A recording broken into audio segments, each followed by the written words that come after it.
Hey dreamers, welcome to Dan Jones' Sleep Stories. It's time to wrap yourself up in a safe, cozy blanket of dreams as you close your eyes and relax asleep into slumberland while listening to this calming tale where you sleep fast, sleep well, and sleep all night. If you like this bedtime story or have thoughts for future sleep stories, please leave a comment and subscribe to the channel. You can also support the channel on Patreon, where you'll find audio voice-only versions of my sleep stories. Thank you for your continued support.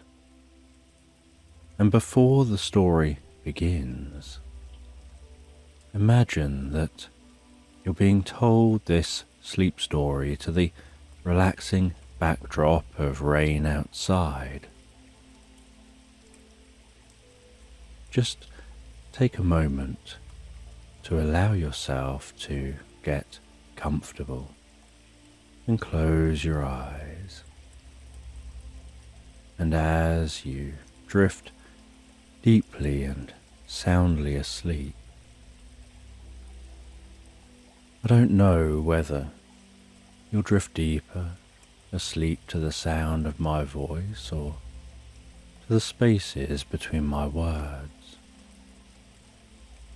And with your eyes closed, you can begin to have a sense of relaxing your mind and body as I count down from 20 to 1.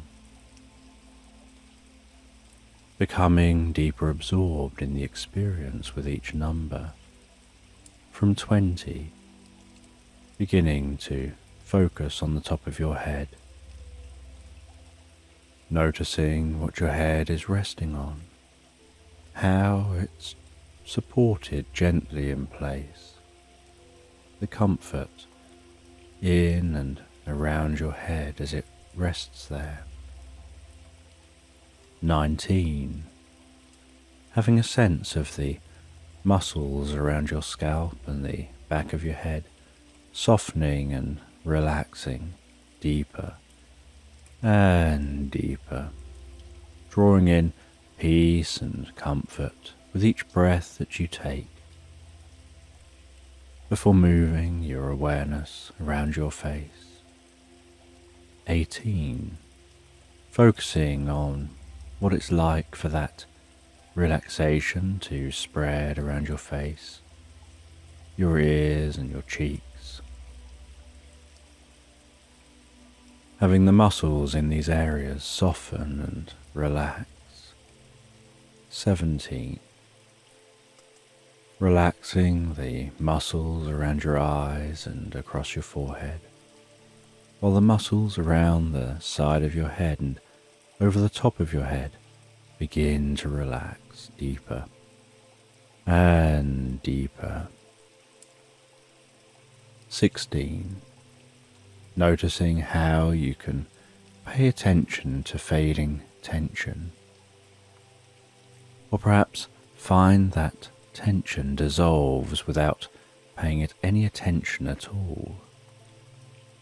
15. And you can continue to allow that relaxation to spread down around your mouth, relaxing your lips and your jaw,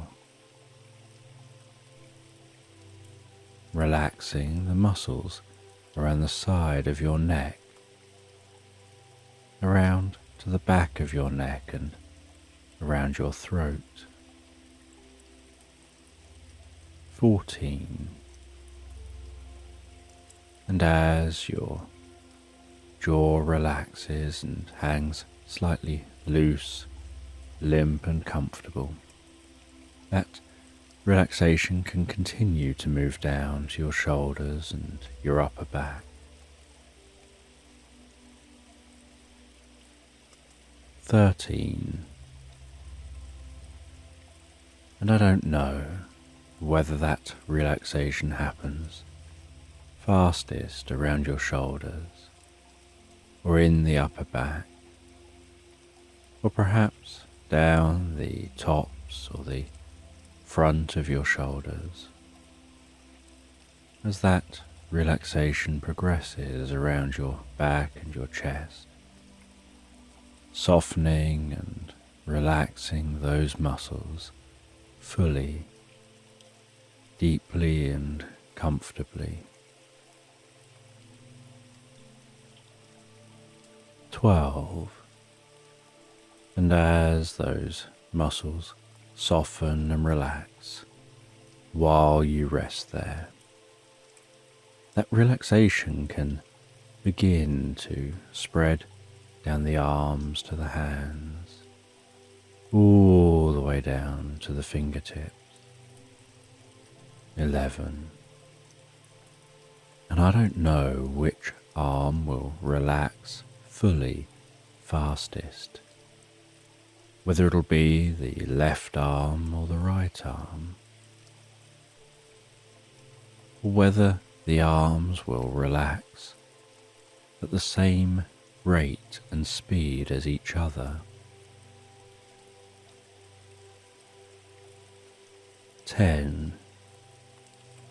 And as that relaxation continues through those arms, it can flow down through your stomach, your sides and lower back, all the way down to your bottom, before extending deeply down through your legs to the tips of your toes. 9. And as your body becomes deeper and deeper relaxed, while you drift into the most pleasant sleep, so your mind begins to relax as a wave of healing light gently passes down through your body. 8.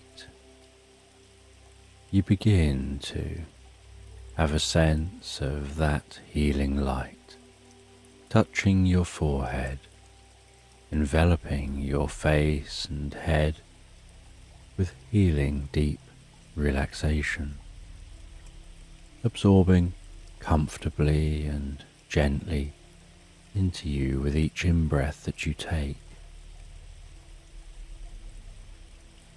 7. Filling you with peace and calm, spreading that healing, restorative, recuperative light down through your body, calming your mind. 6. Breathing in healing, calm relaxation. And breathing out any stress or tension.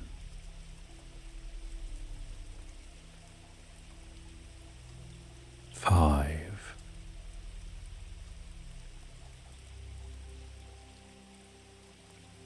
Aware of that healing light passing down your neck, softening and relaxing those muscles, spreading that healing light throughout the neck as it spreads down with the next breath to your shoulders,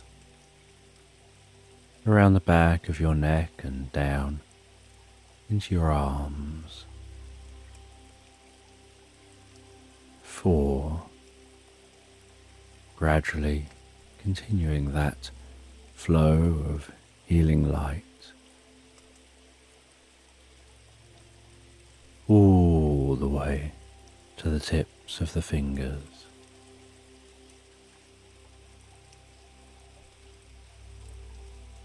3.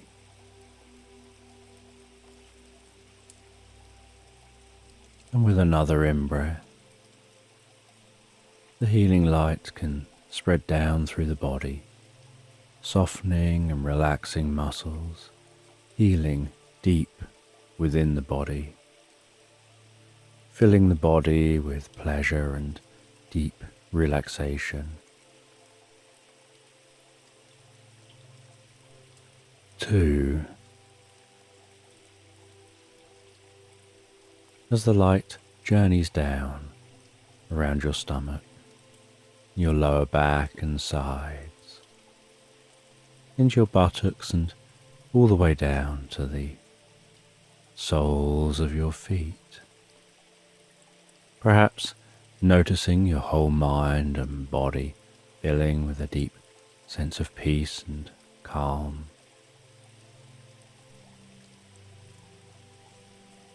1. And as you allow that light to flow with each breath, you can find your mind drifting deeper and deeper asleep as you drift comfortably into this story.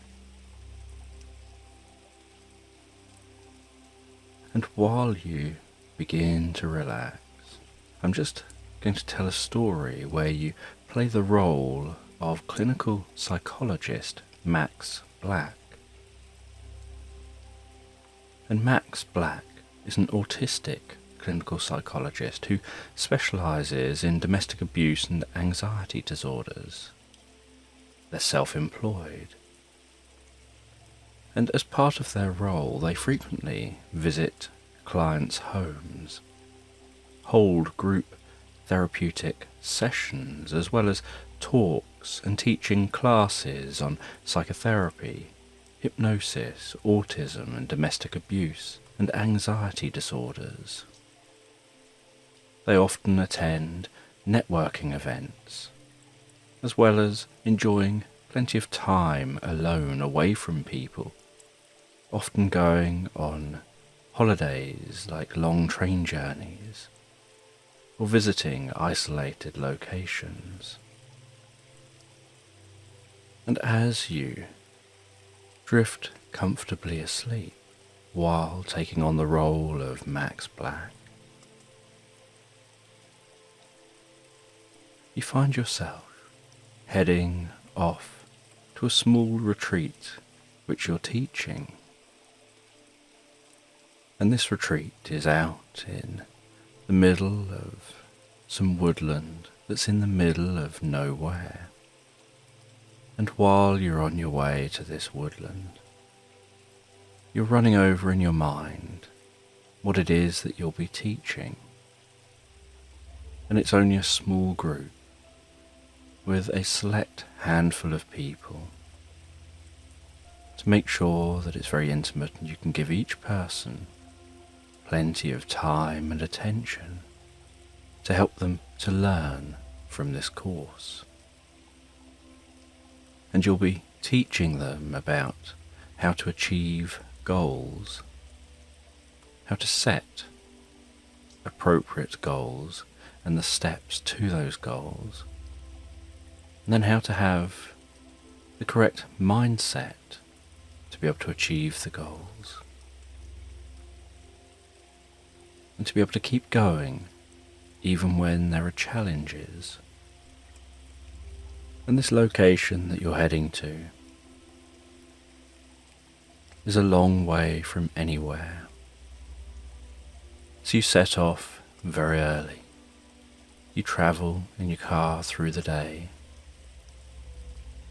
thinking about the structure of the course which you'll be teaching. And it'll be over a weekend. And you stop off on your journey, stretching your legs, grabbing some food, before continuing on. About halfway through the day, you finally arrive at the woodland. You continue on through the woodland, now surrounded by that dappled, dim light, as the trees allow very little of that light to penetrate down to the ground. And the trees almost meet in the middle above the road that you're travelling along. As you continue along this straight road heading deeper and deeper into the woodland,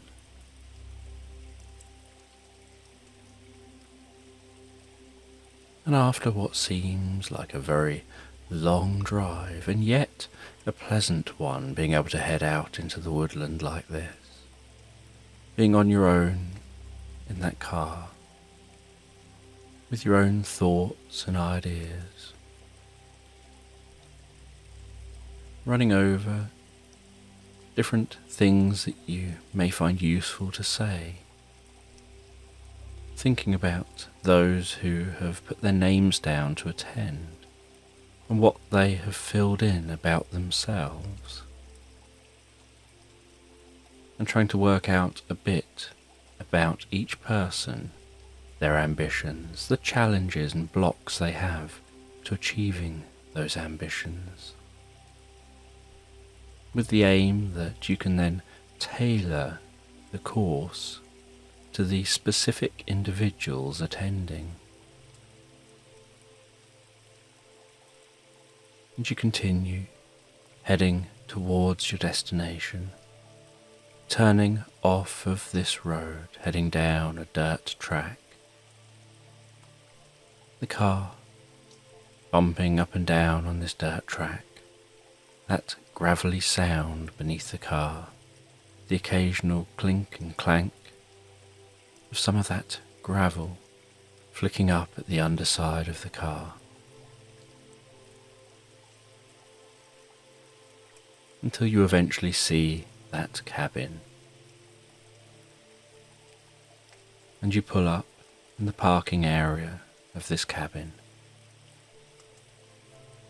Pull over to one side, parking, facing a log. And this parking area has logs lengthways, with a slight gap between each log, marking out the boundary of the car park. You exit your car.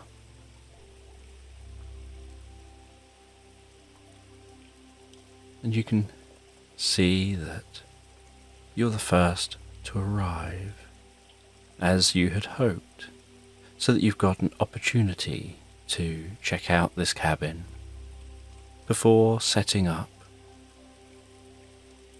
and making sure everything's in order for when the participants of this course arrive.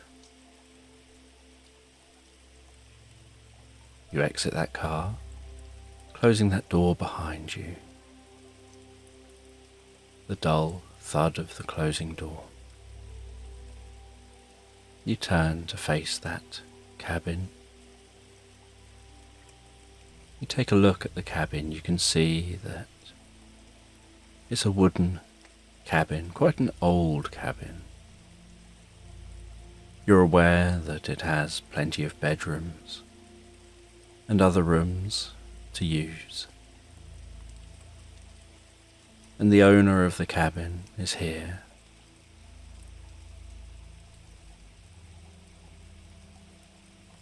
And you can see one light on downstairs. Before you head in, you continue just surveying the area. There's the road into the cabin that you've just headed down. There are parking spaces for the cars out the front. Right up to the boundary of the parking spaces is the woodland, and that woodland surrounds the sides and the back of the cabin and is reasonably dense. You can see a narrow track heading off from the right side of the cabin as you look at it. Just a narrow footpath heading next to the car park, through the trees.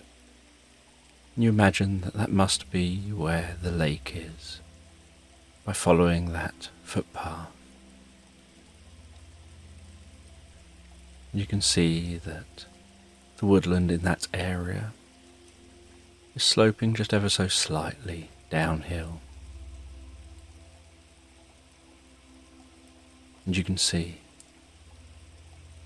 the slightest glimmer of light from that direction, whereas in other directions it just seems to be woodland off into the distance. And looking at that cabin as you walk towards it, there are 2 floors and possibly some space in the loft. On the left side of the cabin as you look at it, on the ground floor, is a garage with the door closed. Above the garage are some windows, presumably for some bedrooms. And then you have the main area of the cabin beside the garage. And on the right side of the cabin seems to be just a small little trapdoor, as if there's probably a basement, and that trapdoor would be a way of entering and exiting that basement from the outside. You suspect there's also a way of entering the basement from the inside. And you can see a little way from the cabin is what looks like an outside toilet that looks disused. And you head up towards the front of this cabin, just carrying one bag for now, leaving everything else in the car. You knock on the wooden door and find yourself greeted by the owner. And the owner opens the door with a smile, thrusts her hand into yours. You shake her hand and she says, "Hi, I'm Liz." And she announces herself as being Liz Benson. And you already know from the details when you were booking the cabin that this is Liz Benson and she's 74. And she lives alone in this cabin. And nowadays she rents the rooms out for people who come just on holidays to the woods, a bit like a bed and breakfast, where she'll supply food every morning. She'll cook a meal every evening. But the rest of the time that you're there, you can potter around and perhaps do what you'd like. Going out for walks in the woods, going down to the lake. And the information said that she tries to largely keep out of your way and let you enjoy your holiday. Being a hands-off host who's available if you do require any support. And she shows you into the cabin.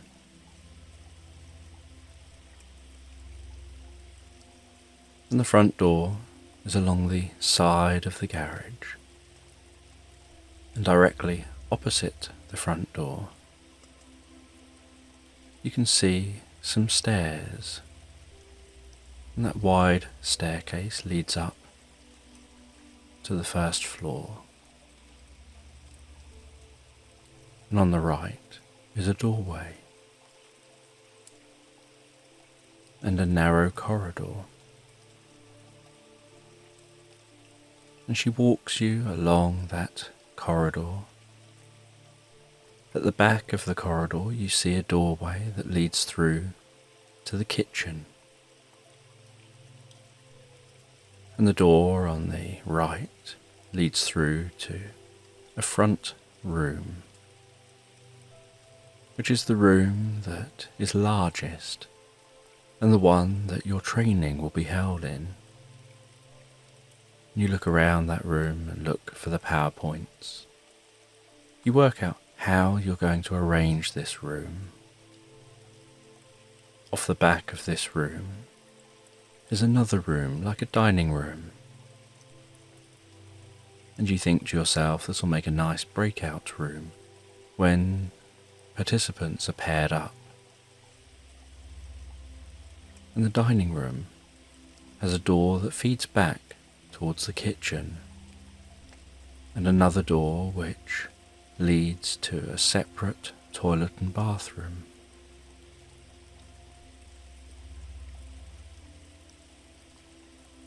And so Liz walks you round in a circle through the rooms, through that kitchen, where you get to take a look.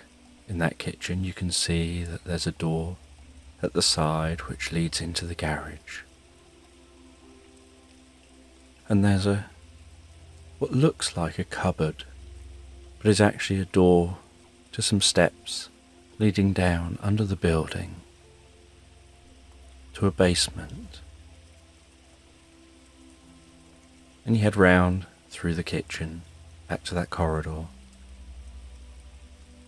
Ascend the steps, and Liz is talking to you the whole time, explaining the layout of the property, asking general questions, making conversation.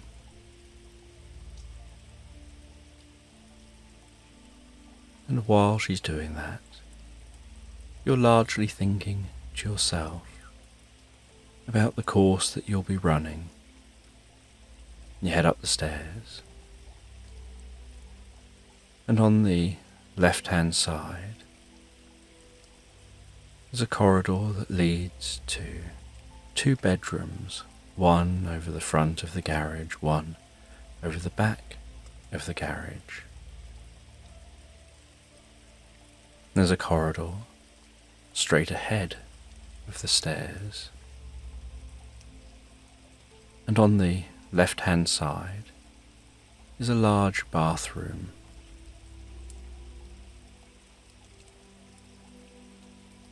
And on the right-hand side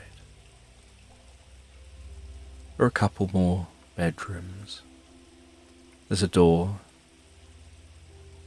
just off if you head off the steps and head towards the front of the house. Looks to a master bedroom with large windows overlooking the front of the property. Behind that are 2 more bedrooms, and at the back of the house is another bedroom. And so you work out who is likely to sleep where from the attendees before Liz guides you back down the stairs. And you say that you'd like to just go and collect your things that you require, bring them in from the car. So you head out to the car and you bring in a whiteboard and easel that you'll be using, and some pens and some paper and other bits and pieces, and a laptop. You then bring in a bag of your belongings. You take them up to the room that you'll be staying in. You place those belongings down on the bed, and you're staying in a small room at the back. You don't require much space, and you really want the attendees to have the best experience. And so you're aware that it isn't helpful for you to just take the largest room. And then you head back downstairs and you can smell some baking going on in the kitchen. You head through to the kitchen and Liz is there baking away.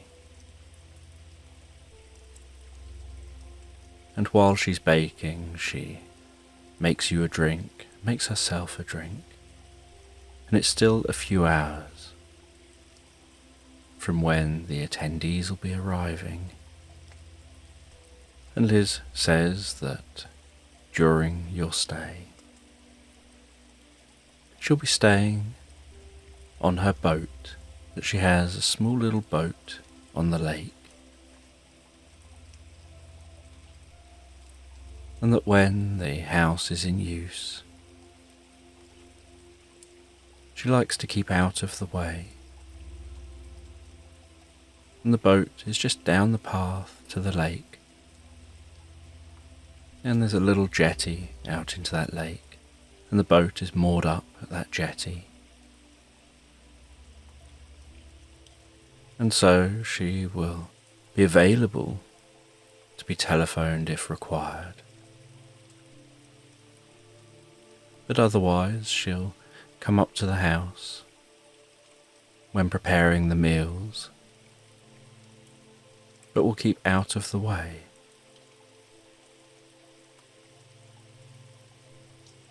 And you and Liz sit there, enjoying a drink and a rest, and just chatting about this area. And you ask, is it safe to be staying on the boat and walking down that path, perhaps in the evening or at night? And Liz says that she'll be fine.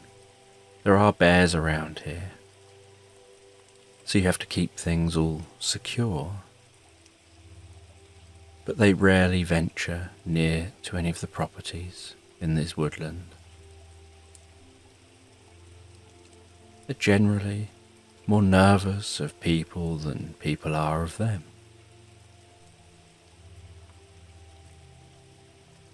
And you think to yourself, you're sure you know some people who would be significantly more nervous than a bear.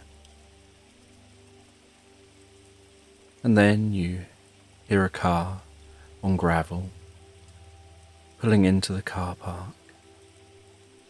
You look up and out the front window. You see that car pull up. And it's a red pickup truck. And in that red pickup truck, you see 3 people, and you know who they're likely to be. And you get out your list of attendees. You prepare yourself to greet these people as they come in. You watch through the front window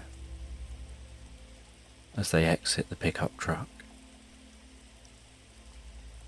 grabbing their bags, looking around the property, looking up and down at the front, looking around at the woodland around them. They've parked the pickup truck 3 spaces along from your car. You watch as they head up towards the front door.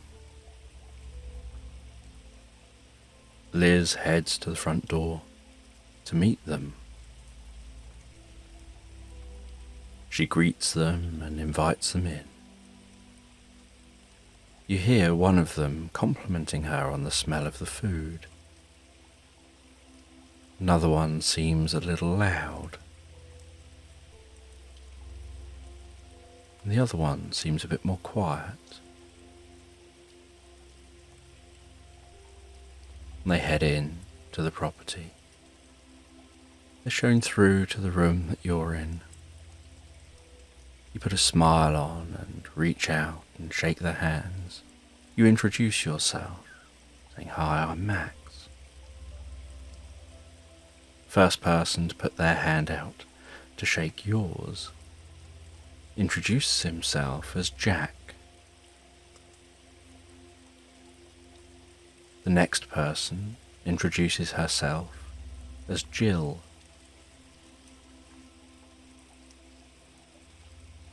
And then the third person swaps a bag from one hand to the other, reaches out his hand, and introduces himself as Robin. They place the bags down on the floor. Liz asks if they would like any drinks. They say what drinks they would like. And then Liz says that she'll show them up to their rooms. And you say that you would just like them to tick off who they are on the sign-in form, just to say that they've arrived. Robin heads over and looks. Robin Tyler, there I am. He ticks his name. Jill looks for Jill Hunt right next to Robin's name. And then Jack Howe finds his name just beneath that. Robin and Jill are a couple, so they're sharing a room. Jack has a room to himself. And just after they've checked in and then left the room and headed upstairs to go and settle into their rooms, you notice the next car arrive. There's a single male in that car. You watch as that blue car pulls up, pulls into a parking space on the opposite side to the other two cars. And this person also, rather than driving front first into the parking space, turns away from the parking space and then reverses in.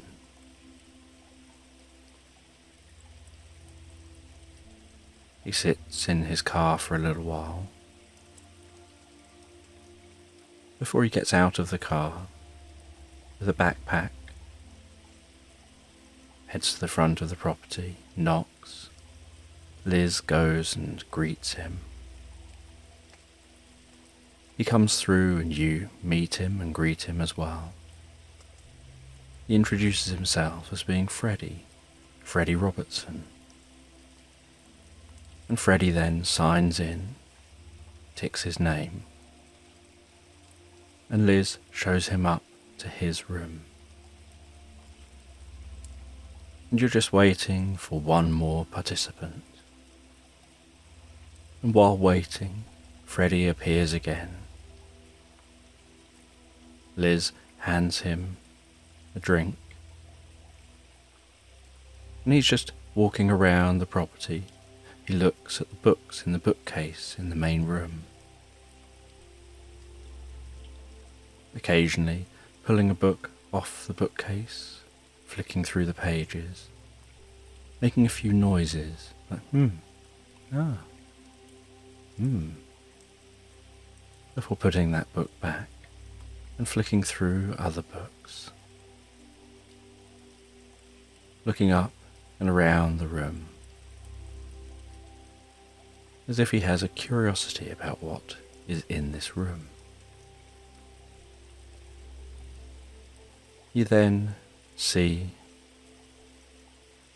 Jack appear, and Jack strikes up a conversation with Freddie. He talks about his journey, coming down with Robin and Jill, and feeling a bit like a third wheel on the journey. He jokes about what it's like being there with a couple, and jokes that they seem so sickly sweet together, that on their long journey of many, many hours of driving, he was thinking, I could just kill the two of them. And Freddie laughs and says that we all know a couple like that are just so sickly with each other.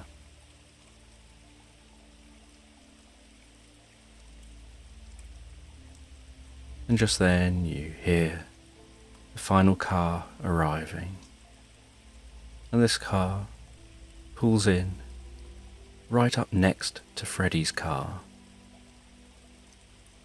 driving front first into the parking space.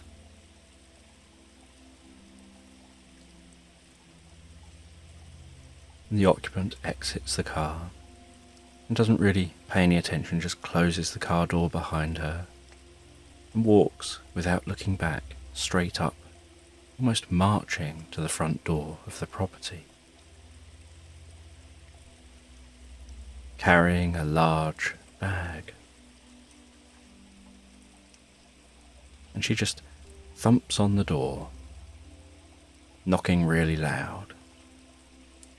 Liz heads to the door and greets her, and in response, this woman just instantly goes into a tirade about how difficult it was to find the place, how long it took her to get here, all the challenges with getting here, and just instantly starts moaning and complaining. Liz just politely nods and then shows this woman into the main room. We greet her friendly. She says her name is Cassie Henderson. You ask her to sign in before Liz shows her to her room. And this course will be running for the whole weekend. And so after everybody has settled in and they've all got drinks, they've all seen their rooms and had a bit of an explore, it's approaching tea time. And Liz is preparing tea for everyone. And while Liz is preparing that tea, you gather everyone in the front room, in the main training room. And you introduce the course, you introduce yourself. You explain what the course is going to be about. You ask everyone to introduce themselves.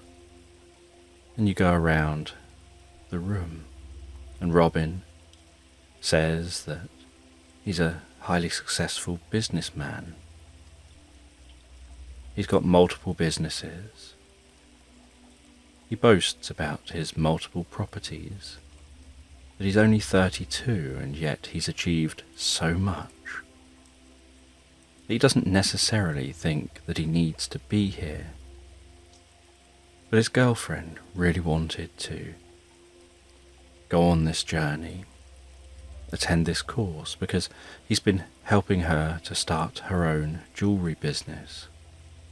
And she said it would be really helpful to attend a course and learn some skills. And he said that his business partner on one of their businesses, Jack Howell, had said that he would be interested in learning and developing his skills and his motivation. Robin said that Jack had joked that we can't all be like him, highly motivated and focused, that his motivation and focus is just unusual, it's off the chart. And Jack then made a comment, laughing at his friend about how he'll just end up working himself into an early grave. He just never stops working. He's the kind of man who you could phone at any time of the day and night, and he'll probably be engaged because he's on the phone in some business phone call. Or he'll be busy in an online meeting, or he'll be working in some other way. Jill then introduces herself, explains that she's 26 and she's never really had the confidence to set up and run a business before, but after meeting Robin and seeing how successful he has been, she would love to just have even a fraction of his success by the time she reaches 30. But she knows she only has 4 years to achieve that in, but that's a goal of hers. Freddie Robertson then explains that he's much older than those two at 48, but he's been trying to run his business for a very long time. Sometimes he lacks motivation, but he really wants to just try to take it to the next level. He needs to increase his productivity, that he struggles sometimes with thinking outside of the box. He knows how to do his job, and his business is his job. But he doesn't really know how to turn that into something more. And you ask him what his business is, and he explains that he's a mechanic. And he set up a small little garage in the town that he lives in. And that garage has always done okay. He's done okay for himself. But he's always dreamt of being able to expand the garage to more garages and have perhaps a small chain. Nothing too large, just something manageable. But at 48, he's thinking about as he approaches retirement and wanting to be able to have some income coming in an area that he knows so that he can monitor it and make sure everything's being done correctly, but where he doesn't have to be so hands-on all the time. He can kind of do a soft retirement as he approaches retirement age and just gradually become more hands-off.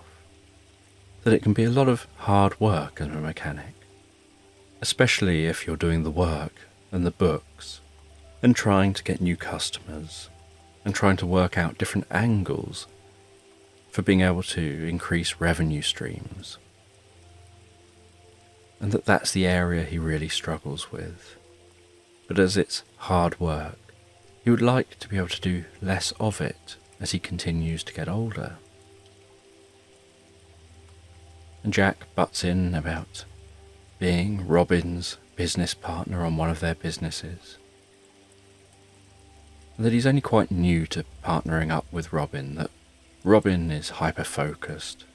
He just starts business after business. He gets an idea and he runs with it. And then he gets another idea and he tries to run with that, and he just throws money at one business after the next. And if they end up failing, and they've given it a good shot, then he ends up just moving on. And enough of them succeed that the failures just become lessons.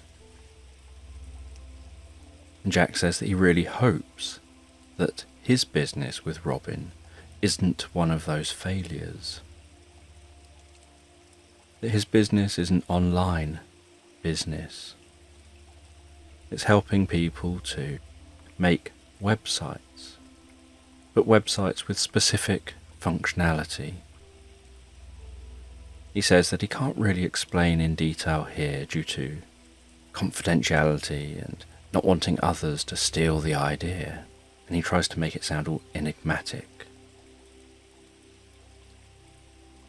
Cassie explains that she's already 63 and at that retirement kind of age, the age of wanting to settle down more.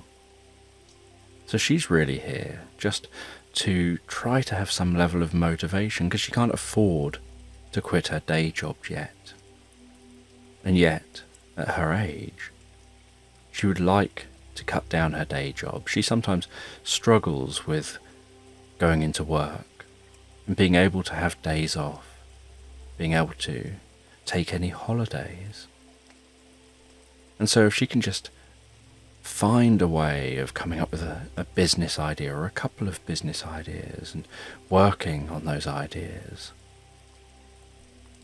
then maybe she can just earn just a little bit of money that gives her the opportunity to slow down in her normal employment, maybe going part-time, and if it does well, then perhaps once she starts drawing her pension, she can cut down to not having to go into work at all, or perhaps just working very occasionally. And you thank everyone for explaining their reasons for attending the course. You give an overview of what the 2 days will be like and the structure of those days.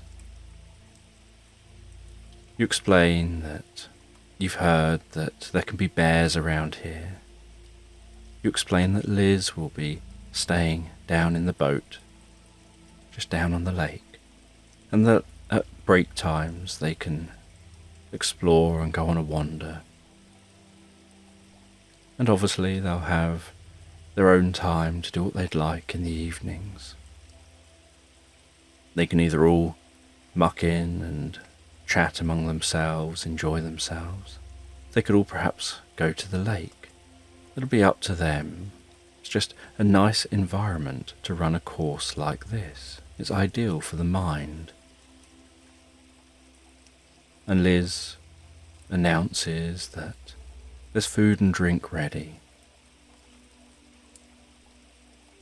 And everyone heads through and sits around this beautiful spread in the dining room area. And they all eat and drink and chat with each other and ask each other different questions, getting to know each other. And you sit back and don't really engage much in the conversation. You just observe. And you're always thinking, so you're always observing based on what you're learning about these participants, what it is that you'll be able to do to help each individual. How can you tailor the course and what you're going to say to each person to help each individual? Because you just want them all to get the most out of the training.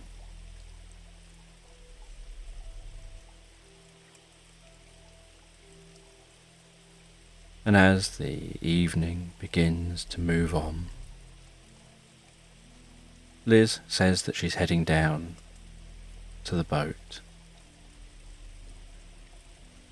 Cassie says about looking out for bears. Says, with the mention of bears, I thought I caught a glimpse of one out of the window earlier. And Liz says that she'll be fine. And she leaves the property. She heads off to the boat. Jack turns up the music. And it's almost like a party is beginning to ensue. You feel that you almost have to stay there with these people because of the fact that it's your course, even though you're finding it overwhelmingly loud. And as you just sit in the front room while they're still all predominantly around the table chatting, you just sit quietly, trying to keep in your own mind a little bit. Occasionally heading into the room and showing your face just to make it look like you're around. Just listening in to different conversations. You hear Robin telling Jill how she sometimes just seems so forgetful, saying, I told you that in the truck on the way here. Don't you remember? And Jill laughs and says she can be a bit scatterbrained at times. And then Jill leaves the room. She heads up the stairs. and Jack leaves the room and heads up the stairs. Then Jill comes back down again, and Robin looks at his phone as he heads out the front of the property and over to his vehicle. You notice him at his vehicle, and the light popping on, and after a little bit the light goes off. Then Robin comes back, and Robin enters the house and up the stairs, and after a little bit comes back down again. Then Cassie comes over and says that she's tired and she wants to head to bed. Make sure she can start the day in the morning feeling fresh and engaging in the training. And you say goodnight to her as she disappears off, heads upstairs, goes to her room. Then Robin and Jill say that they're heading to bed too, so they head off.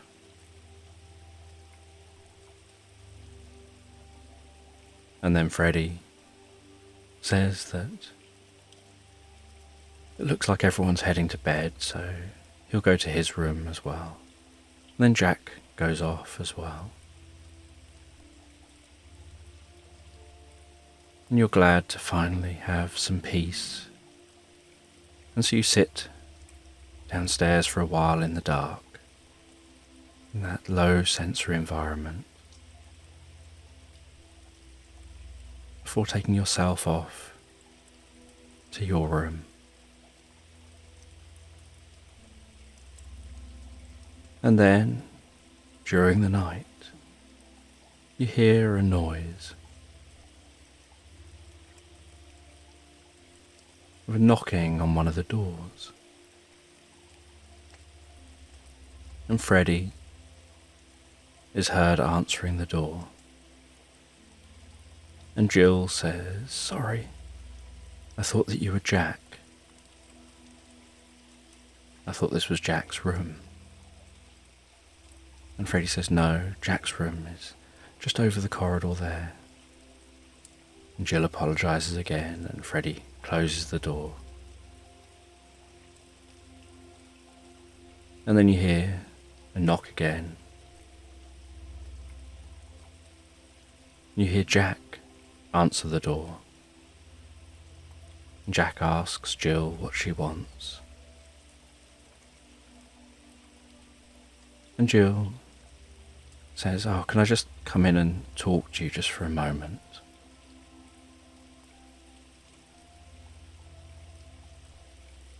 And Jill talks with Jack for a while, and you can't hear what's going on in the room. You just try and rest back again and get a bit of sleep. You gaze at the time to see what the time is, seeing it's about 3 in the morning.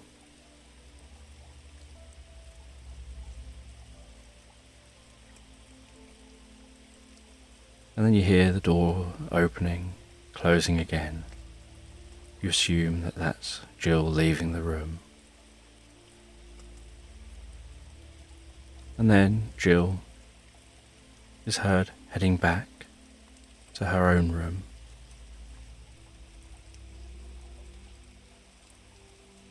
And then you just drift peacefully and comfortably asleep.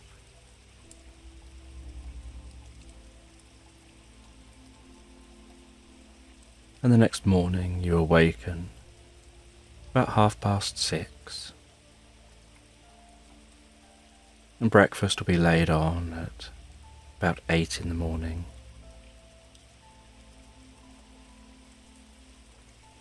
And so you leave the room, you head downstairs, and you can hear, as you walk into the kitchen, the sound of a car running.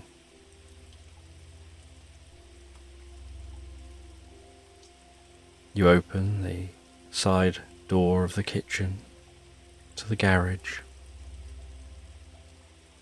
and fumes begin to fill the kitchen from the garage, and you cough a little bit at those fumes. You head to the garage doors and fling those doors open, and those fumes flood out of the garage. And as the fumes clear as you're heading back to the car in the garage, you notice there's somebody in the driver's seat. You open the door of the driver's seat and turn the car off, covering your mouth and nose and still coughing a little. And as the fumes are clearing, you notice the person in this driver's seat is Robin. You see a note resting on his lap. And just then, Liz arrives, and she responds surprised at the scene. And you ask whose car this is and where the keys were. And she explains that it's her car, and the keys were hanging up in the kitchen.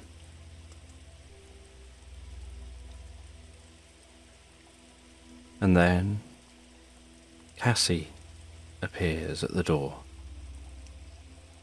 equally as shocked, followed by Jack pushing his head around the door, trying to work out what's going on.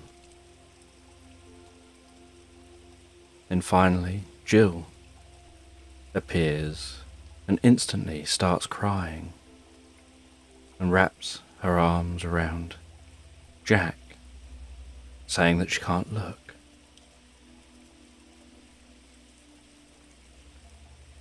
And you take control of the situation. You ask Liz to telephone the police. So Liz telephones the police and is told that the police will take a number of hours to arrive, and that everyone has to stay where they are. And they agree to stay, wanting to know what's happened. And you pick up the note from Robin's lap. You read that note.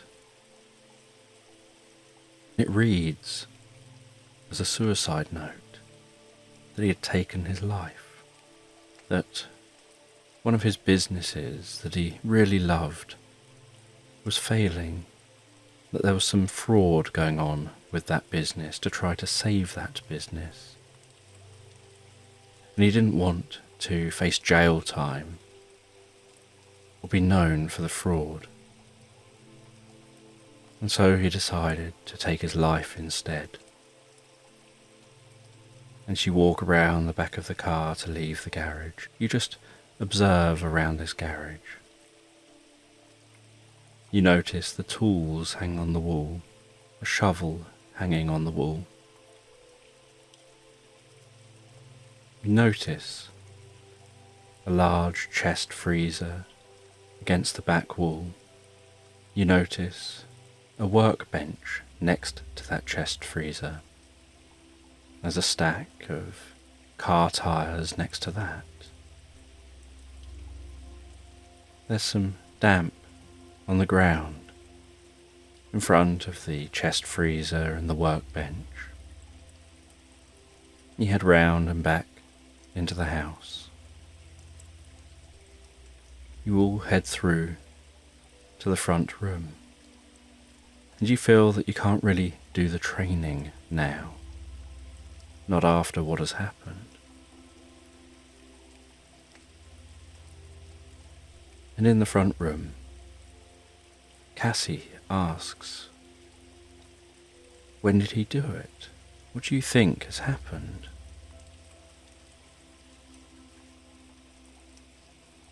And Jack says that he seemed okay when you all went to bed last night. And Jill says that she left her room last night and went and spoke with Jack before heading back to Robin, and he seemed fine then.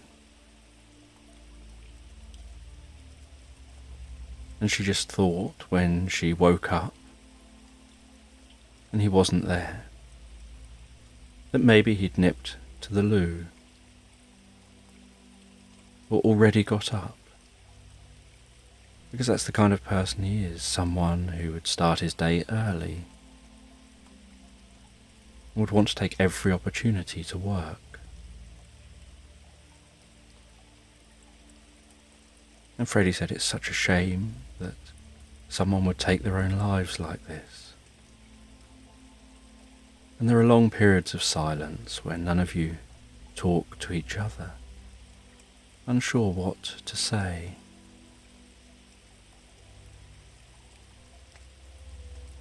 Where Jack just has his arm around Jill, consoling and comforting her for her loss.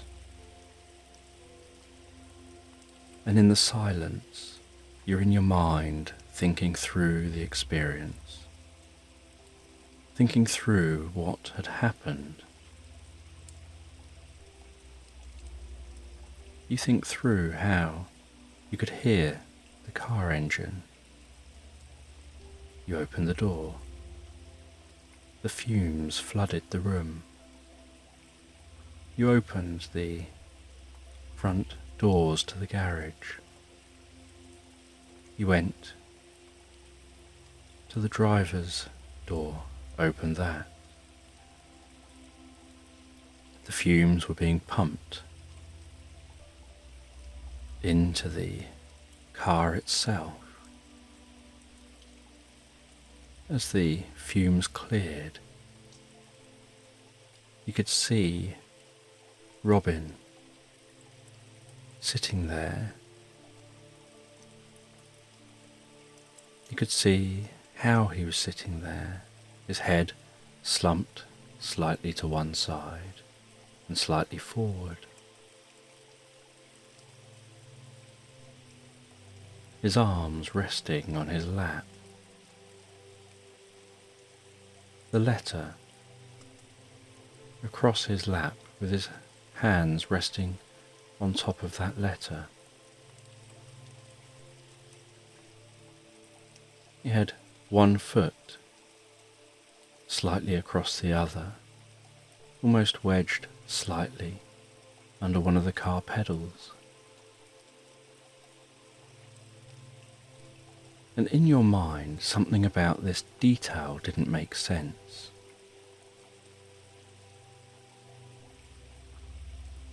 So you started to analyse this detail. In your mind's eye, you were thinking, if he took his own life, he probably would have just drifted off in this manner and passed out. Why would his feet be in that position? When it didn't look like he'd struggled, or like he was suffering at that point, because his arms and his hands were rested just carefully on top of the paper. The paper was neat and wasn't torn or scrumpled. And this mismatch with the feet just made you question the narrative of what you saw. And with that doubt crossing your mind, you began watching the participants more. You obviously know that you didn't do anything wrong, but you start running through in your mind. When did you last see Robin? What did you see happen with Robin? And what about the other participants here? Liz was out in the boat. She'd gone to the boat before the party.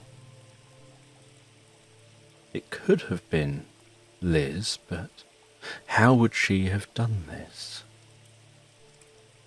She couldn't have overpowered a 32-year-old man. There didn't seem to be any injuries to his head or to his neck. There was nothing to show that someone had overpowered him by striking him. There was no blood anywhere. You then closed your eyes and analysed the scene more deeply. And you think about how his hands were so neatly resting on his lap on top of that paper. But you now recall seeing that to his knuckles there seemed to be some injuries, as if he'd been punching something. And that one of his fingernails appeared to have ripped.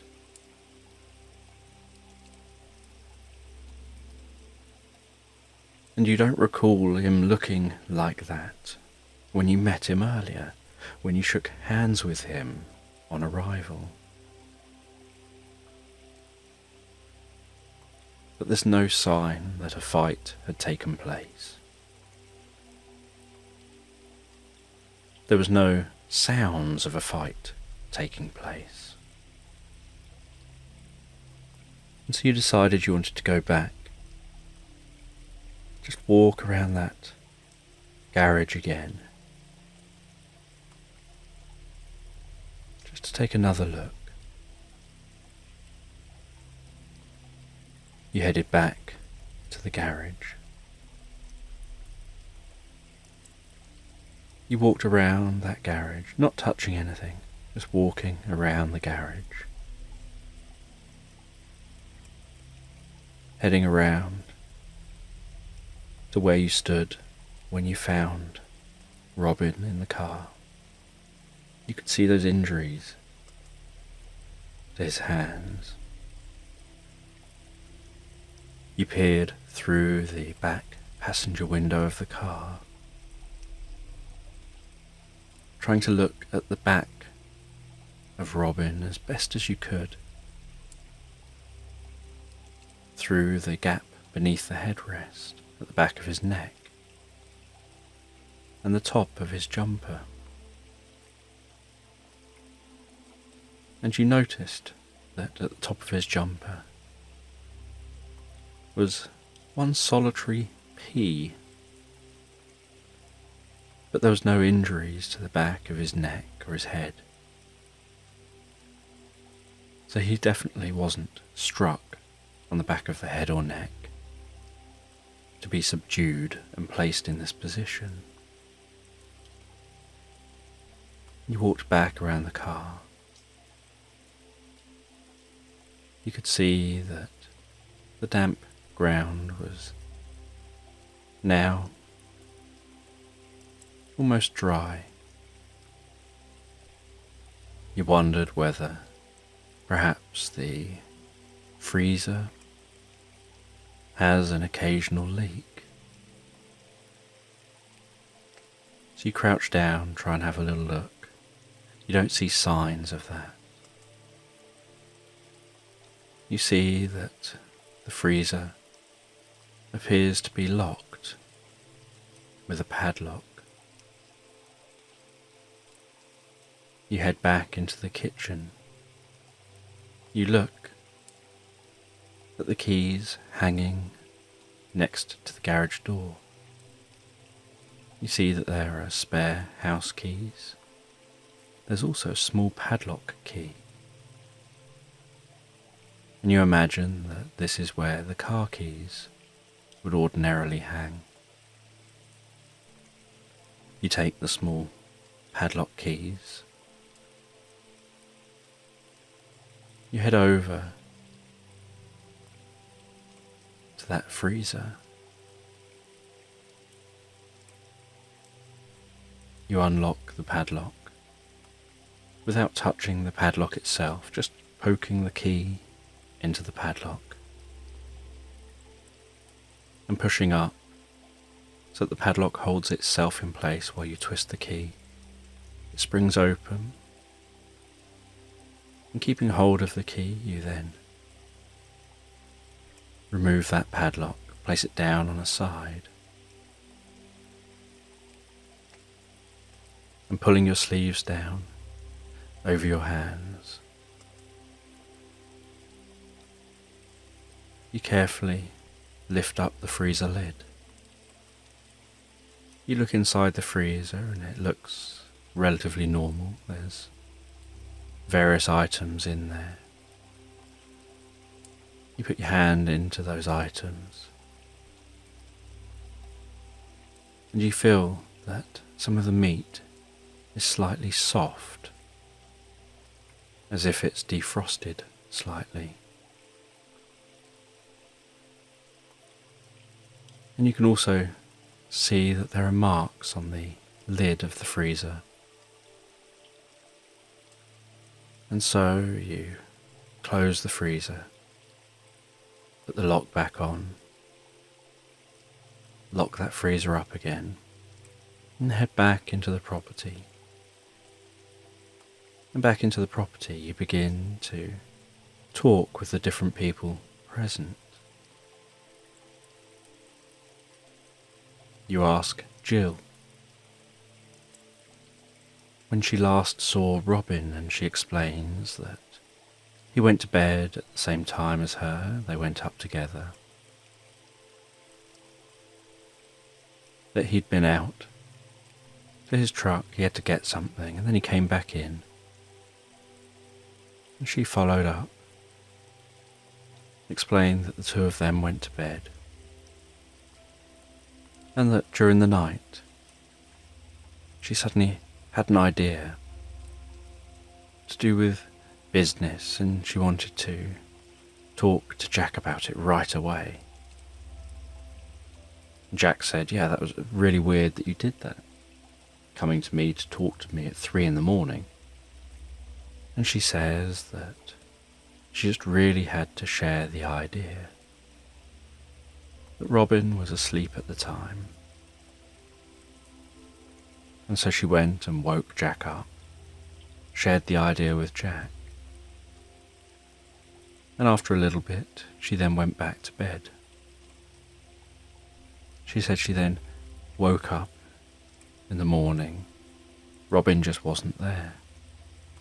So she assumed he had got up at some point early in the morning. And that was the last that she'd seen of him. Freddie said that he hadn't seen Robin since he left the party and went to bed,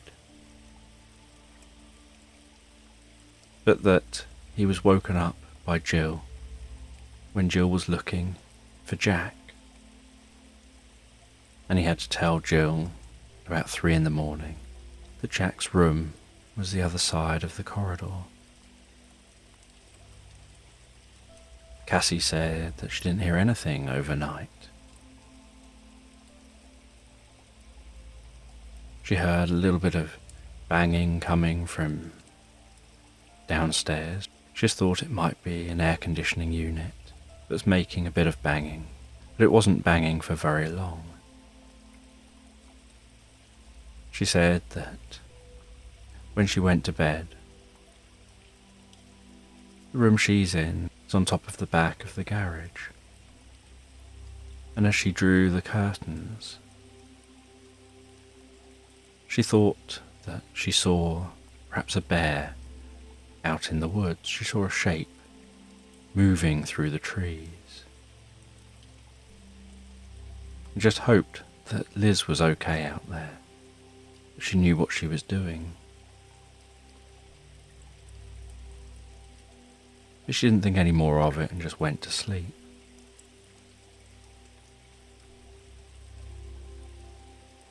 Liz said that she didn't notice any bears or anything.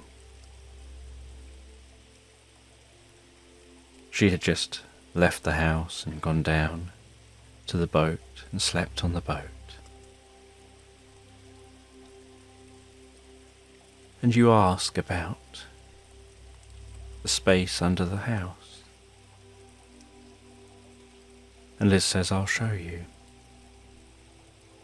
And Liz goes into the kitchen, walks you through the kitchen to the door, opens the door, and there's stairs down to the basement. She pulls a cord, turning the light on. You walk down into the basement with Liz.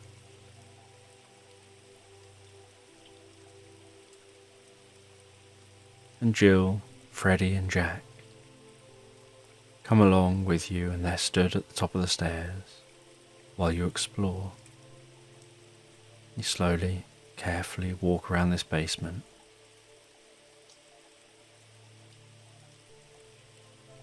And as you had thought when you arrived,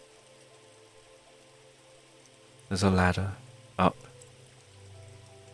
to an exit on the side of the property that's likely a separate emergency exit if needed. And you head over to that exit.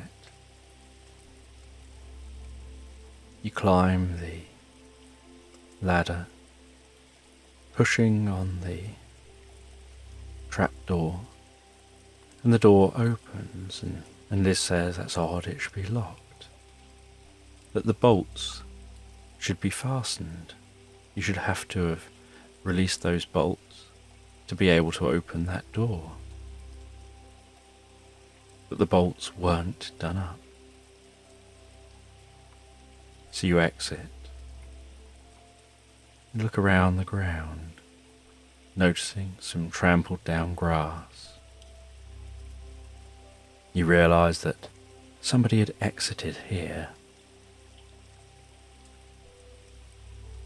And then you try to work out where the trampling goes. The trampling seems to head around to the footpath that leads down to the lake. So you follow it around, but you can't see where it veers off the footpath or if it just goes straight down to the lake. And you head back into the house. And it's still a couple of hours from when the police will be arriving. And you start to have an idea of what might have happened, but you don't know why that might have happened, or even how.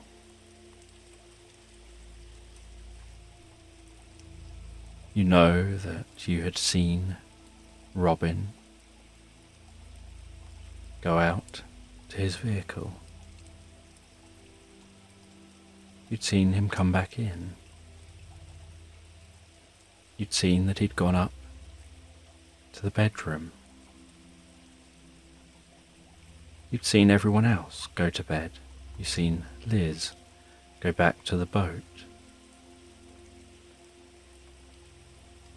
You went to bed yourself. You start trying to run through different ideas in your mind. Cassie had seen something out of her window. Could it have been a bear? Perhaps a person? If it was a person, which person was it? Why were they outside in the woods?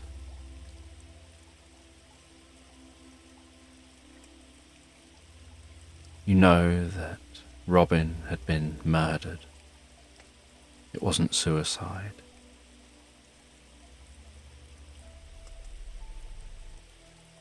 You think you know how he was murdered, but you don't know how he was overpowered. You think the suicide was just a setup to disguise the murder.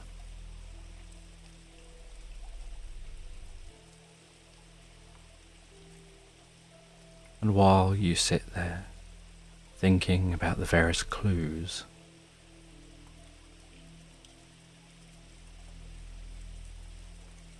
Jack and Jill are talking to each other. Freddie and Cassie are talking to each other. Liz has gone back to the kitchen to make some food for everybody. You overhear Jack say to Jill, "Do you remember on the way up here, the way that Robin had spoken about wanting to buy that house by the beach? And he said that that was why he had bought you that dolphin necklace. And you asked him what dolphin necklace. And he joked about how you're always so forgetful. It's as if you totally forget conversations that you'd had." And Jill joked that she is forgetful. Sometimes she thinks that she's just scatterbrained. Her mind just seems to be elsewhere when people are talking. And Jack says that that was something Robin loved about you. The way that he could hold these conversations with you. And that scatterbrained mind just made you even more endearing. Made him think he really needs to just look after you. He just wants to hug you. It's okay. And Jill laughed and said, "Yeah, that's Robin. Always wanting to look after me." And as you watch this interaction, you suddenly have a thought. And Liz comes through and she hands everyone some food and places some drinks down.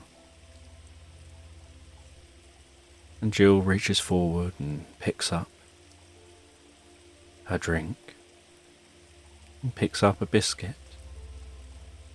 And she's dunking a biscuit in her drink.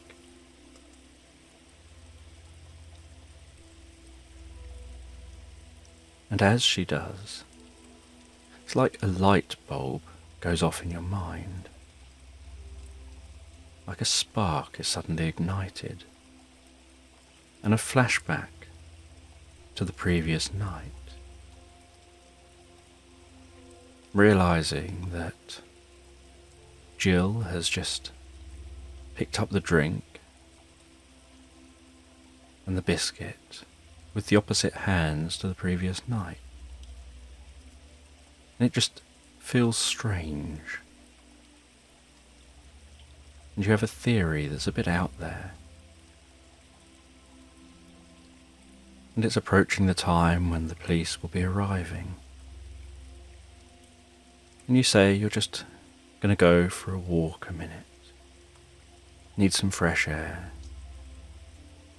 So you head outside and you head around the house. And you walk along that path. You head down by the lake. And as you start walking down towards the lake, you tuck yourself round behind a tree. And you just go quiet and observe. And you look through the trees. Just looking for something that doesn't look natural. And you notice what looks like an edge, a straight line that doesn't quite match up with the trees, but it's dark. So you duck down and you carefully move among the trees, keeping yourself low, among shrubs and the grass, till you reach a point where you see that there's a tent hidden out here, while behind the property. And you suspect that there's somebody in that tent. And you look around, wondering if there's somebody in that tent, how did they get here and when? And how are they remaining hidden? How do they plan on leaving? And you head back towards the lake. You walk out onto the jetty. You look along the shoreline. And around the shore of the lake, you can see a rowboat that's been pulled up onto the shore and seems to have just been covered by some driftwood that you'd barely notice unless it was daytime and you were looking for it. And you head back to the house and you wait for the police to arrive. And as the police arrive, they say that they're going to have to interview everyone about what has happened, about the tragic suicide.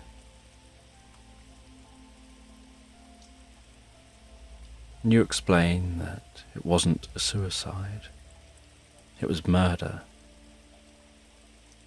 And you know who did it and how. And you tell the police they'll want to make sure that no one can leave the room, that no one makes any phone calls. And you'll explain how this murder was done and who did it. The one thing you're not sure about is why. And Jack pipes up and says, "What do you mean it was murder and not suicide? This is just preposterous, it's ridiculous. He was found in a car with a suicide note, having gassed himself. What more evidence of suicide do you need? I think we should leave." And the police tell everyone to stay put. And say, "Okay, explain." You explain that everyone here isn't all there is here. And Jill says, "This is ridiculous. We would notice if there was another person here somewhere." And you send a couple of the police around the house to go to the tent, to get the person from the tent. After a short while, they come back with the person from the tent. And the person from the tent looks exactly like Jill. And Jack says to that person, "Jill?" And then the person at the table says that their name is Erin. Jill and Erin are twins. And that they've hidden this fact from everybody, that Robin didn't know that Jill had a twin sister. And that half the time he was with Jill and half the time he was with Erin. That they had been planning on targeting Robin for a couple of years, on being able to have him put everything into her name upon his death, and then he would die, and Jill would inherit everything. And then Erin and Jill would have his wealth, his businesses,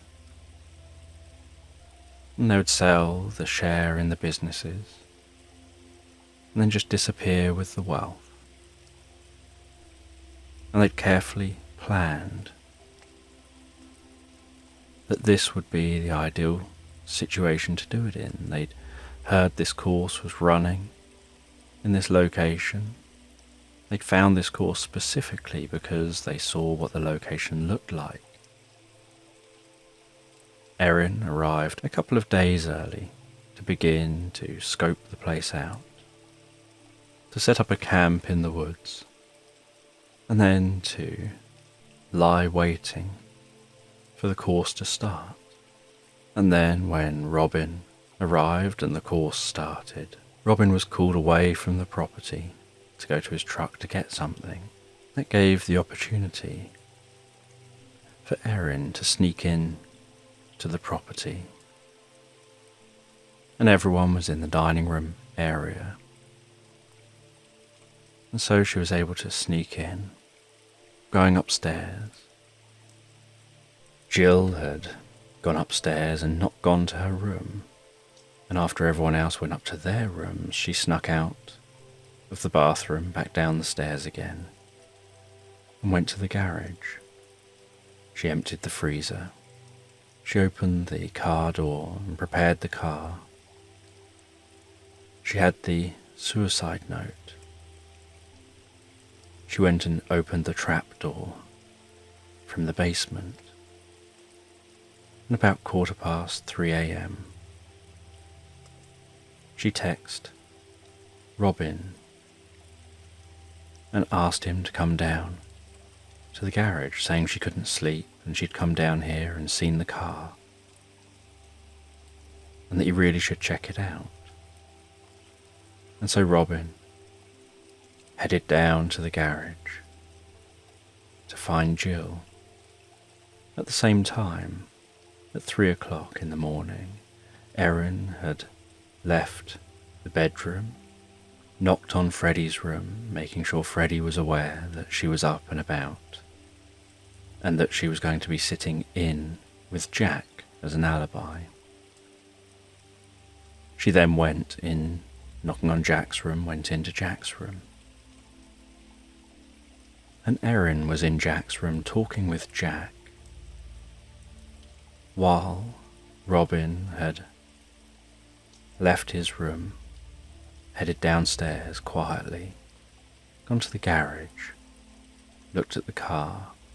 Jill was then making out with Robin near the freezer,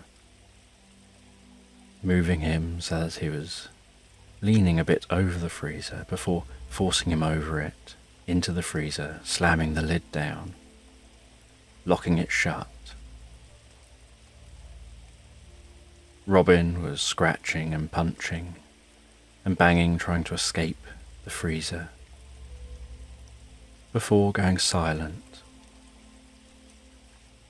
at which point Jill opened the freezer, struggled to drag his body out of the freezer, over to the car, and placed him into the driver's seat in a very haphazard way, only organising his arms on the suicide note and then setting up the suicide scene, before quickly placing everything back in place, leaving the garage, through the basement, out that trap door, and dashing off to that tent out the back of the property.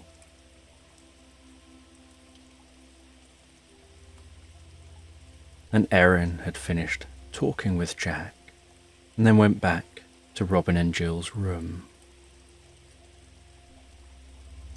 And then in the morning, just responded as if everything was a surprise.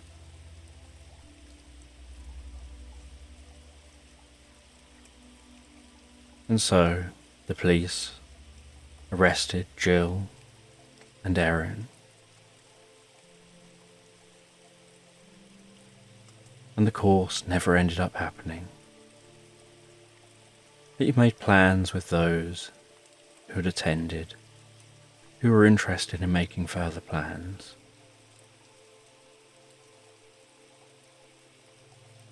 Before, at the end of the time here, heading back home,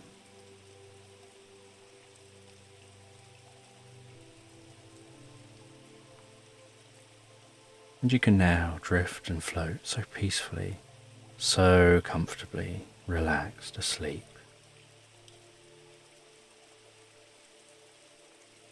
And in this bedtime story, you find yourself walking through woodland, and you're on a journey of inner discovery. You've been finding that your life lately has been a little out of control, and you feel that one way perhaps to regain that control within your life is to find yourself and to learn more about yourself and about the role that you play within your life. And you're heading through this forest to the gentle sounds around you, the rustling of the leaves overhead, the way the light dances and shimmers in shards on the path ahead as it breaks through the canopy. The sounds of the forest, distant birds and other sounds,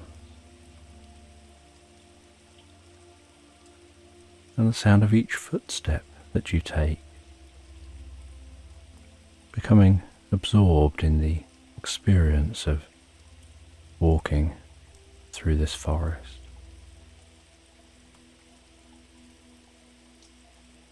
Feeling a deep sense of peace and calm, aware of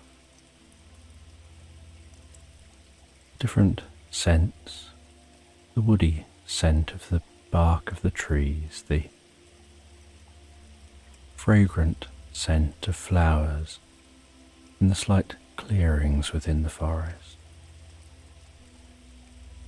the earthy scent of mosses and the undergrowth,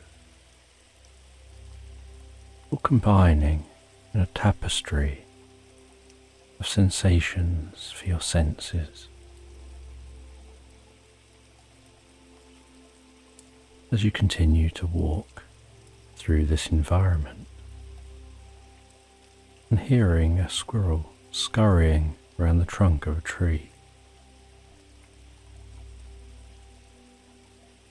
noticing it's two chasing each other,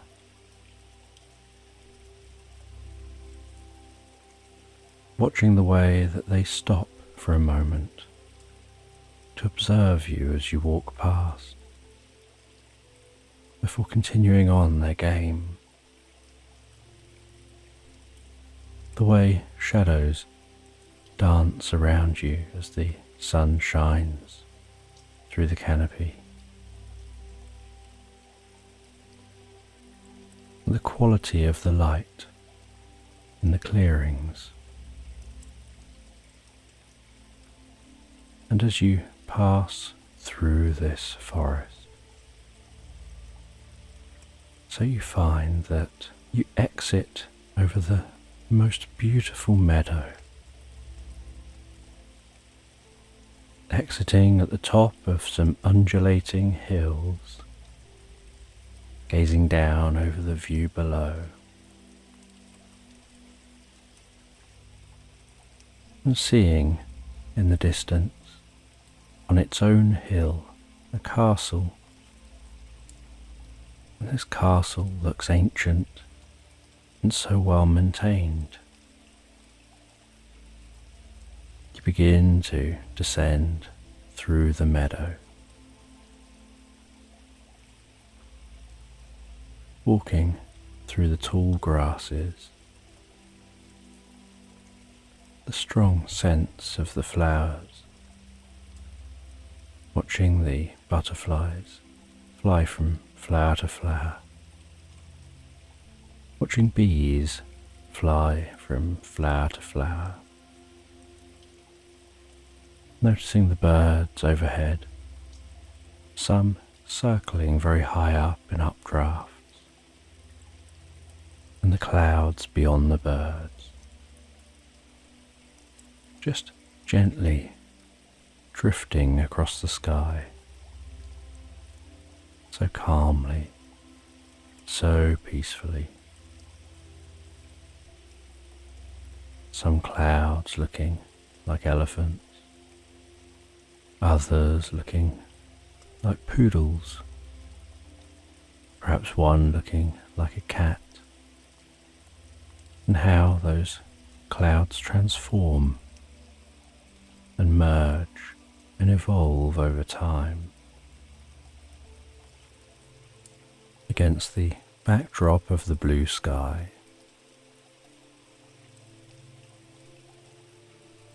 And while descending through this meadow, heading down towards the base of this meadow, down to a river that flows through the meadow and onward towards the castle, you can hear the solitary sound of a cuckoo in the distance, and you continue to walk through this meadow. The sound of the water increasing in volume from that river as you get closer and closer. And you're curious about this castle, so you descend all the way down, begin to follow that river, now smelling the scent of the river as it flows by, the gurgling, bubbling sound of that water flowing, noticing the occasional leaf and twigs floating downstream, aware of how quiet nature is out here. No sounds of other people, until eventually you arrive at that castle, cross a footbridge from one side of the river to the other side of the river where the castle entrance is situated. As you walk over that stone footbridge, noticing the changing sound of your footsteps as you walk from mud to stone and then back to mud again. You can now really notice the grandeur of this castle, and you walk up to the entrance, and there's an enormous knocker on this entrance, and it takes 2 hands to move that knocker. And you pull the knocker away from the door and let it go as it knocks on the door. You do that twice more, and then you wait and you wait, and after a little while of waiting and faintly hearing movement behind the door, someone comes to the door. You hear a latch go as the door then creaks open gently, and despite seeming to be opened so smoothly, you're aware of the weight this door seems to be, and that its hinges must be so perfect for it to be opened so effortlessly for such a heavy door. And you walk into the castle grounds, finding yourself in the courtyard of the castle. The high walls blocking out some of the wind, the air seeming stiller here within the castle grounds than outside the castle grounds. And as the gate is closed behind you, you notice that the sounds from outside the castle fade into the distance, blocked by the gate and the thick walls and the height of those walls. And you walk across the courtyard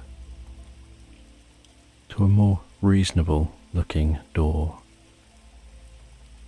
something more manageable to open. You walk through that door, entering into the castle itself. Walking through that castle, where you're greeted by a queen, and she tells you that she's the ruler of this land, and that she hears you're on a quest, that she's heard rumours about your quest, and you're curious how she's heard these rumours, and she tells you. The animals of the land talk and communicate. They keep an eye on what goes on within the land. And the animals had already visited the castle,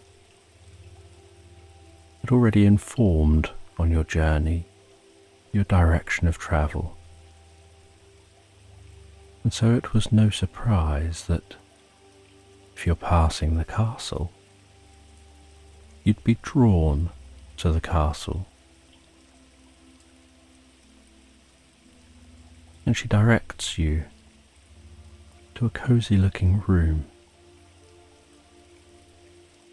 with a comfortable fireplace, rugs on the floor, materials on the stone walls, paintings hanging up,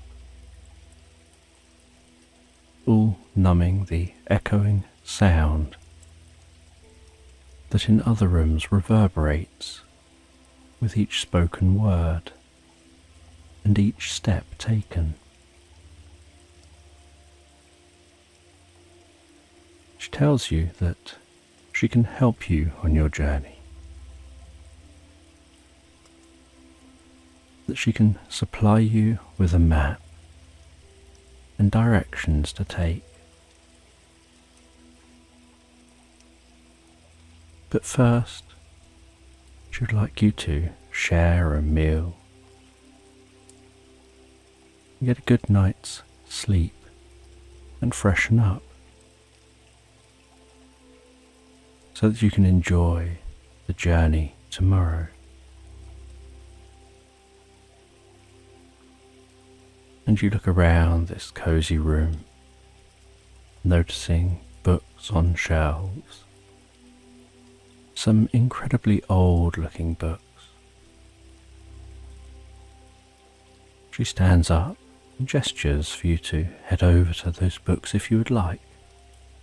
And so you go over to the books, you explore those books, taking a look through some of those old books. She then gestures to a member of staff to prepare some food, as she personally shows you to a room and tells you that this can be your room for the night. You can settle down in this room. And then she leaves you alone for a while. She says that you'll be called when dinner is done. And you settle down in the room for a bit. You sit on the bed for a moment to get a feel for this bed.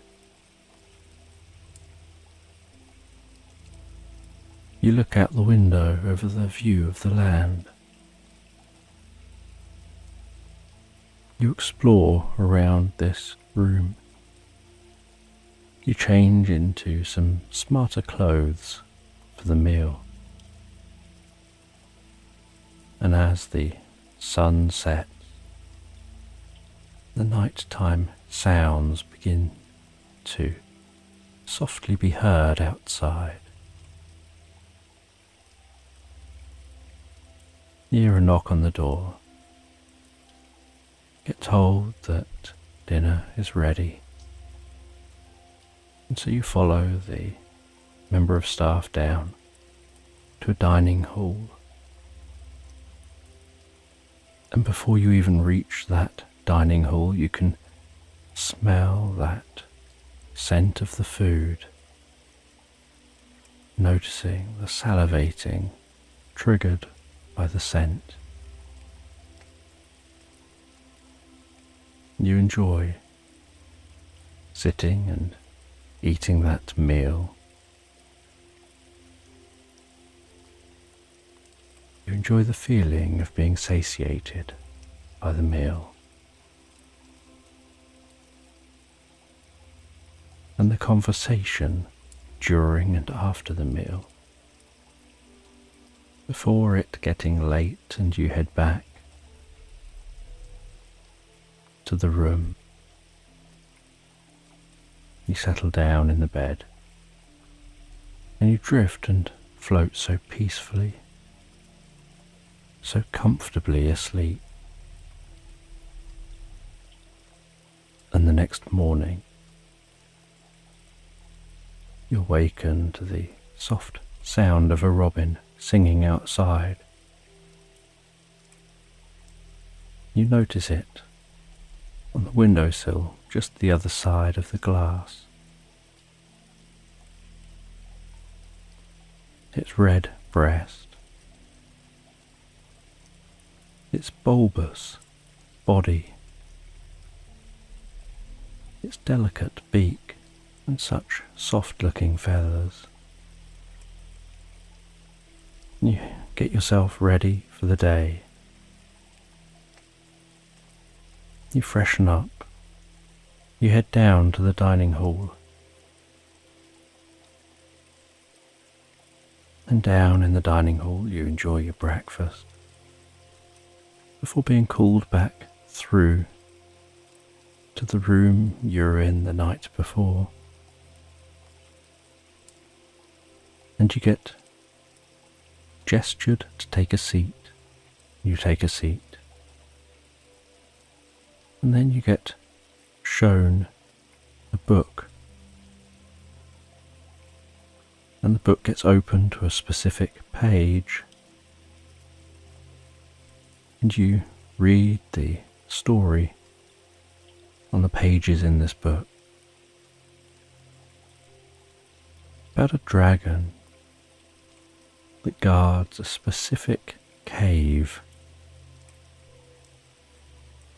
And within that cave is a magical crystal bracelet. And so you look up, curious what this means. Is this just a story? And you're presented with a map rolled up. You unfurl the map, and the Queen tells you this destination is where that crystal bracelet is, as she points to a location on the map. She then points to where you currently are. She tells you it's some journey, but you'll find what you're looking for. And a few hours later, you leave the castle. You continue your journey, following the river at first, and then as the clouds begin to change and darken and it begins to rain softly, and you can feel the raindrops on your face, smell the air with that rain.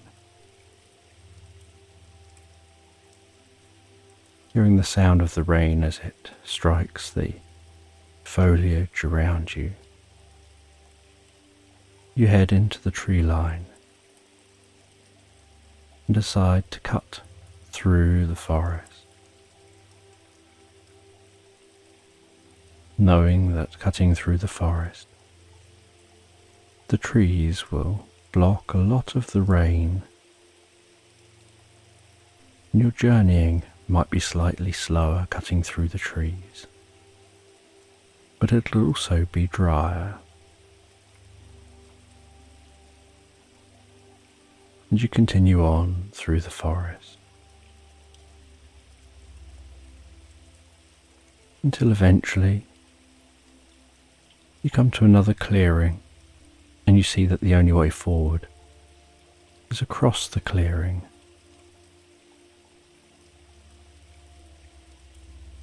And it's beginning to turn to nightfall, so you decide to set up camp on the edge of the forest and hope that it isn't raining in the morning. You light a campfire. You enjoy some food, some well-earned rest, ready to continue your journey the next day, settling down in the tent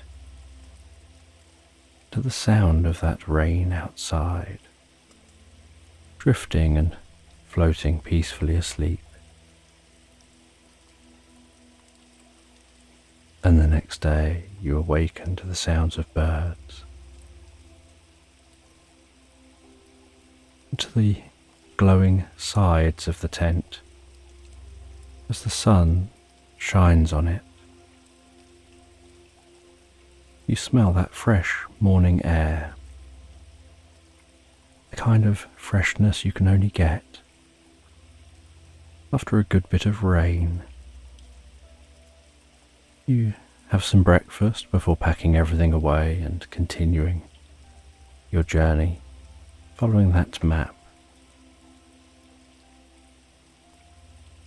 And as you walk, following the map, you encounter a stream, and you follow that stream heading upstream until eventually you find yourself at a small lake, and you see at the far side of this lake is a waterfall. And you notice out of the waterfall are some strange glowing lights seeming to dance and shimmer in and out of the spray of the water. And you work your way around this lake, heading over to the waterfall, and notice that they're waterfall fairies dancing in the splash of the water. And one of them comes over to you and talks to you and says that they know you're on a journey. You need to ascend this waterfall, climb a little way up this mountain to enter the cave where you'll find the dragon and the crystal bracelet. And you look up at the height of the mountain, at how far it seems you have to go. And they tell you that there's a way of making it a little easier for yourself. But to do so, you'll need to dive into the water. They tell you that deep under the water, just where the soil is churned up in just the right way, grows kneecap mushrooms. And if you pick a few of them and you cook them up and eat them. They'll give you the strength to comfortably ascend the mountain. And so you prepare yourself, test the temperature of the water before diving into the water, taking a deep breath, bobbing your head down and swimming down under the water, feeling the tickling of the water on your back, as if the waterfall is caressing your back like the jets in a hot tub. And you see those fluorescent mushrooms deep under the water. You dive down towards them.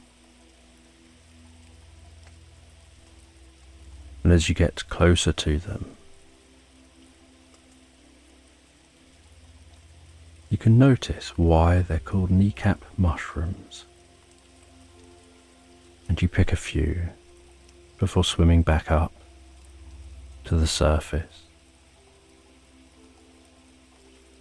feeling the water running down your face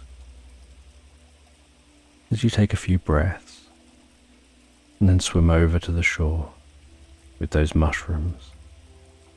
And up on the shore you dry yourself off. Then you cook those mushrooms. You prepare them with a meal.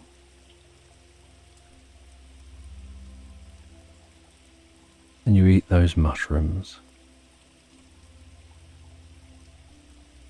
And over a short period of time after eating the mushrooms, you can feel the energy within your body from those mushrooms, as if it's passing through your head, your shoulders, down your neck, around the top of your body, the lower half of your body, down into your legs. With healing, powerful energy, like a healing light, coming into your body with each in-breath. And then one of the waterfall fairies taps on a singing bowl and slides a mallet around the bowl, tells you to focus on the sound and relax, and gives you some positive ideas for having the strength to ascend, to achieve your goal. Before you then begin your ascent, you climb up the side of the waterfall, walk along the slight plateau at the top of the waterfall before ascending the steeper mountain. And as you ascend, so you can see the cave up there, and you ascend all the way up to the cave.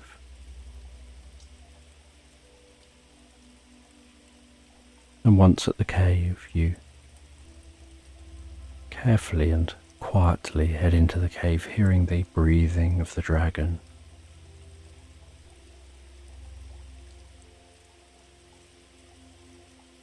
And you don't know what to expect, and you head over towards the dragon. And the dragon notices you and acknowledges you and asks what you're here for. Do you explain that you're here to find yourself, to gain control over your life? You're on a journey of inner discovery, and you've been told that there's a crystal bracelet, and if you can get that crystal bracelet, you'll find what you're seeking.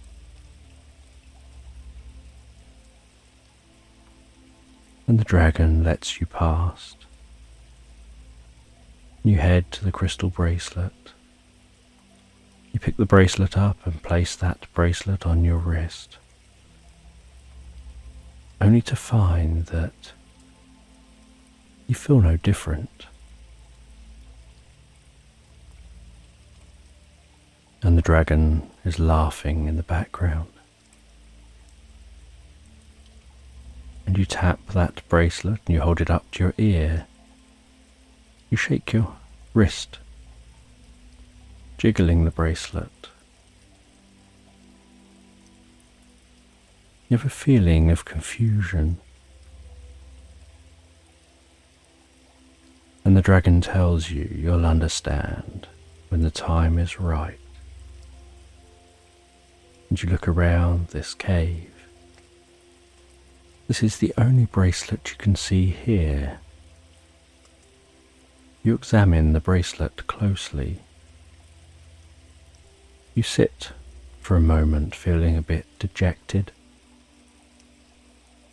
A bit like, what was the point of this journey? And then feeling a sense of annoyance at making this entire journey for a bracelet that seems to do nothing. And the dragon just sits in silence, watching your thoughts process. And you vocalize some of your rants, some of your complaints. And the dragon just sits there in silence. Until eventually, it's like a switch has flicked on in your mind. You get an aha moment.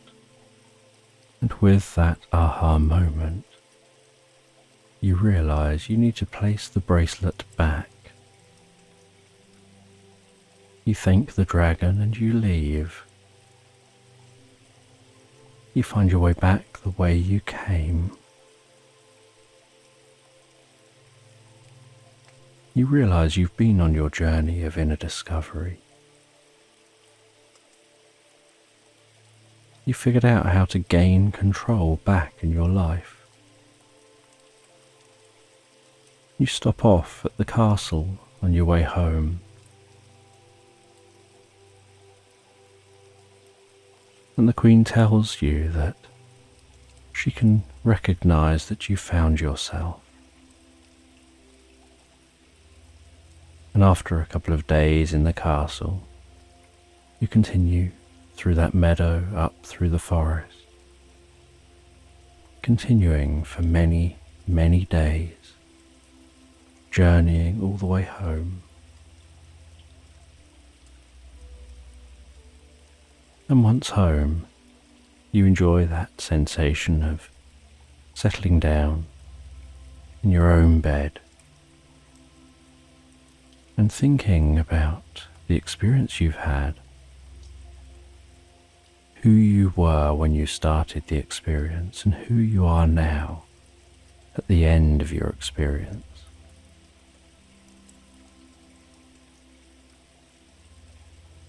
And with this, you drift and float so peacefully, so calmly and comfortably asleep, deeply into slumberland, knowing your journey of inner discovery has come to an end with you, realizing about control in your life, what you have control over and what you don't.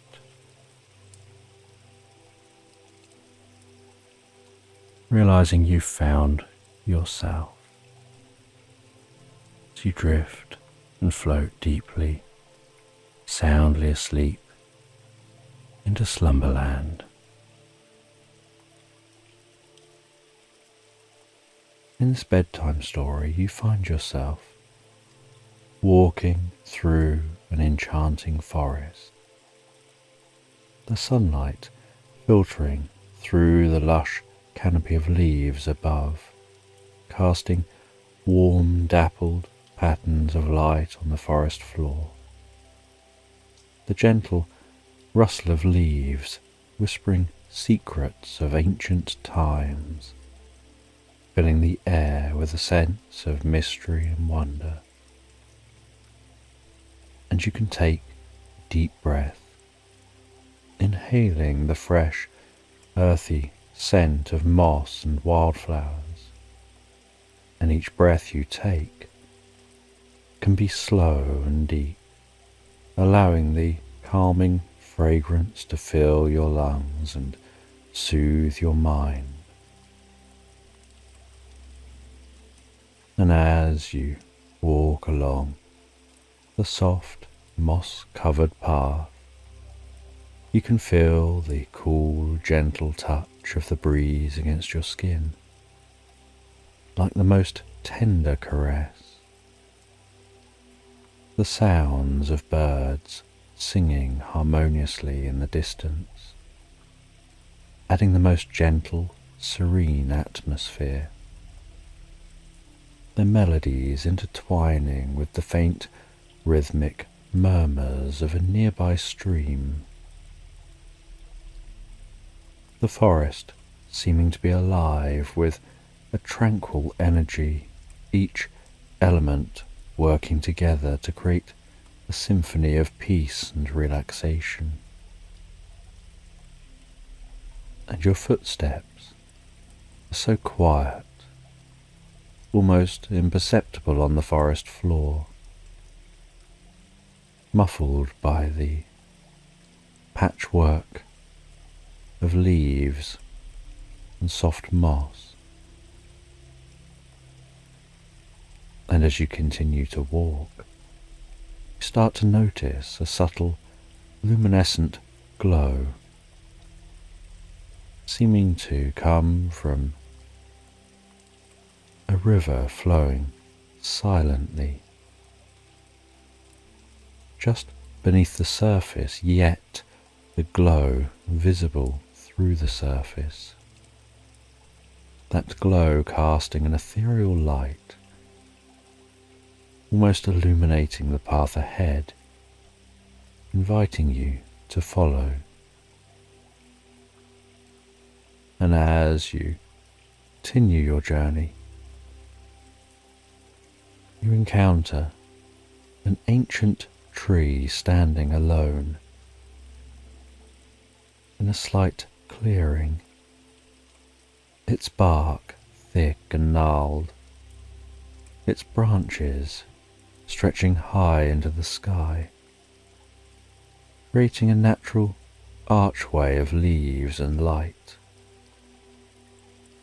And carved into the trunk of this grand tree, you find a spiral staircase, winding its way down deep into the heart of the earth.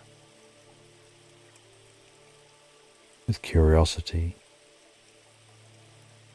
you place your hand on the smooth, cool bark of the tree and you begin your descent, each step down this staircase, guiding you deeper and deeper relaxed. And with each step,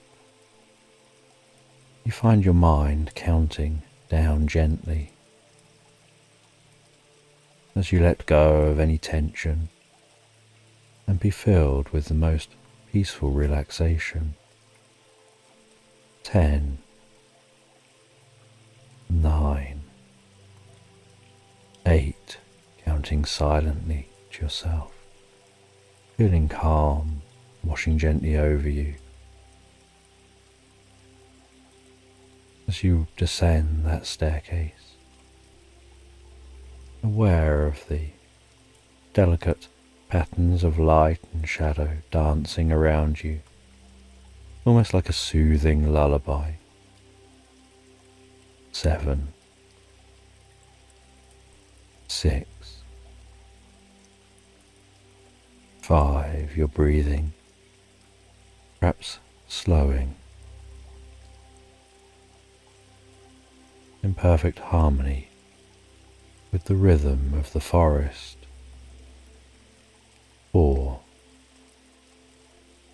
3, 2, almost feeling any worries and stresses just melting away, leaving you with pure serenity. 1, standing at the foot of the stairs, facing a door, and you gently open that door to find yourself in a secret library nestled here deep beneath a tree. A library filled with ancient books, pages containing tales of wisdom and wonder, glowing crystals scattered throughout this library, casting a warm, inviting light, making the space feel like a sanctuary of knowledge and peace. And you take time to appreciate the beauty and the tranquility of this hidden library,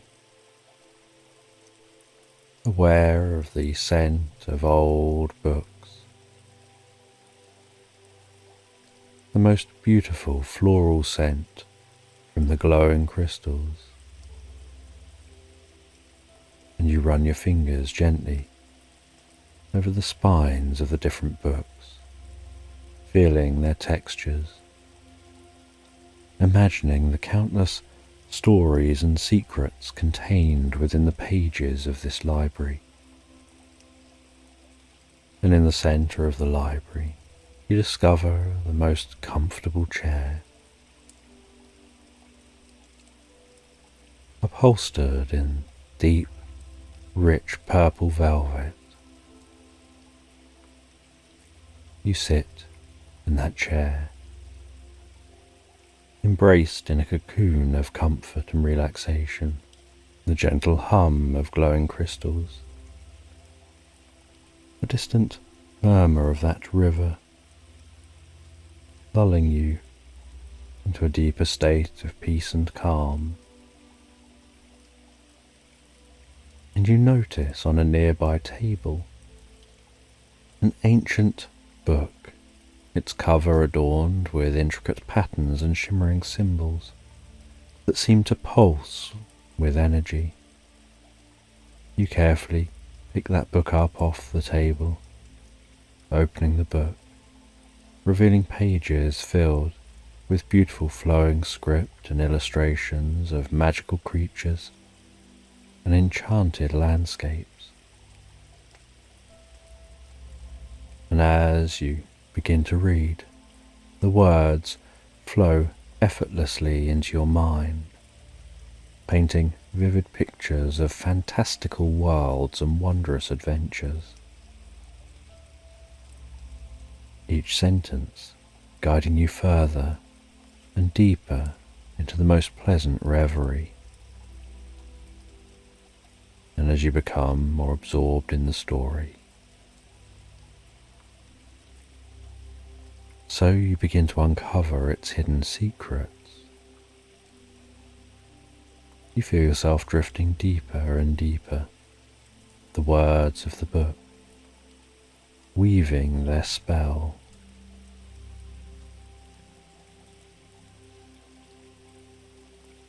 Finding yourself beginning to let go and simply be, as you sink deeper and deeper into relaxation. The story becomes like a gentle lullaby. You place that book down. You close your eyes, and to the sounds around you, you drift peacefully asleep.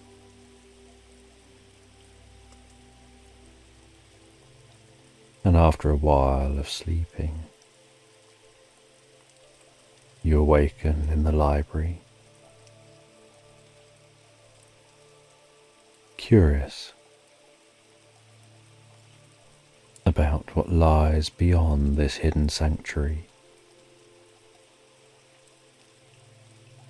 You explore the library and notice a doorway partially concealed by a tapestry of intricate patterns and vibrant colours. You gently pull the tapestry aside, revealing an entrance to another spiral staircase. you descend this staircase and find that it takes you to a new part of the forest that somehow seems different to the forest you came from.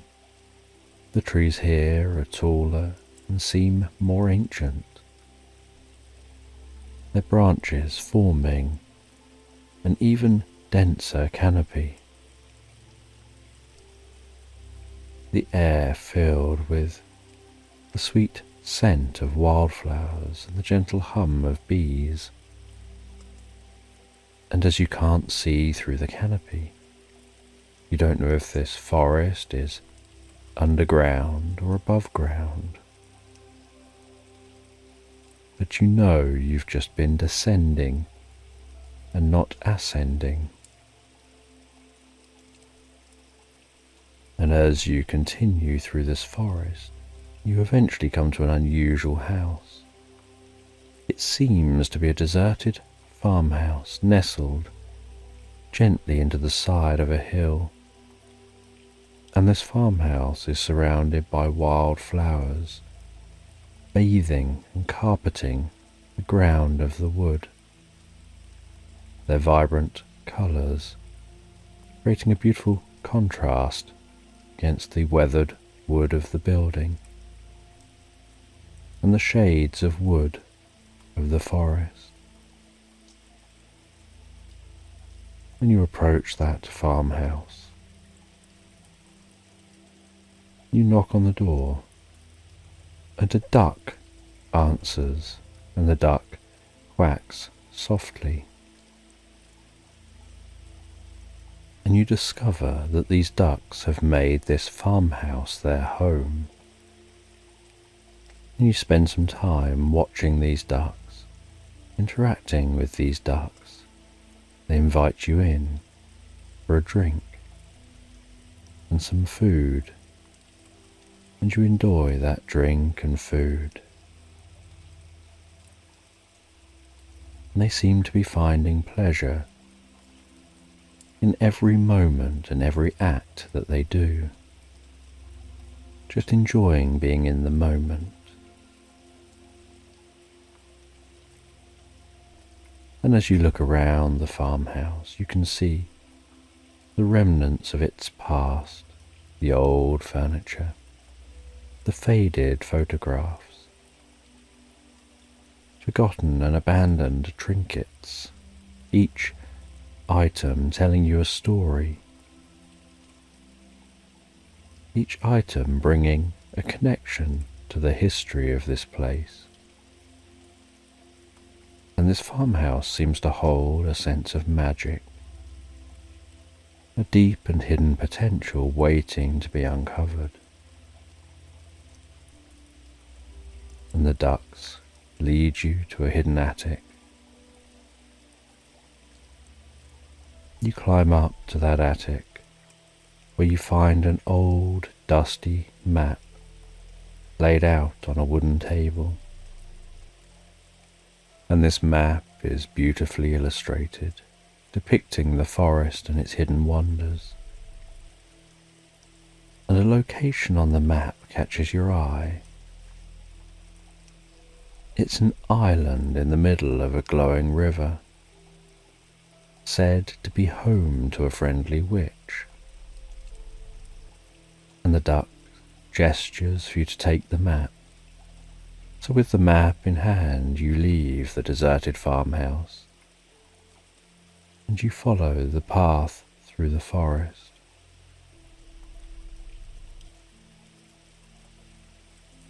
You can hear the sound of that river growing louder.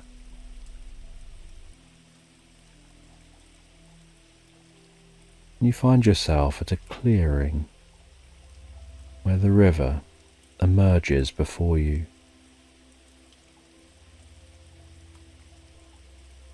You watch that river flowing, its soft glow casting magical light on the surroundings. You sit on the riverbank, on the cool grass, You look over the map and discover that it says that the only way to travel to the island is in a paper boat. And the map has the instructions for crafting that paper boat out of the map itself. And so you craft that paper boat. And the act of crafting the boat becomes almost a meditative process, each fold and crease done with such care and intention.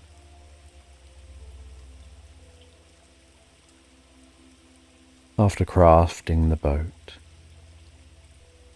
you follow the instructions to wrap around the base of the boat some large leaves, some sturdy twigs, weaved in with some delicate flowers.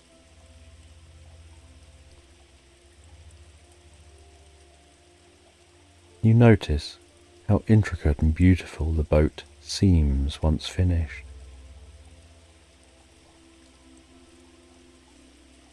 You carefully place the boat in the glowing river,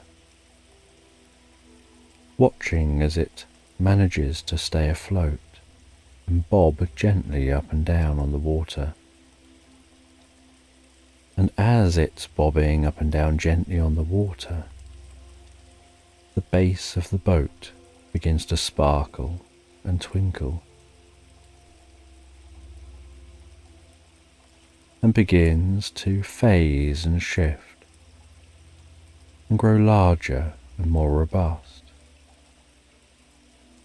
And the boat turns into something far more sturdy than you'd started with.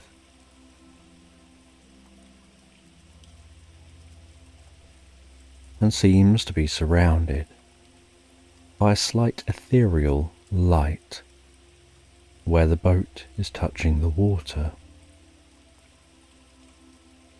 And you step into the boat, feeling its gentle sway as it moves on the water's surface.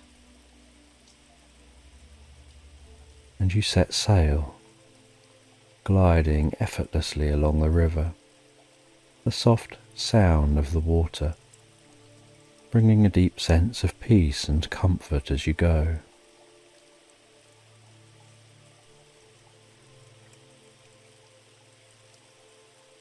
And as you sail, so you become more attuned to the beauty of the landscape around you,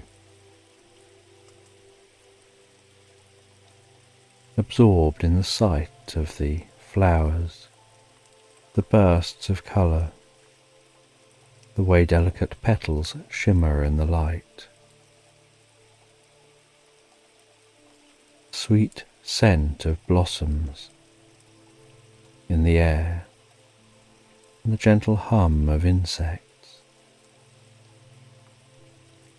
You find that travelling on the boat allows you to take a few moments of quiet reflection and deep connection to this world.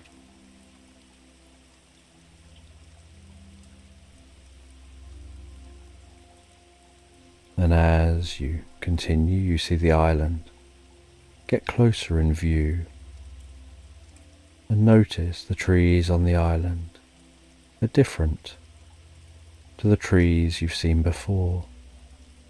Their branches seem to contain shimmering leaves, dancing in the gentle breeze. The boat gently laps up onto the shore. You step off the boat, feeling the land beneath your feet, the sounds of rustling leaves as you walk, the distant sound of birdsong.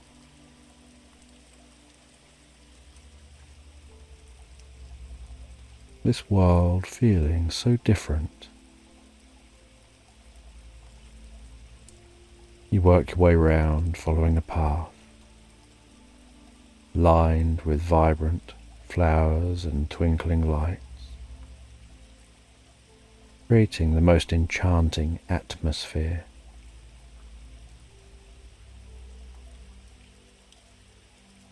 And the path leads you to a small, cosy cottage, surrounded by a lush garden full of colourful flowers, so fragrant. And a soft light shines in the window, casting a warm, inviting glow.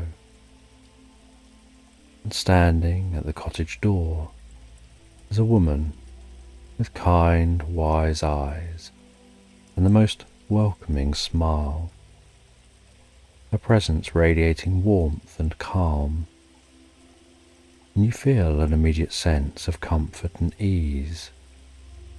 And she's the friendly witch, and she invites you into her home, gives you the most warmest of embraces,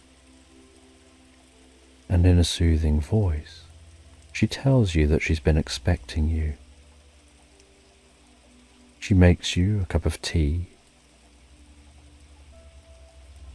and the air inside the cottage smells so fragrant and pleasant. Shelves are lined with jars of potions and dried flowers. A fire crackles gently in the fireplace, its soft light flickering on the walls. At a small wooden table, she pours you a cup of tea from the most beautiful teapot. You take a sip of that tea, feeling a deep sense of relaxation wash over you.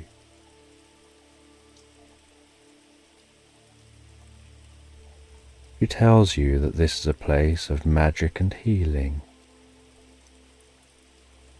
and that you're going to find and meet the elemental fairies, and they'll teach you something about nature, balance and harmony with yourself. And you listen to what she has to say.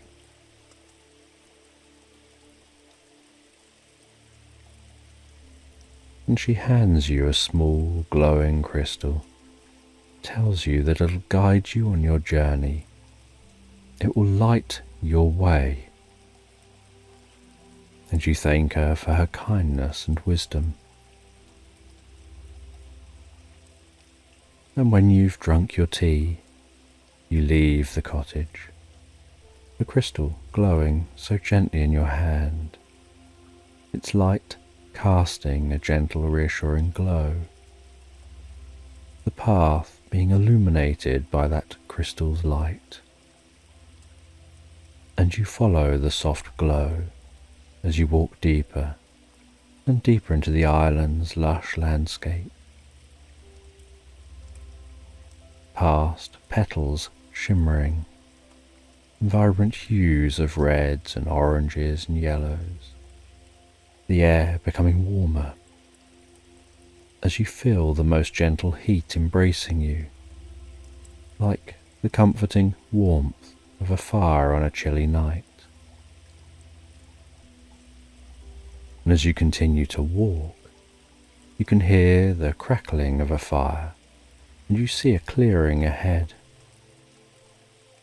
And in the centre of the clearing, you discover the fire fairy, her presence radiating the most brilliant golden light. Her hair flows like flames, her eyes sparkle with the intensity of a roaring fire. She moves with such graceful energy, every gesture filled with warmth and vitality. She acknowledges you with a voice crackling like the embers of a fire, and tells you that she's the fire fairy, the guardian of warmth and light, and she can help you to find the inner fire that fuels your spirit and guides your path.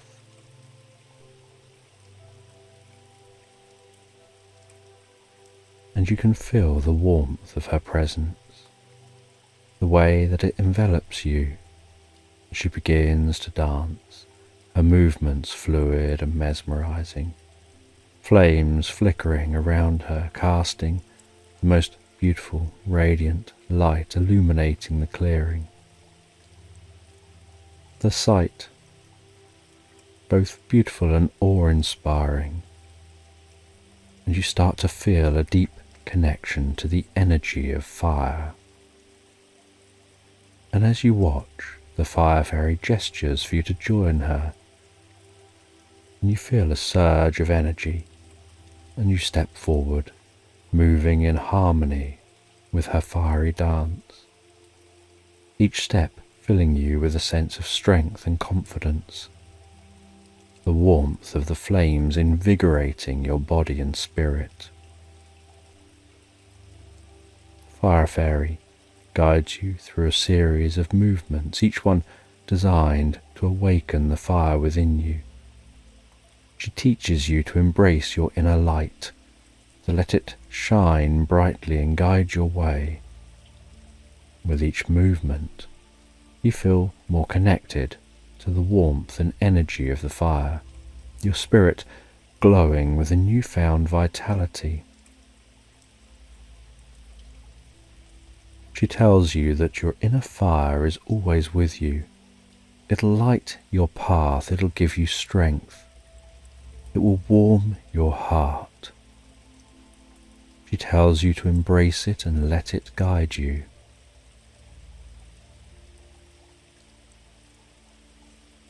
And holding on to that fire which burns brightly within you, a source of light and strength. The Fire Fairy bids you farewell, and you head off, following the path, following the glow of the crystal, and after a time the air begins to cool deeply, and you start to notice the sound of flowing water. You start to smell the fresh scent of rain and blooming lilies. You start to feel a deep sense of peace and tranquility. The soft glow of the crystal guiding you towards the presence of the Water Fairy.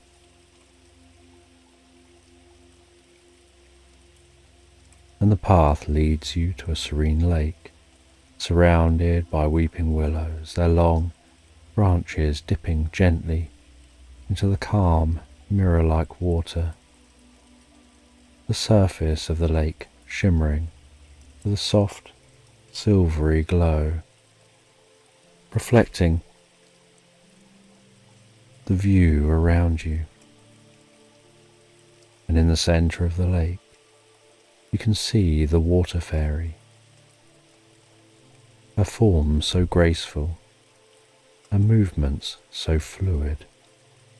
She seems to dance so effortlessly across the water's surface.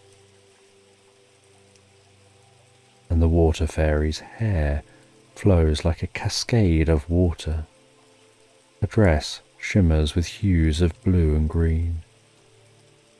She dances gracefully on the surface of the lake, her movements creating gentle ripples that spread out in perfect circles. She seems to exude a sense of calm and serenity, a deep sense of peaceful energy. Her voice, as she talks to you, sounds like the murmur of a babbling brook. She tells you that she's the guardian of fluidity and calm, that she'll help you to learn to go with the flow and to embrace the ever-changing nature of life. You walk to the edge of the lake.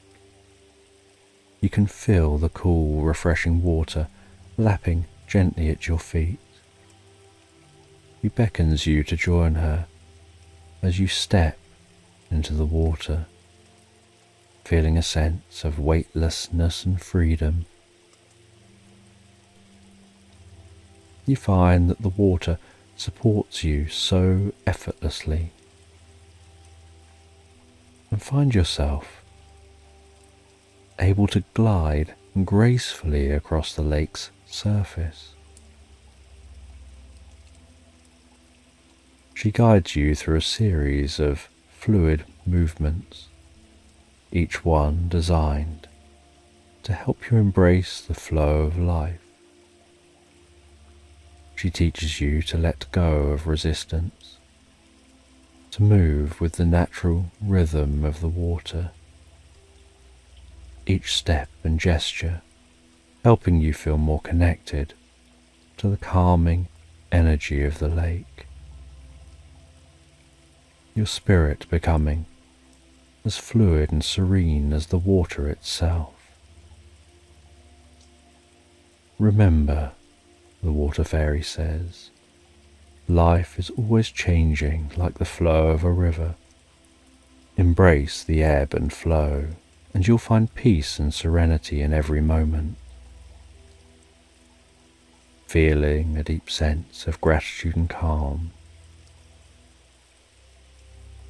the fluidity and serenity of the water flows through you, a constant source of peace and balance. You head away from the water fairy, away from this lake. The fairy's calming energy remaining with you, a soothing presence resting by your side. You continue to follow the path, and you notice the air growing lighter and more fragrant, filled with the scent of wildflowers and the sound of rustling leaves. The trees swaying gently in the breeze, their branches creating a canopy of dappled light, and the crystal in your hand continues to glow with its soft, ethereal light. As you continue to travel towards the air fairy,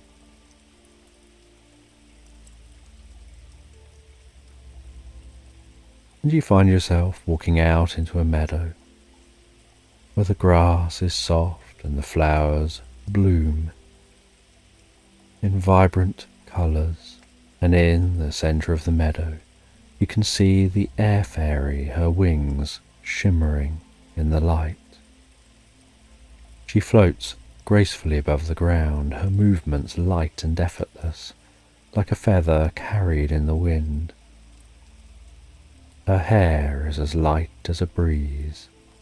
Her eyes sparkle with the clarity of the open sky. She moves with a grace that seems almost otherworldly, her every gesture filled with a sense of freedom and joy.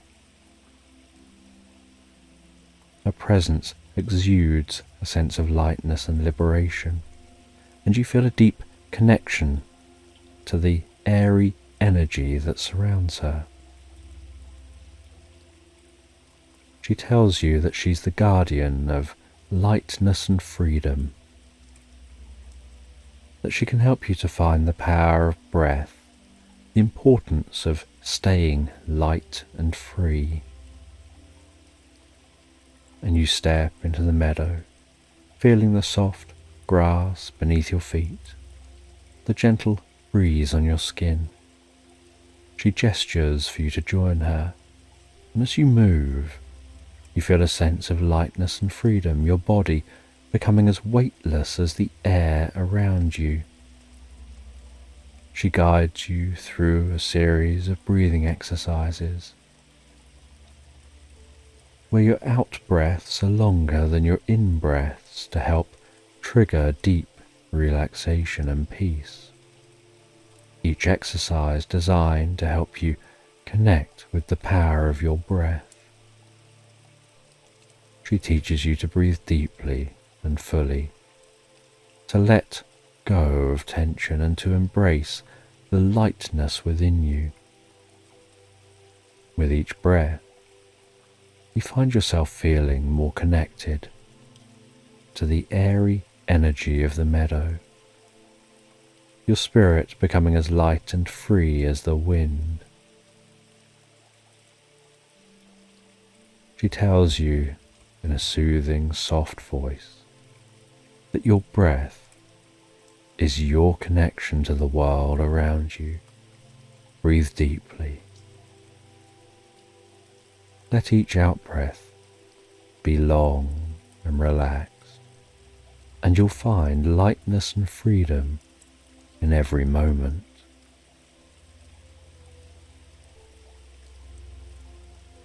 And with a deep sense of gratitude and lightness, the freedom and clarity of the air flowing through you, bringing a feeling of lightness and joy, you leave the meadow, follow the path deeper into the island, the air growing cooler, more fragrant, with a rich, earthy scent, the smell of foliage, the crystal glowing soft and steady, guiding your path towards the earth fairy. And you find yourself heading out into a clearing, surrounded by the most ancient of trees, their trunks thick and gnarled, their roots digging deep into the ground. And in the centre of the clearing, you can see the earth fairy, her form sturdy and grounded, surrounded by a garden of lush plants and vibrant flowers, each one blooming with life and energy. And the earth fairy's hair is a cascade of leaves and flowers, her eyes sparkling with wisdom of ages. She seems to move with the most deliberate grace, every gesture a sense of stability and strength. She exudes a sense of grounding and connection, and you feel a deep connection to the earthy energy that surrounds her. She tells you that she's the earth fairy, the guardian of stability and grounding. She tells you that she can help you find strength and connection within yourself. You feel the solid earth beneath your feet and the cool, refreshing air on your skin. She gestures for you to join her, and as you move, you feel a sense of stability and grounding, your body becoming as rooted as the ancient trees around you. She guides you through a series of grounding exercises, each one designed to help you connect with the strength and stability of the earth. She teaches you to stand firm and tall, to let go of fear, to embrace the power within you. With each movement, you find yourself feeling more connected to the earthy energy, your spirit becoming stronger and more grounded. She tells you that you're always connected to the earth,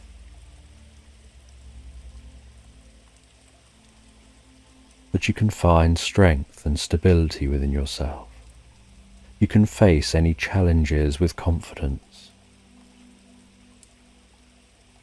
Before you set off, you thank her for her wisdom and guidance. You feel a deep sense of gratitude and stability, the strength and grounding of the earth flowing through you, that constant source of stability and strength. and you begin to make your way back to the forest, the path seeming so clear, illuminated by the glow of the crystal. You find the journey back seems so effortless.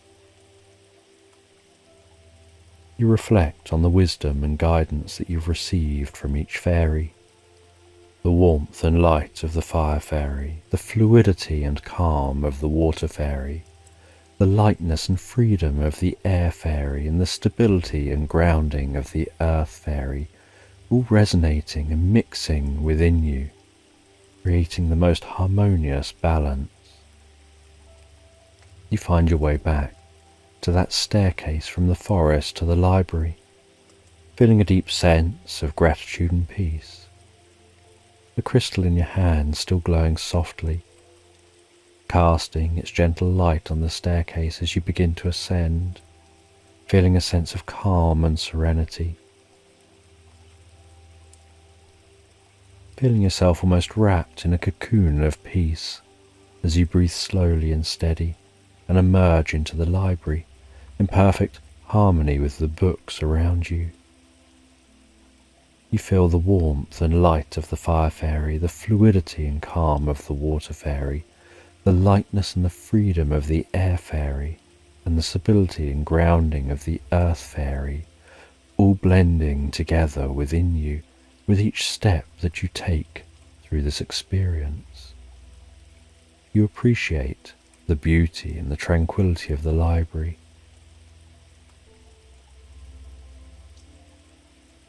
Before finding your way back to that spiral staircase in the base of the tree, ascending that staircase so softly and gently, feeling lighter and more effortless with each step, getting back to the heart of the forest.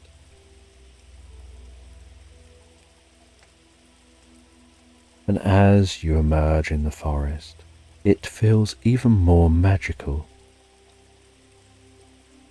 You rest for a time in a clearing,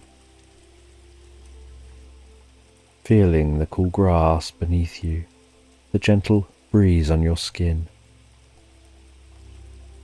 holding that crystal still, offering its beacon of light and wisdom.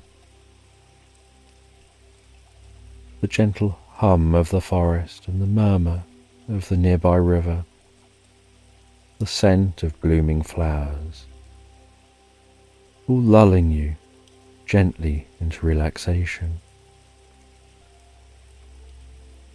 You feel yourself developing newfound clarity and a new depth of harmony in your experience. You find the lessons from the elemental fairies merging, like stirring a pot, mixing them together, creating something greater than the sum of their parts. Eventually, leaving this area, finding your way back to your home.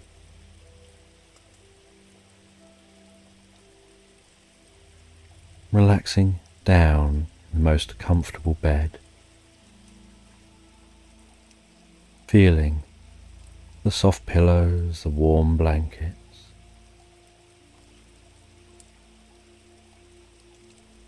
just the right temperature to sleep, taking a few deep calming breaths, closing your eyes, and drifting gently and deeply asleep into slumberland. And in a peaceful little village, nestled gently between rolling hills and lush green meadows, there was a hidden treasure waiting to be discovered.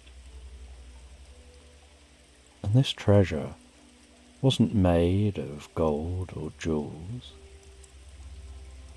but was made of memories and dreams.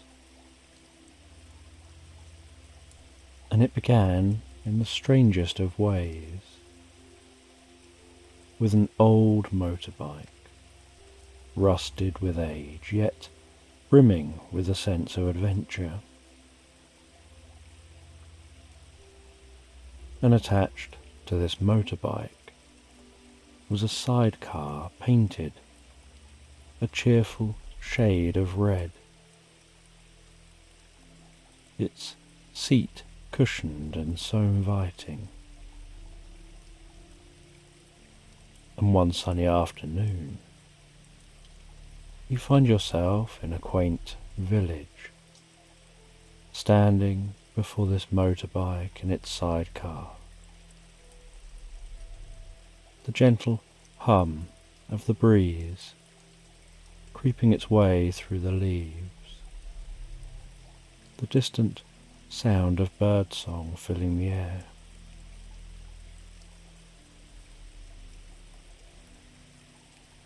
You climb on that motorbike. You sit your cat in the sidecar on that most comfortable soft cushion. You gently strap the cat in with its seat belt and begin to set off on the motorbike, its engine so gently purring to life. And you begin to follow the winding path, the road taking you through fields of wildflowers, vibrant colours of those flowers swaying with the rhythm of the wind. You enjoy the warmth of the sun on your face, the cool breeze tickling your cheeks. You can see the fur of your cat flapping and moving in the breeze, the cat seeming to enjoy the journey with you. The gentle scent of blooming flowers tickling your nostrils and filling your senses, as the world around you seems to slow down, each moment seeming to stretch out, inviting you to savour the beauty of the journey. And as you continue to ride deeper and deeper into the countryside, you spy an old wooden sign pointing towards a forest, and the sign reads "Majestic Caves Ahead." And so you begin to journey towards the forest, curious about those caves, the trees arching overhead, the coolness of the shade, the change in the sound quality as you pass into the forest, passing through those arched trees, beginning to notice a deep sense of pine and earth, the rustle of leaves just audible against the backdrop of the sound of your bike, the dappled sunlight tickling the ground as you venture further and deeper, eventually discovering the entrance to those caves.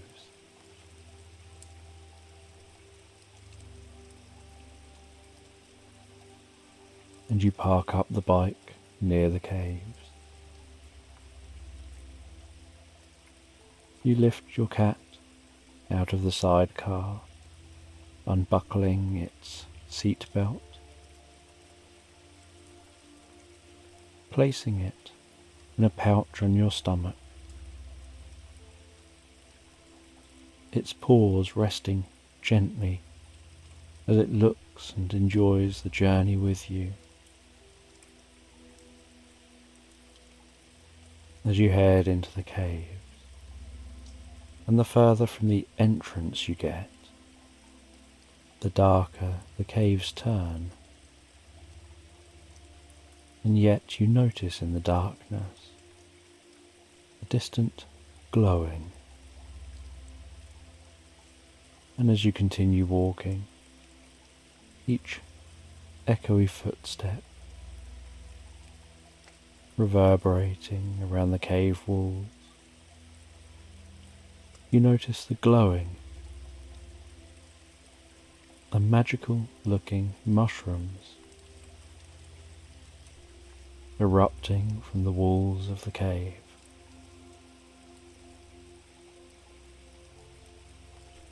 You continue through the cool and still air of this cave.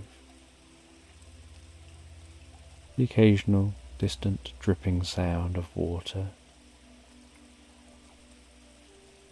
following the gentle luminescence of those mushrooms, letting them guide your way deeper and deeper into this cave.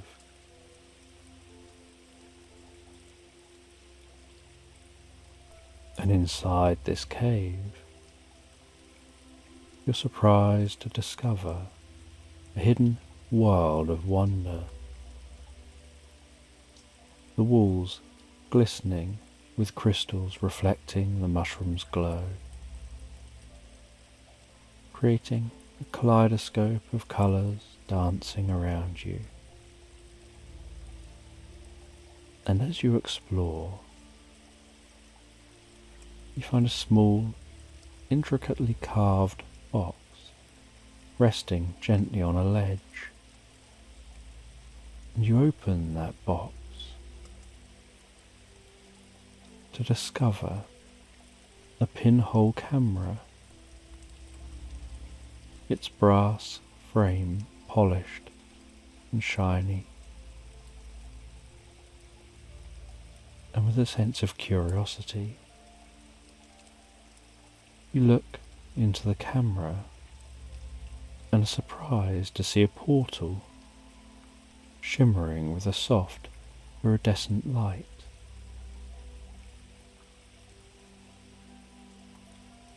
And you place the camera on the floor, and it seems to almost beam that portal before you.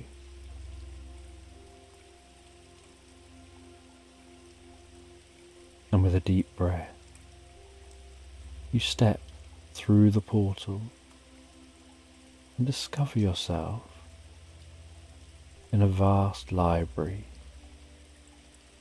filled with the most fantastical looking books.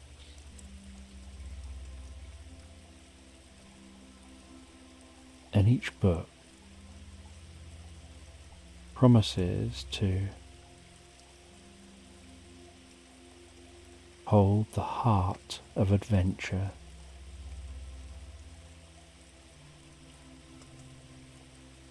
And you explore this library, and you find a book which deeply intrigues you.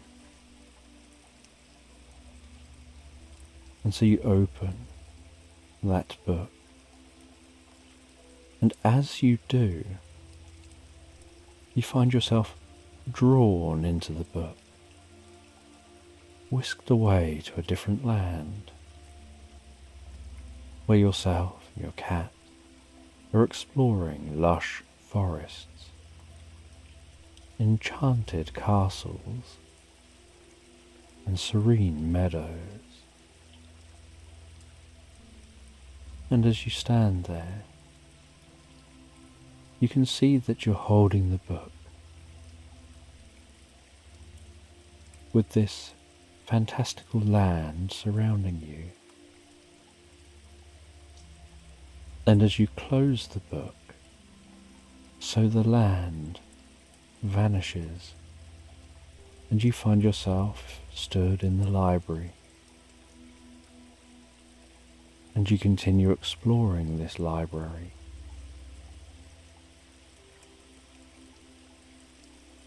You find a grand window, and you see the most incredible sight through that window.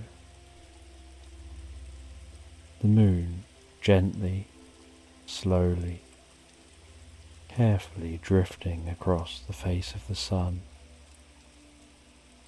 before creating a ring of fire, illuminating the sky.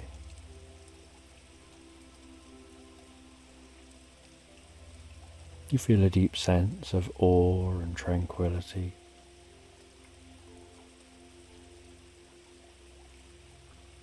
Aware of the beauty and the mystery of the universe. And as the eclipse passes, so you continue exploring this library, holding on to that deep sense of peace and contentment. And then you leave the library, step back through that portal, finding yourself again in the caves, seeing that pinhole camera just sitting there on the floor.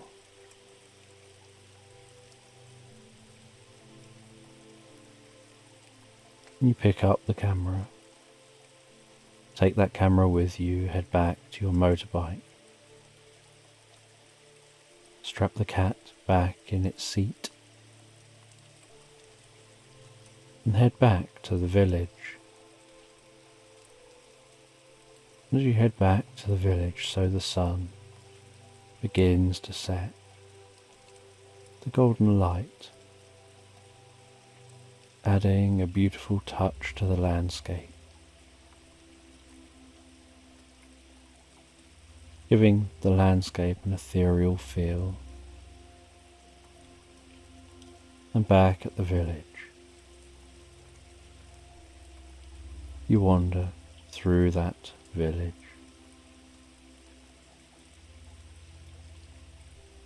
You head into a small, inviting bookshop. Intrigued by the name of the bookshop, you head inside. Once inside, you can smell the scent of the old book, of the ancient wood, seeing the unevenly stacked and arranged books stretching from floor to ceiling in every room. Books of all types.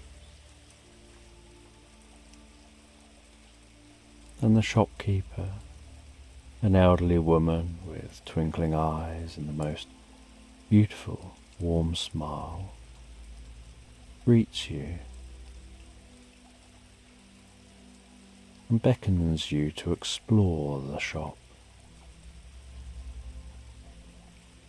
You take some time browsing the shelves, your cat seemingly exploring the shelves with their eyes. You pull out one of the books. You open that book, and it seems to fall open on a page that's shimmering with a soft golden light.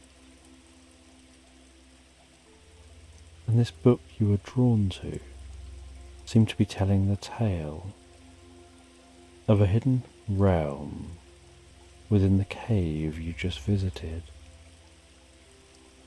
A realm where time stands still and dreams come to life.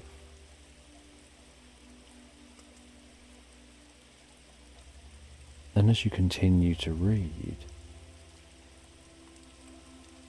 you feel yourself becoming more absorbed in the story again, the words seeming to paint a vivid image in your mind. So vivid you can almost hear the echo of your footsteps. You can almost sense that glow of the mushrooms. And you learn something deep and meaningful from this book. And after looking through that book, the shopkeeper hands you a small journal and tells you that this journal is for your adventures. And as you leave the bookshop, so you notice the sky is now inky and dark, and the village is bathed in the gentle glow of the moon. And you head back to an inn you've been staying at. And you settle down into your room at the inn.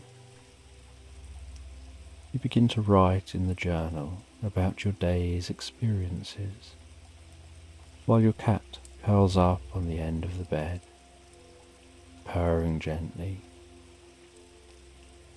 writing with one hand, gently petting the cat with the other,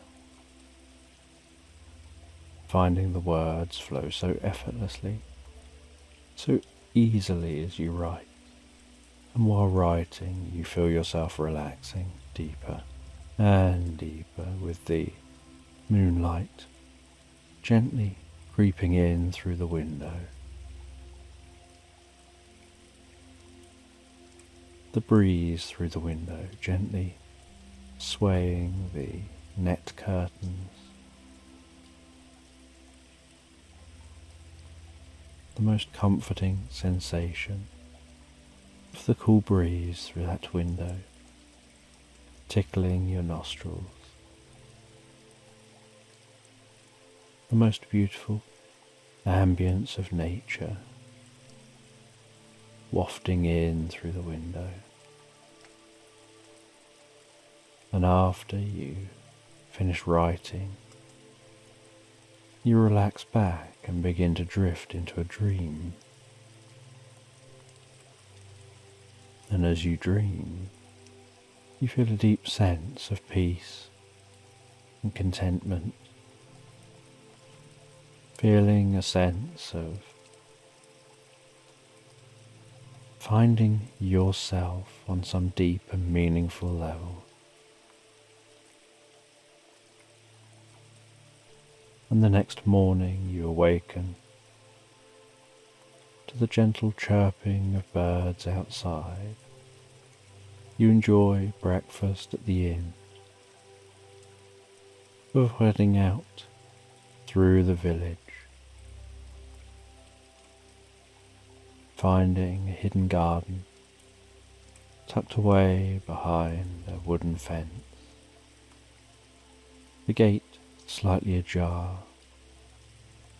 and as you pass through the gate, you discover that sanctuary of lush greenery and vibrant flowers, like a tranquil oasis with winding paths and secluded nooks inviting you to explore. And in the centre of the garden is a grand oak tree, its branches stretching out in all directions, offering a natural canopy, a natural umbrella from the sun. And beneath the tree is a stone bench, and this bench looks deeply worn, like it's been there and sat on for hundreds of years. And sitting on that bench, you notice a young girl. She has a book resting in her lap.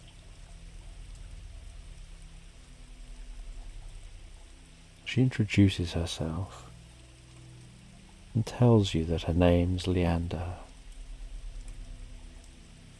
She shares stories of the garden, each tale filled with magic and mystery. You listen, captivated by her words. As she stands up and begins to walk, and you follow, and together wander through the garden, discovering hidden corners and secret paths. Your cat rolling around on the grass, wandering off at times on its own little missions, before returning and checking you're still there. Leander leads you to a small, sparkling pond on the edge of the garden, with water so clear. At the right angle, it reflects the sky above like a mirror, and you gaze into the pond, and you can see the shimmering light beneath the surface. And Leander explains that it's a portal to another world. She asks if you'd like to see where it leads. With a sense of adventure, you feel that that would be an exciting thing to do. And she holds your hand and steps with you into the pond, and you can feel the coolness of the water. And your cat, not wanting to miss out, runs and jumps and latches onto your back and climbs up onto your shoulder, and then drops off your shoulder into the pouch in front of you. And together you wade deeper and deeper into the pond. The light of that portal glowing brighter and brighter as the world around you fades, and you feel yourself gently travelling through the portal, finding yourself standing before the most beautiful landscape. The sky a deep and endless blue, dotted with the occasional fluffy white clouds. Rolling hills undulating before you, covered in the most beautiful carpet of vibrant green grass and colourful wildflowers. And you head through this meadow, and you head towards some distant caves.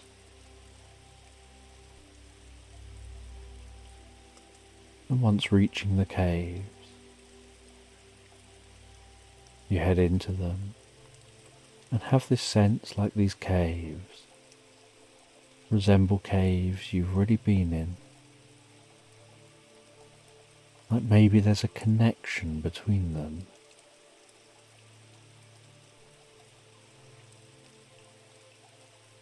And there's a certain hum or resonance, the way the air passes down the cave, seeming to create the most beautiful note emanating from all around you. And deep in this cave you discover some intricate carvings telling the story of this land. and Leander explains that the caves contain great wisdom. They're a place where past and present meet, where those who seek knowledge and understanding come, and you take some time to marvel at the beauty and history etched into the stone. And deep in the cave, you discover a small alcove filled with ancient scrolls and books. And Leander carefully picks up a scroll and begins to read aloud in a language you don't recognize.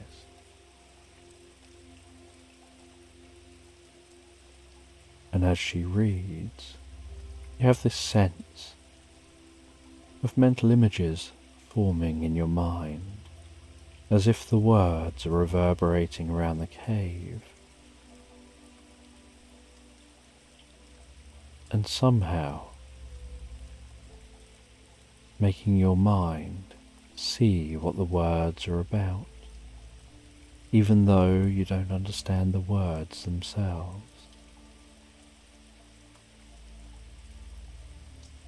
And you start having these images and ideas in your mind of this land being ruled by benevolent beings who used to harness the power of the earth and sky to bring peace and prosperity to all. And although you don't understand the words, you start to feel a deep sense of connection to these stories, to this land, as if somehow the magic of the cave is wrapping around you, enveloping you.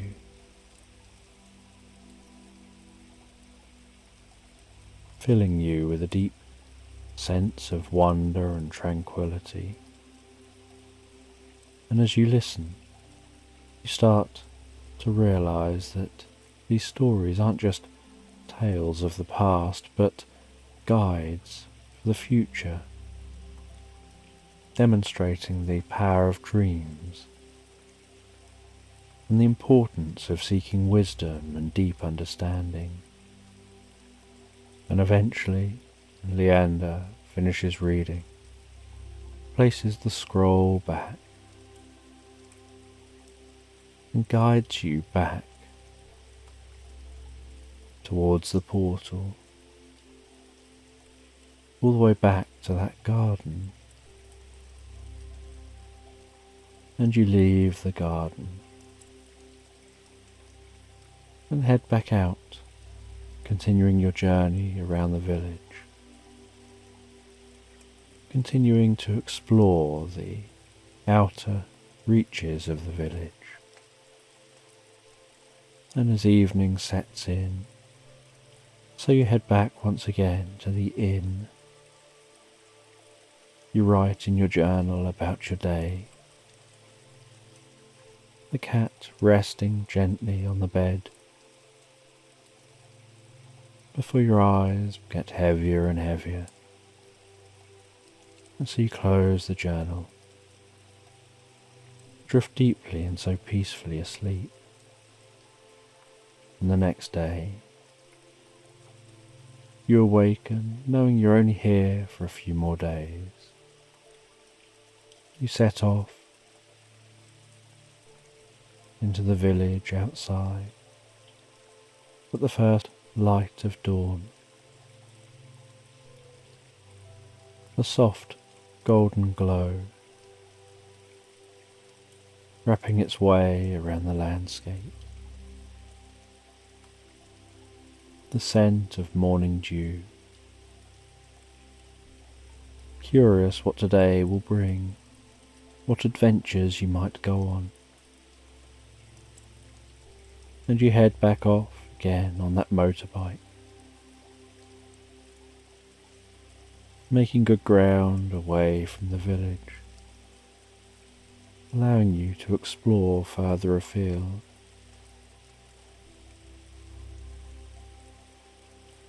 and you find yourself way off from the village, heading into the landscape, arriving at some forest, heading deep into the forest, and discovering some ancient ruins. And you park up the bike, and you go and explore those ruins.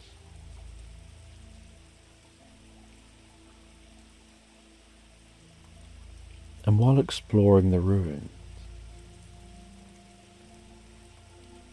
you hear a sound coming from in the forest around you.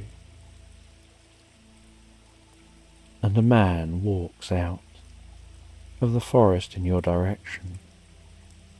A friendly, kind-hearted looking man with the most wonderful smile and deeply curious eyes. And he introduces himself as Dornan. He tells you that these ruins hold a deep secret. Deep under the ruins, if you can find the entrance, is a secret library. And he guides you through the ruins. He moves aside some ivy wrapped around and hanging down some of the stonework. He crouches down and squeezes through a small gap and beckons you to follow. And so you follow through that gap, and he lights a flame, touches that flame to something on the wall, and suddenly the flame seems to shoot around this area, lighting up torches which are lining the walls here, revealing the beauty of this secret library. And together you head around this library. You see the most incredible books and find in the centre of the library is a pedestal, and on that pedestal is one large book. And he tells you to rest your hand on the book. And as you do, you begin to feel a pulsing, and you hear a deep, guttural chanting. And the library seems to almost vibrate and pulse around you, almost as if it's your vision pulsing. And then the library disappears. And just that book on the pedestal remains in the middle of a vast meadow. You remove your hand from the book and begin to explore this meadow. And as you explore the meadow, you notice the sky here looks different to what you're used to. The stars don't match up with the stars in the sky you normally see. And you can smell the distant scent of freshly baked bread somehow wafting through this meadow. And you find yourself driven by your nose, exploring the meadow deeper and deeper. There are the scent of flowers, the sounds of wildlife, the twinkling of stars, and the scent of freshly baked bread. And as you walk and explore, you find over a small hill a man resting there, seeming so jolly, baking bread over an open fire. And he asks you if you'd like to join him, and you sit down on a log near the man. He hands you some torn off bread and then covers it in some butter and tells you this is the most luxurious bread and butter you've probably ever tasted. And together you enjoy eating that bread and butter, enjoying that rich taste. He then offers you a pastry he's made with the sweetest cinnamon scent. You enjoy this pastry and almost feel a sense that you don't want to leave here. But after a while, you know you have to head back. And so you head back through the meadow and find your way back to that pedestal. You rest your hand on the book. You hear the chanting. You notice the world around you vibrating before fading away and the library returning. And you find yourself stood there with Dornan just watching you. And Dornan asks if you're okay, says that you seem to zone out for just a moment, but that just a moment, from his perspective,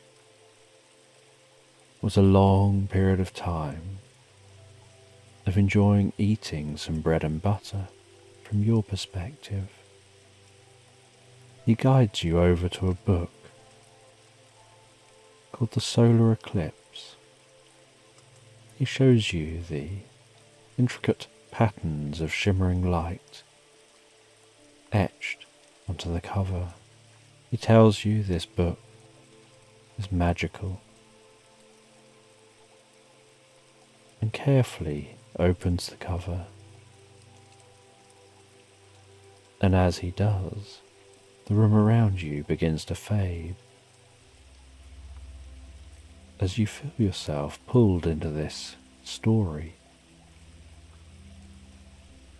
And as the room fades, so you find yourself in a field watching the sun pass across the sky, gradually beginning to set. The most beautiful colours undulating and tickling the earth below. And you can see that there's an elderly man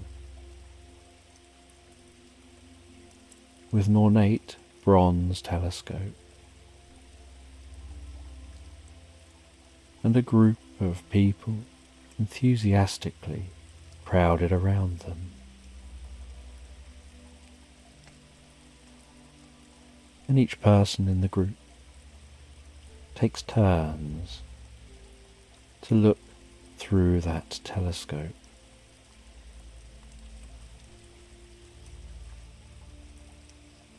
And as you approach with Dornan, the man notices you and tells you you've arrived just in time for a solar eclipse. A telescope is set up especially for being able to see solar eclipses safely. They ask if you'd like to see the solar eclipse in a way you've perhaps never seen one before. You share your excitement at this opportunity, and as you look through the telescope, so you see how incredible it looks up close, the shadow of the moon slowly eating away at the sun. The surface of the sun violently undulating and pulsing.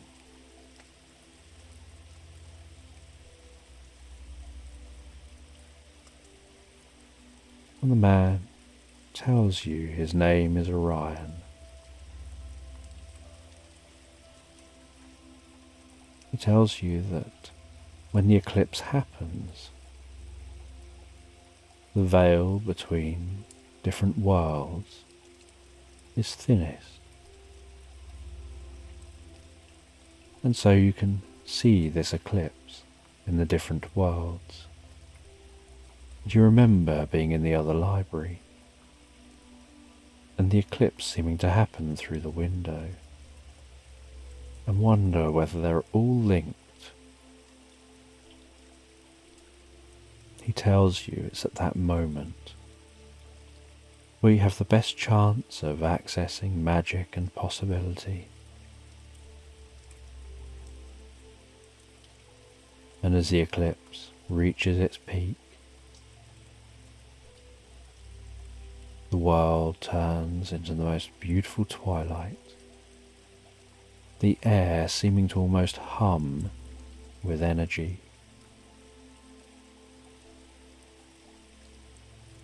You start to feel such a deep sense of connection to the universe, a deep sense of infinite possibilities.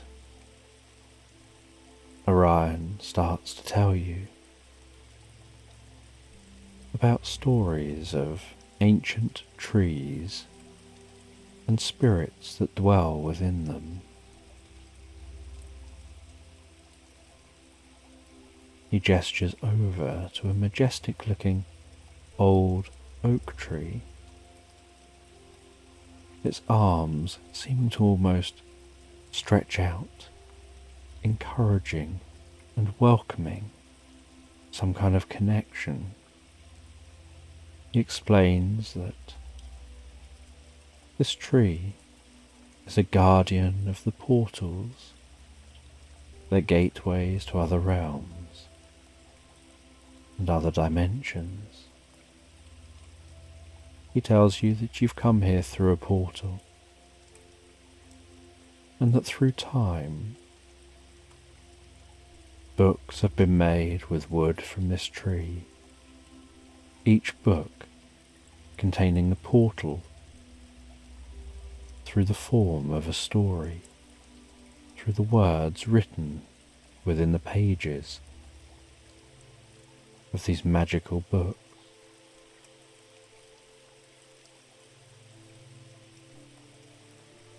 He says that you can approach the tree, run your fingers gently around the bark of the tree, and a portal can open up for you.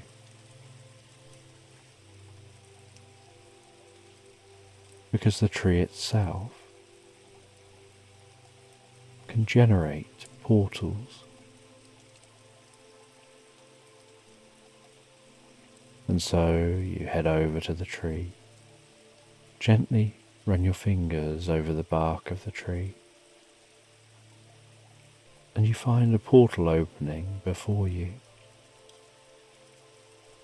You walk through that portal to a land of deep violets, glowing mushrooms, large crystalline structures, presenting a deep sense of wonder and mystery. Your cat perched up in front of you, looking on with deep curiosity. And you find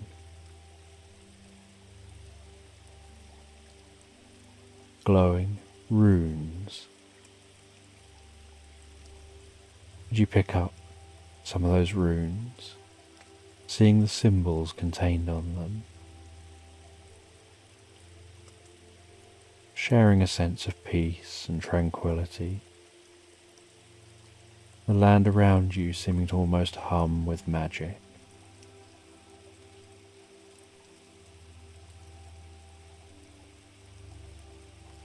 You head back through the portal to share your experience.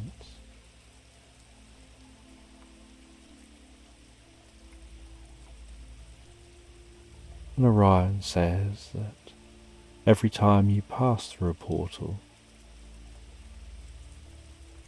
if there are no instructions, it could lead anywhere.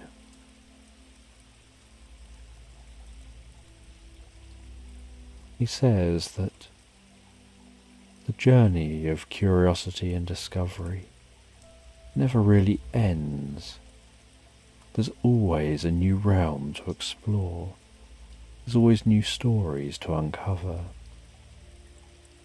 And so you head back with Dornan.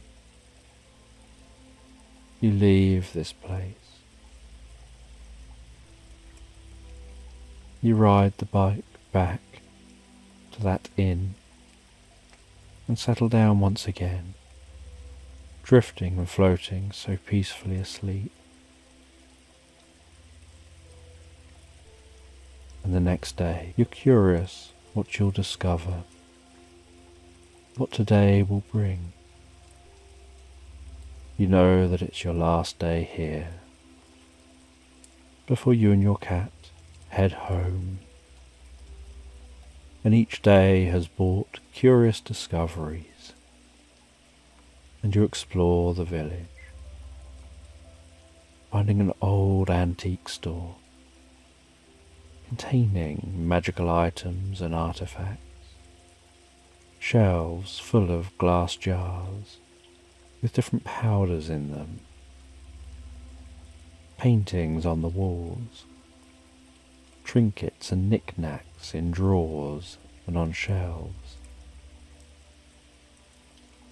objects hanging from the ceiling, casting enchanting shadows on the walls as they sway and gently move. And as you look around, you find a curious, small, little brass item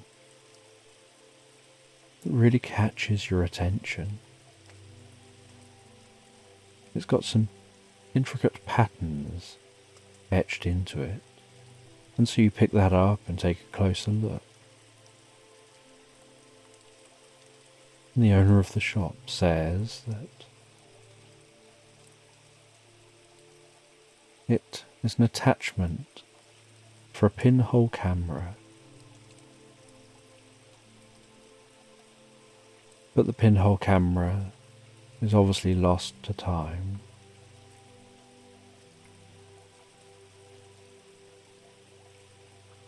And you wonder with curiosity as you take the camera you picked up a few days earlier out of your bag,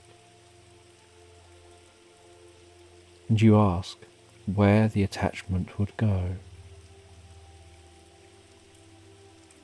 And the shopkeeper takes the pinhole camera and the attachment, and almost like putting together some Lego, or perfectly fitting some Tetris blocks in place, they attach the attachment. And even they feel a sense of shock and surprise at discovering the attachment seems to have come from this camera.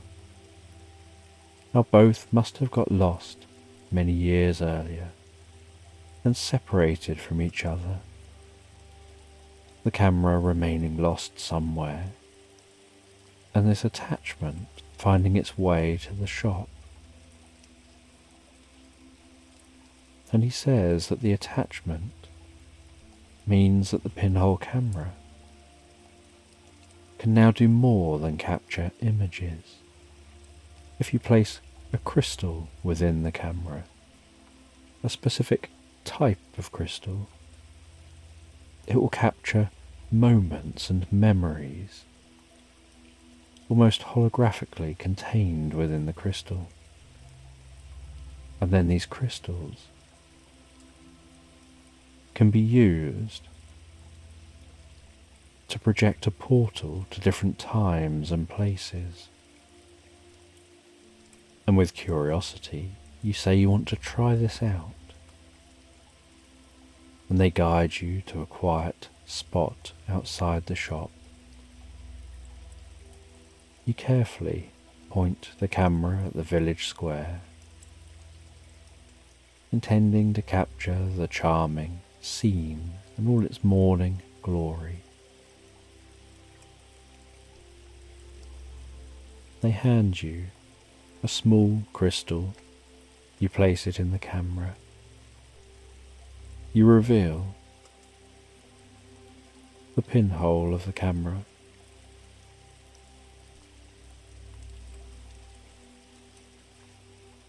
And after a little while, you cover it over again. And then you feel a strange sensation. And you remove the crystal and place it into a place in the center of the camera, and then uncover the hole in the front. Then the world around you begins to shift and blur again, and you find that you're standing in the village square, except now the light is different, softer, the colours more vibrant. There's a strange sense of magic in the air. You find that the land around you has changed. Somehow this is like the village that always was, only it seems different. It's like a moment in time that you can wander around and explore, that seems to loop just a very short moment, about the time it takes for a bird to be flapping its wings. And so the birds seem to be flying on the spot. And you walk around and explore the village like this. And it's like exploring the village, except that everything is looped and exactly the same moment in time is happening over and over again, and everything in the village seems as real life, except this is just a hologram. And you can walk around, and you can even interact with what's in this image. And then you head back to the camera, lift the lid, twist the crystal, and the image disappears, and you wonder what it's like for those outside of the experience. What do they see and experience themselves? And after your experience, you head off and take a few more of these curious photos before heading back to the inn, knowing tonight's your last night. And so you have the most hearty, most delicious meal and conversation. You relax in the inn by the log fire. You read a good book before heading up to bed. You write in that journal while the cat rests on the bed. and then you rest back on the bed yourself. The cat climbs onto your lap, snuggles up on your stomach as you're laid back on the bed, and you gently stroke that cat as it purrs on your lap. Before drifting and floating asleep, knowing you're heading home in the morning, and you've got your journal of curiosities, of the strange experience you've had in your time here in this village. And you wonder whether it'll shape your dreams, and how it will shape your future, and how you approach the future. And you drift and float asleep, so deeply, so comfortably asleep, into slumberland. And in this bedtime story, you find yourself playing a game of cards against a wizard wearing a fitted purple jacket. And you're playing this game of cards in a tavern with a crackling, large, open fireplace. The sounds around you of people drinking, laughing, having a good time.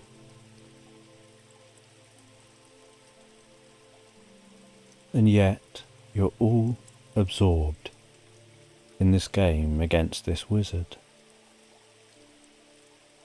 And as you continue playing this game of cards against the wizard in the purple jacket, you feel you're approaching being likely to win. But just before the game can end, a fairy flies in the window from outside, flying in through a tiny crack opening in that window, and comes straight over to you and the wizard. And this fairy hovers near you, its wings twinkling, sparkling, like a sparkler emanating from its back, a humming sound from those rapidly vibrating wings, bobbing slightly up and down in the air. And this fairy says that your help is needed, that a legendary dragon has awoken in the land, and everyone is becoming scared. No one has seen or faced a dragon for centuries. And so the wizard looks up and smiles, and says you'll have to finish this game some other time. They hand you their purple jacket and tell you this'll give you some magical protection and abilities. Just look after it so you can return it when you come back to finish your card game. You thank them, and you follow the fairy, who now heads to the door with you from the tavern. You leave the door of the tavern, heading out to the cobbled streets, leaving the sounds of those people in the tavern behind, heading out into the night time of this fantasy land, in this fantasy town.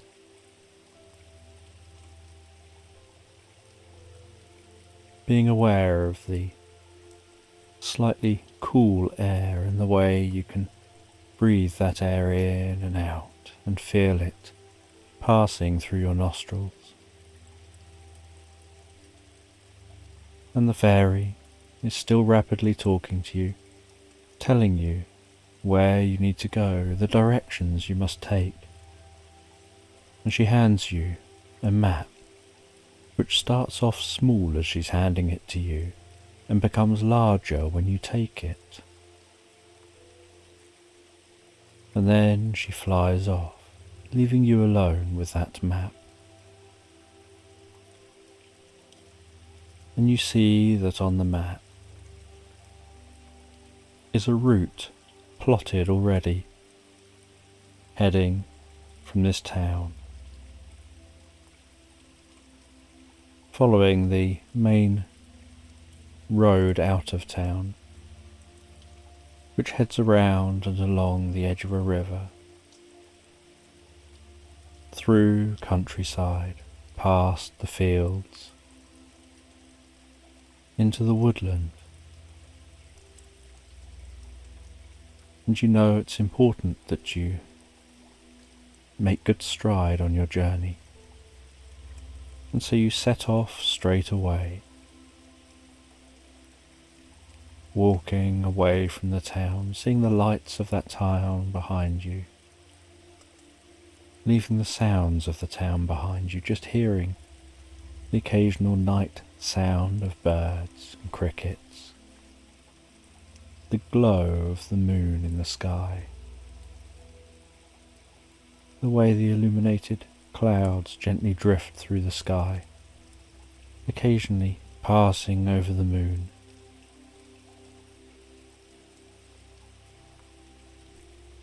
The silence which seems to set into the world around you, just the sounds of your footsteps as you move from cobbles to a stony, more gravelly path.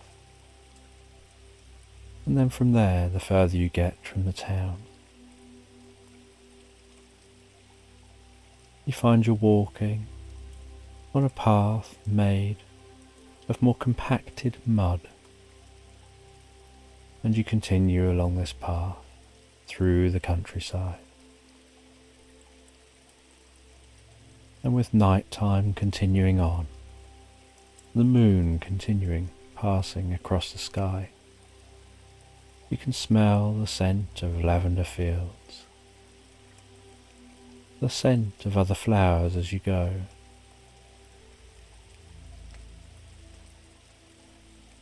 Unsure exactly what your quest will entail when you find this dragon.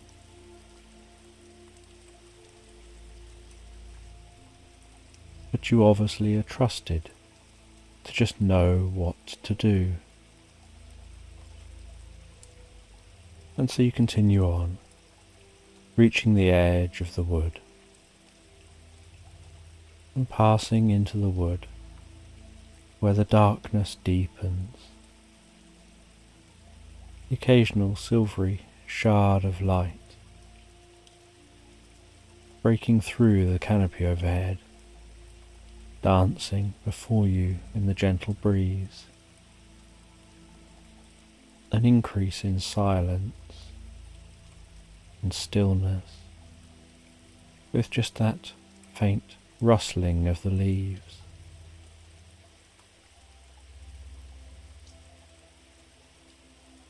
And you continue walking deeper and deeper through this woodland.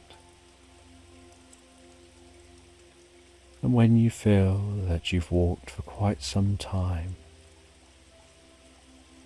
and there's probably only 4 or 5 hours before the morning, you settle down briefly to have a rest. You make a small camp and drift peacefully asleep. And you sleep for just 4 or 5 hours until you begin to hear the morning birds and notice the glow of daylight shining around you. And you exit your camp, continue your journey, walking deeper and deeper into the woodland. And after some time walking deeper into the woodland, you see a small cabin, and you decide to approach the cabin, see if you can grab some supplies to continue your journey. You knock on the door of the cabin,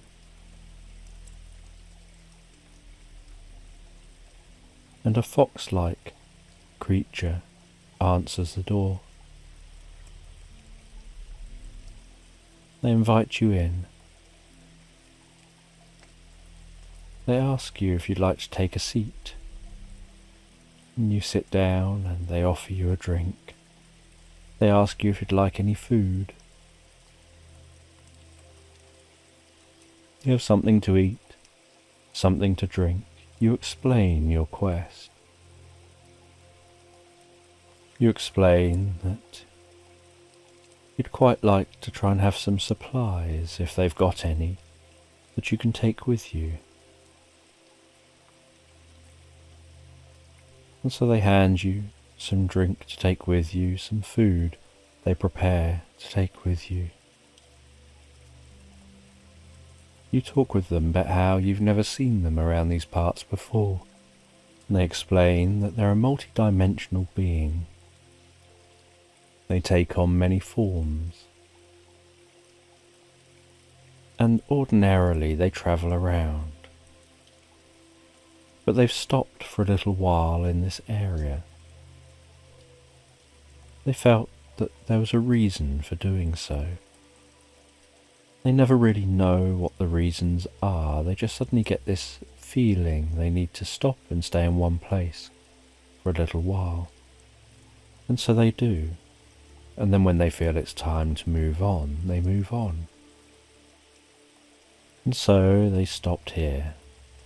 And then you came along. And they know why they stayed.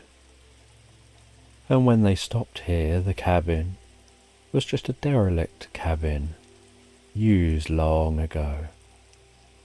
And so while here, they did the cabin up, made it all nice. Somewhere nice and pleasant to stay for a while.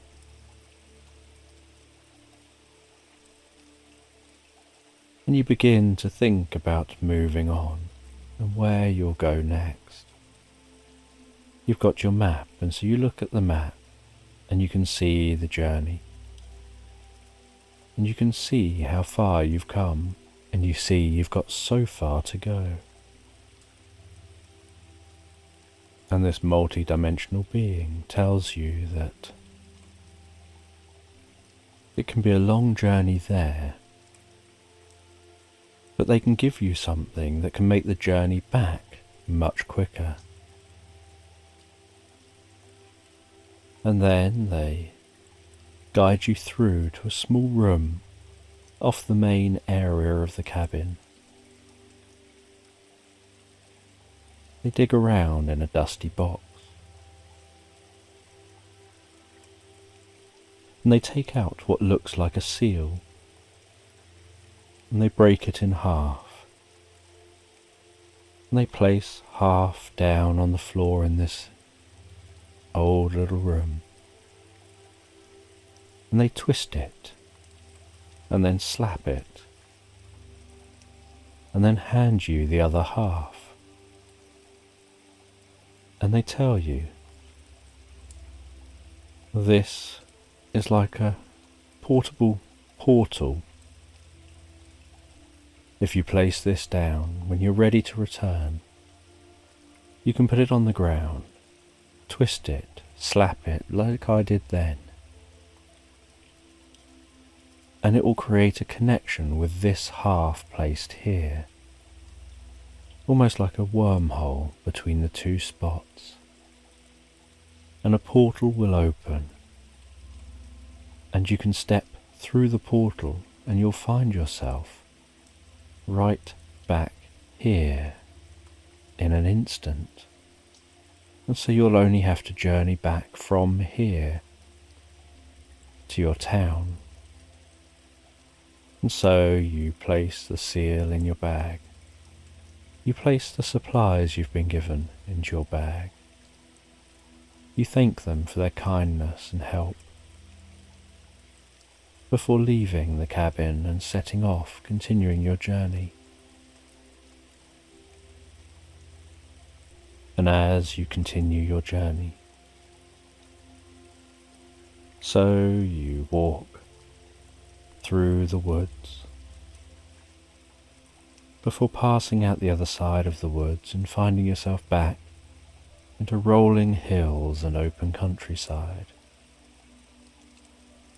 You roam over those rolling hills, admiring the sky above, the way the clouds move so gently, birds circling up high. And so you continue walking through this countryside, enjoying the sense of the world around you, occasionally getting the map out, double checking you're still on track, following what's barely a path now over the rolling hills, heading far, far away from where you started, as the next night sets in, and you're still out in open countryside,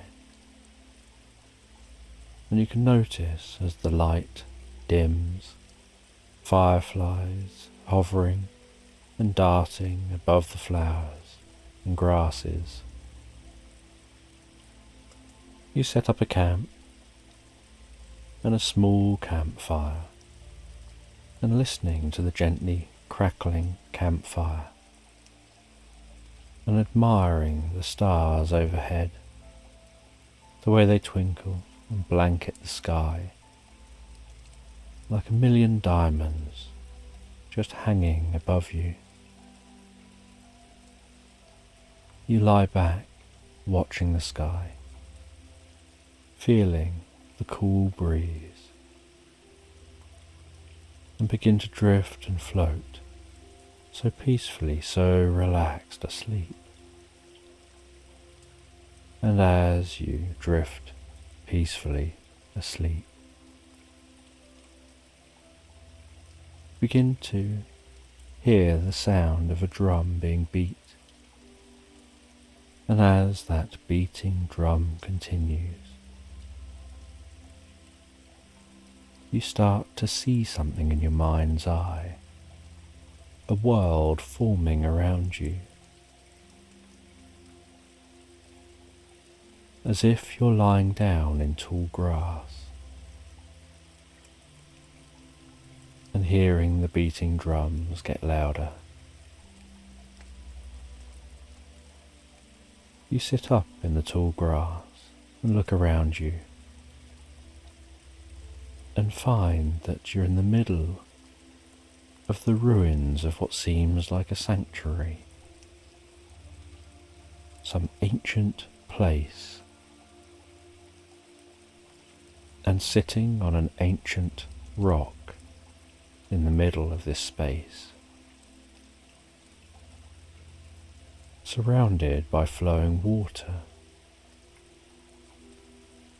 appears to be the most peaceful person you've ever seen. And so you stand up and gently walk over towards them. And as you approach, they gently gaze up in your direction. They tell you that they're your guardian angel, that they're taking on this physical form in your dream to introduce themselves, to make you aware you've got a guardian angel who watches over you. And they tell you that you're unsure of exactly what the mission is you're on. You're unsure whether it's safe or dangerous, just that you seem to have been chosen. And you have magic with that purple jacket. But the only real magic you'll need is the magic of peace and calm. that they're there to let you know your journey will be safe. And when you reach your destination and you encounter the dragon, you'll know what to do, and all will be well.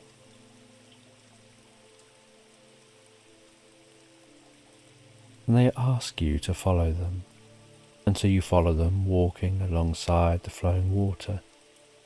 And as you walk, the flowing water gets wider and wider, until you arrive at a lake where the water is so wide it's gone still, and you can see the sky reflected in the water so perfectly.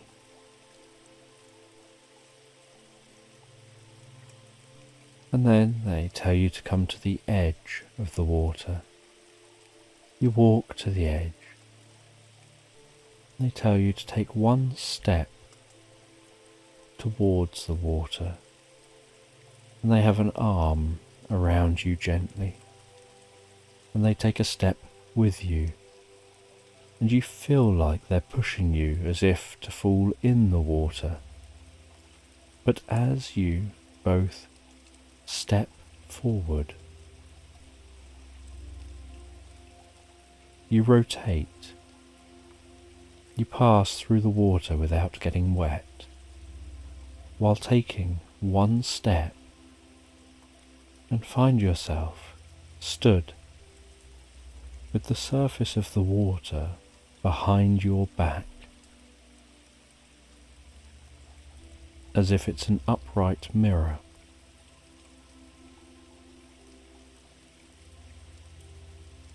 And you find yourself in a room surrounded by mirrors. And technically you're inside the lake, but you're not wet and you're not in water. And the surface of the lake is behind you.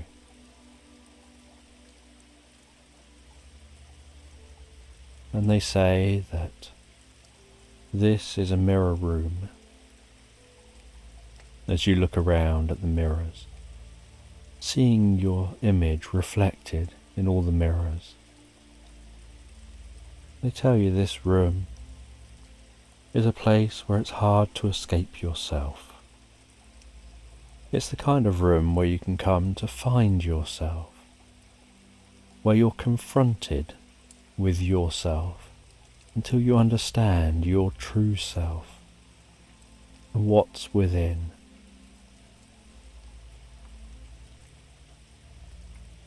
And they walk you around this mirror room, and you notice each mirror is very slightly deformed from each other mirror.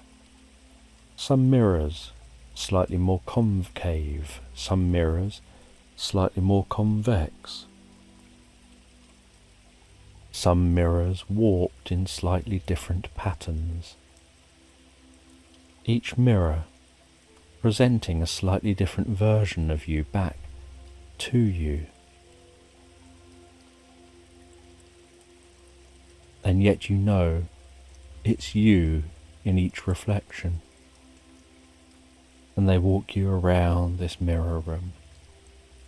They tell you, on some level, you're going to learn what all of this means. And after a while of walking round, suddenly you get a feeling like things make sense on some level.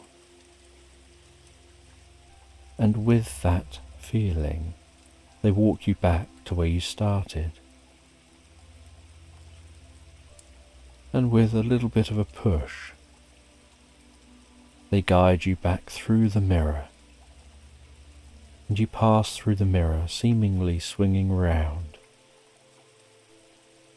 and stepping on the bank, with the water behind you on the ground, just as it should be, and you dry, standing on the bank, with the guardian angel. and they tell you you need to be aware of what you learned in that mirror room. It'll help you on your journey.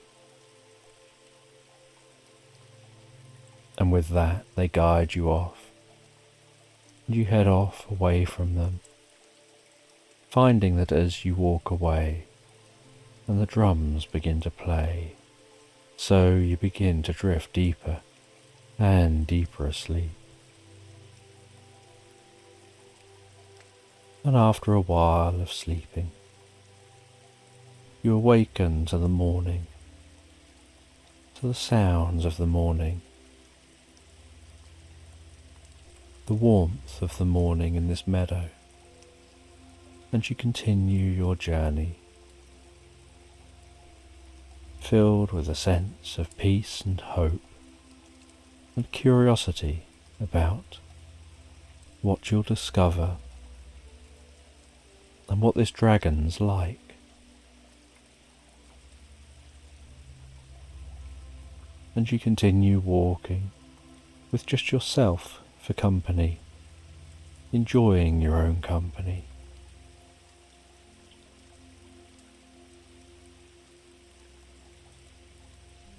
And after a while,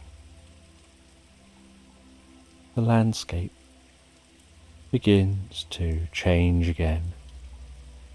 The gently undulating hills now give way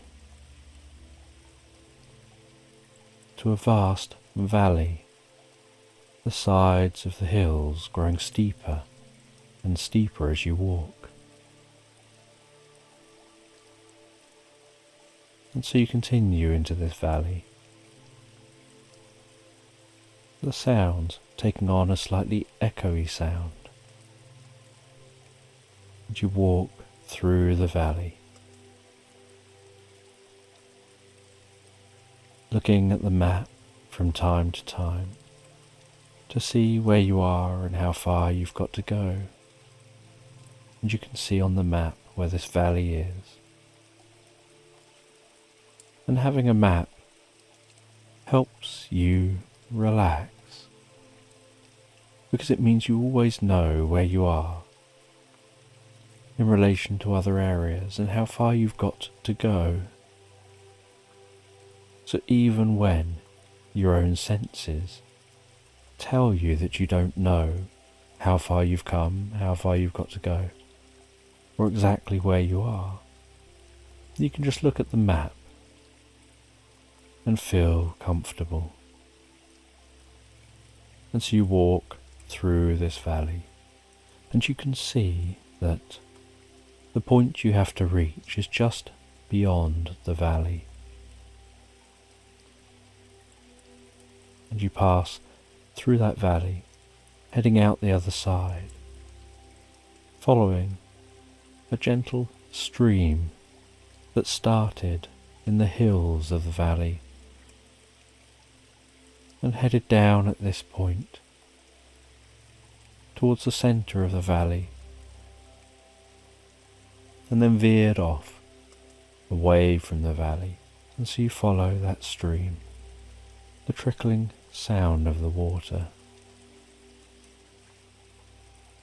and you can see in the distance what looks like some kind of an ancient building.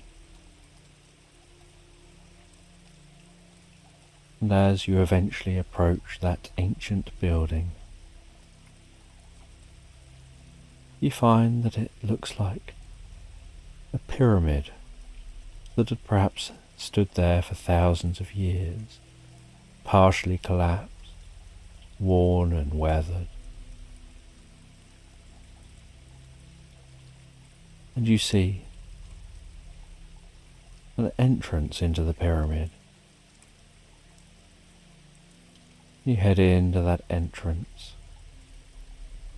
feeling the atmosphere change, a stillness set in, and inside the pyramid, strangely, it seems like an unusual different land, almost like the pyramid is a world of its own. And the inside doesn't look like a pyramid. It looks like it could be any other land. And you hear a deep rumbling growl coming from somewhere overhead, and then see the most beautiful, ethereal looking dragon fly past, with wings that seem to almost be like loose feathers flying in the sky. And shimmering is coming from those feathers, with iridescent hues coating the dragon seeming to change colour as it flies, as the light catches the surface of the dragon. And the dragon, spying you, heads down, and with a massive thud and a rumble of the ground, it lands in front of you, and with a deep, growling voice, it asks who you are, what you're doing here, and where they came from. The last they remember, they were drifting asleep, and now they're awake again. And you explain you don't know where they came from, but people are scared at their return. People haven't encountered dragons for hundreds and hundreds of years. And they explain there's nothing to be scared of, but they're also trapped in this pyramid. They're trapped in this land, and they can't fit through the doorway you took to get in here, so they can't escape. And you don't know exactly what your role was. You ask if they know anything about their history, where they're supposed to be, and they explain that they come from a land of dragons, but they were trapped here in this land, and they became a thing of worship.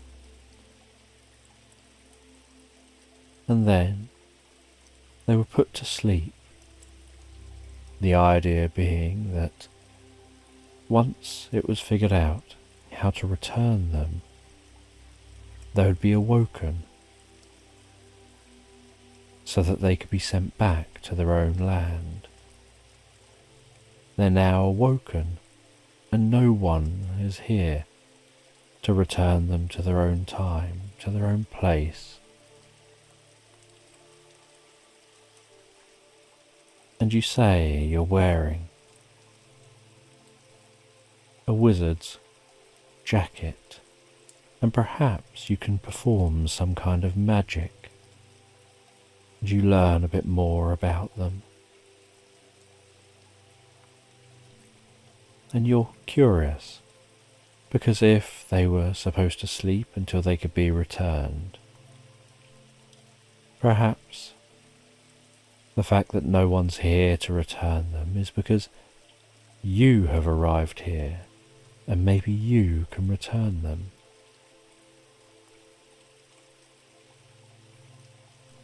And you look around in this pyramid, which still just looks like a normal land,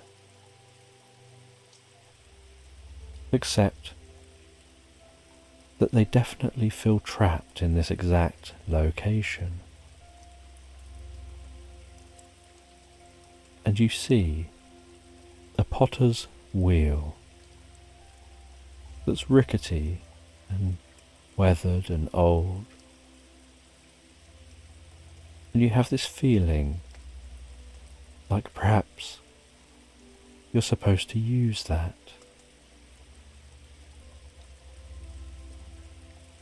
You see some crystals on the ground, and you cast a magic spell over those crystals, and they begin to glow and pulsate with purple light. You notice there are spaces for them in the potter's wheel if you can just fix the wheel up. And so you fix that wheel up. And you begin to turn the potter's wheel. And the crystals begin to turn, imbued with your magic.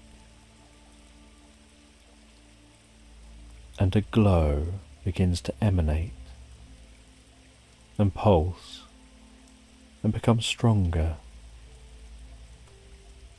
And as it emanates, pulses and becomes stronger,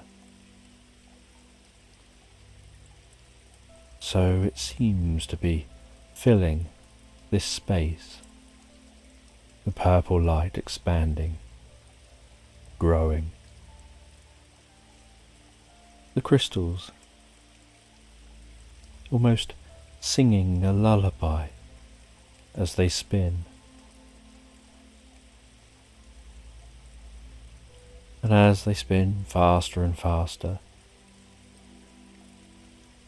so you can feel the magic growing and spreading from within you.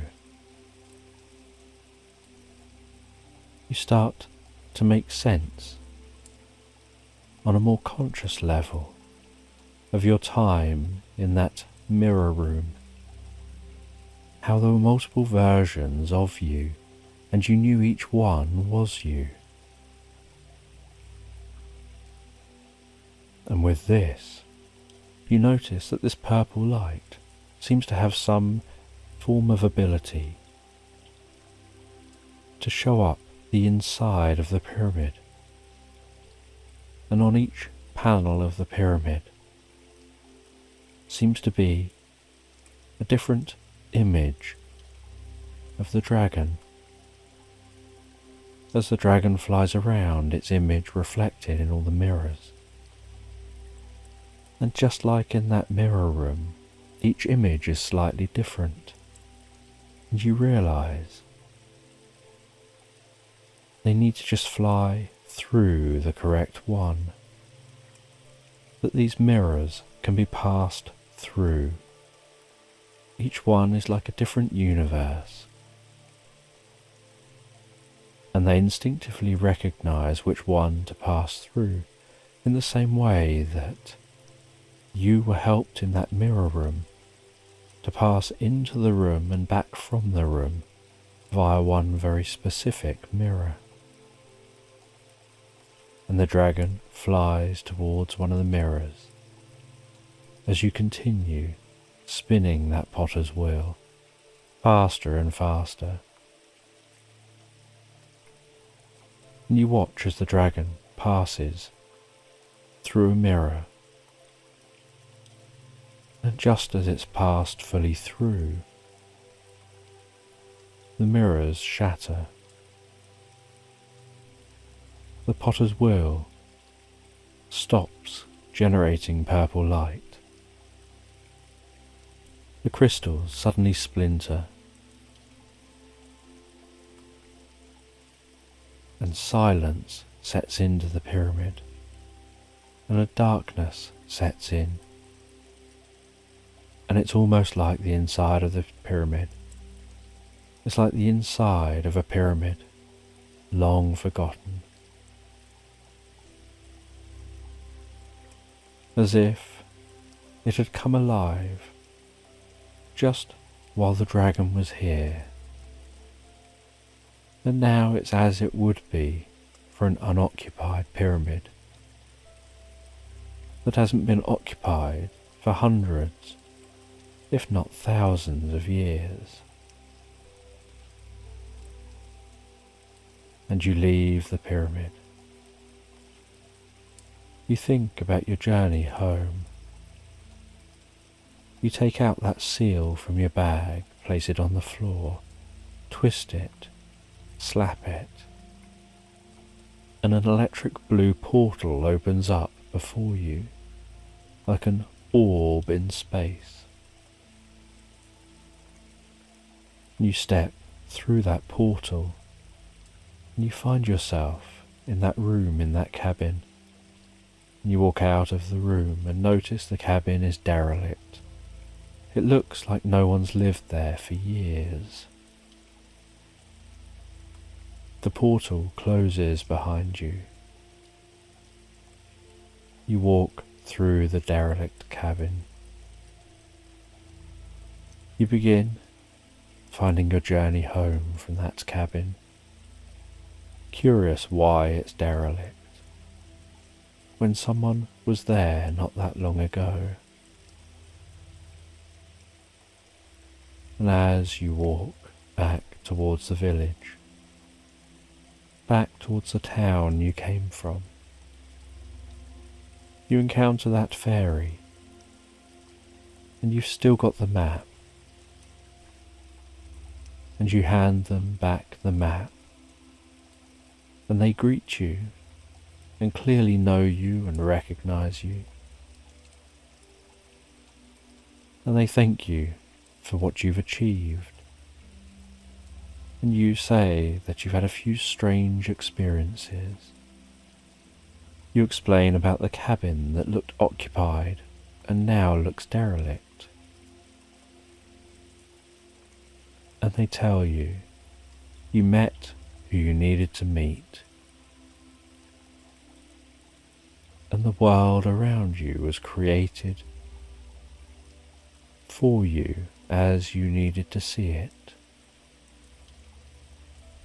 for you to understand what you needed to do, and for you to understand how to make it there and back again.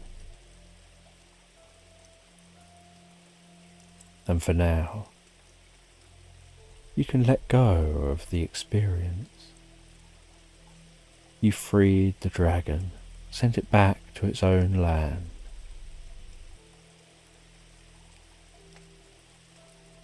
And you head back through the town back to the tavern, where you see that wizard sat at that table near the fireplace.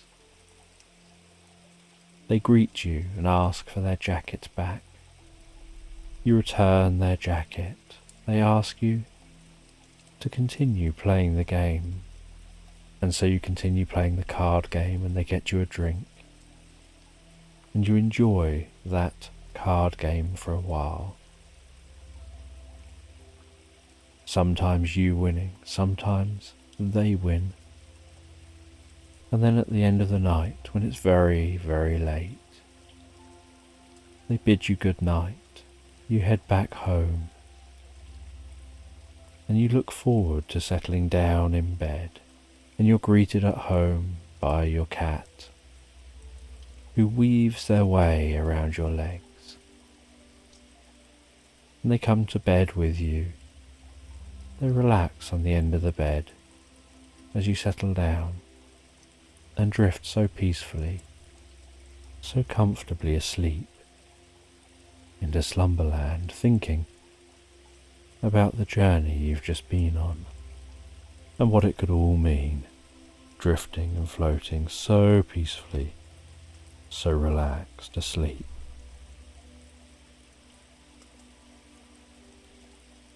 I'm just going to tell this story about a woman who is resting at home one day, and she notices out of the window, while it's raining, as she's listening to the gentle pitter-patter of the raindrops on the window,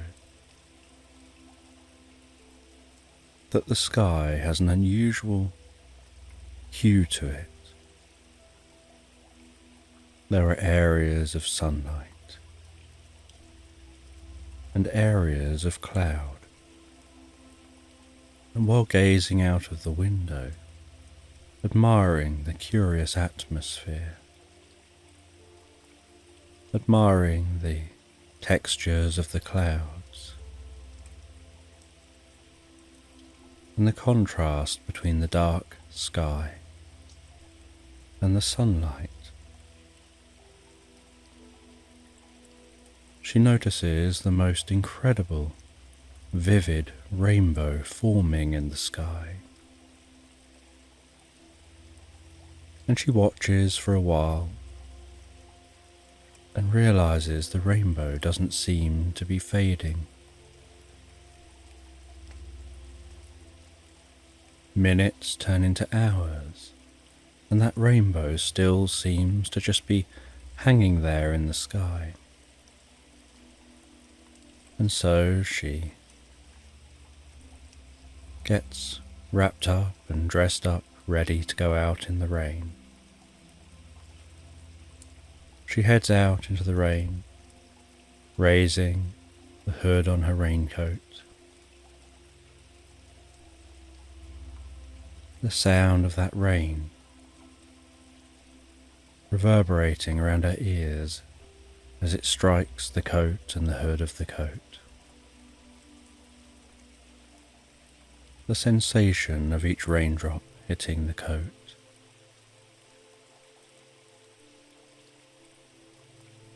And some of the spray from the rain catching her face. And the weather is the most comfortable temperature. As she's wrapped up, it's not too warm and not too cool. And nobody else seems to be out, perhaps all tucking away out of the rain. And she walks in the direction of the rainbow. And she's going in search of the legendary pot of gold that she hopes to find, where the rainbow touches the ground. And she doesn't know whether the pot of gold is at the left side of the rainbow or the right side of the rainbow. But she feels that the right side is probably correct because it's right. And that's where she decides to check. And so she heads in the direction of the right side of the rainbow, keeping an eye on that giant, vivid arch of colour stretching overhead. Curious at how that rainbow is lasting so long as she walks.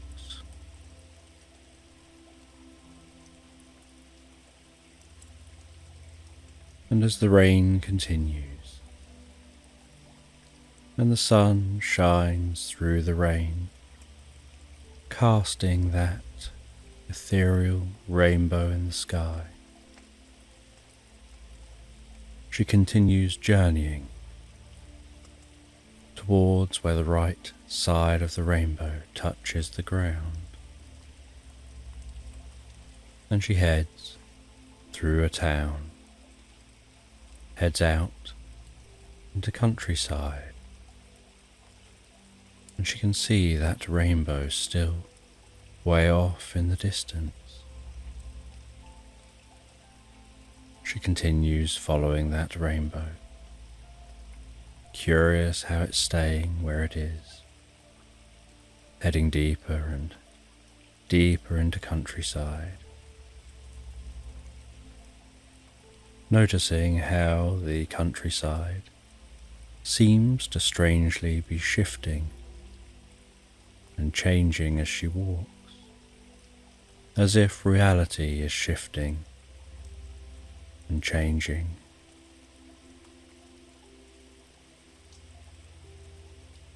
And yet, the one constant is that rainbow. She occasionally hears the sounds of birds, singing in bushes and trees, but is surprised at the stillness of the environment with just the sound of the rain,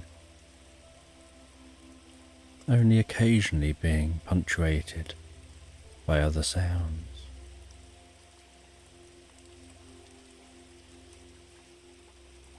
She reaches grounds of an ancient monastery, that seems so still, and the stonework of this ancient monastery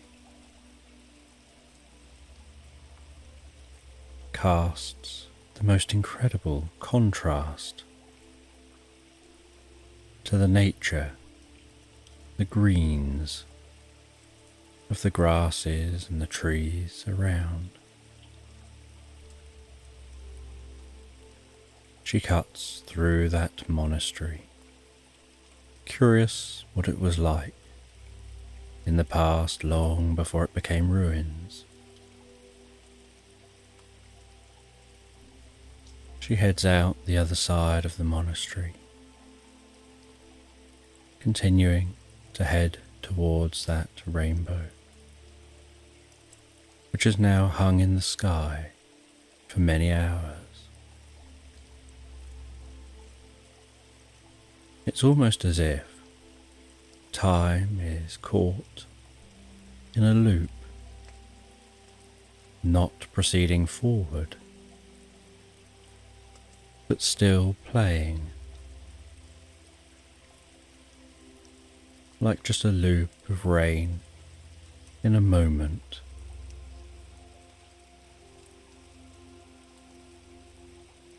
And she continues on through the countryside. The feeling of walking through fields where the ground is slightly spongy,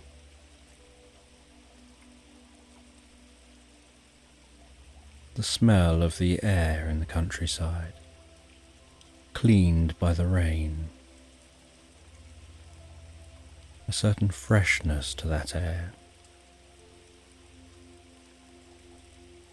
As the landscape continues to subtly change as she walks, in a way that's barely noticeable, and just retrospectively she realizes how different the landscape is becoming. She finds herself walking into long grass, taller than she is, with wide shards of grass, almost rattling in the breeze. As she walks through that grass, keeping an eye on the sky, on that rainbow as she walks.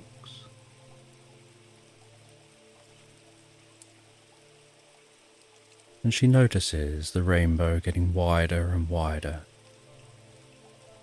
and knows that she's nearing the base of the rainbow.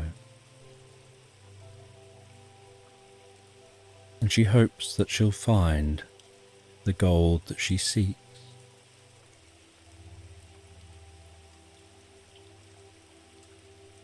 And eventually she reaches the foot of the rainbow. She can see it arching high overhead. Its colours so vivid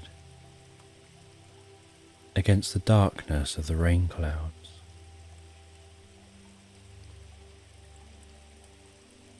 But at the foot of the rainbow, instead of finding gold,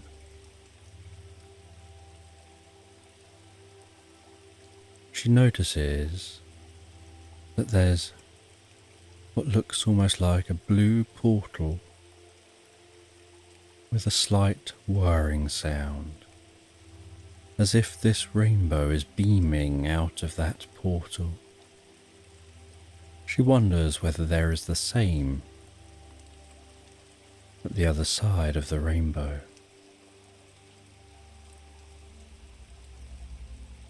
And this portal takes on the shape of an orb, and she pokes a stick into the portal, takes that stick out and decides to walk through the portal. And as she walks through the portal, so she comes out in a continuation of that long grass. But the environment is incredibly warm. A very different environment to the one she just came from. It seems much drier, and as she looks behind her, she can see the portal, but not the rainbow. And as she looks behind her, she notices the entire environment is very different.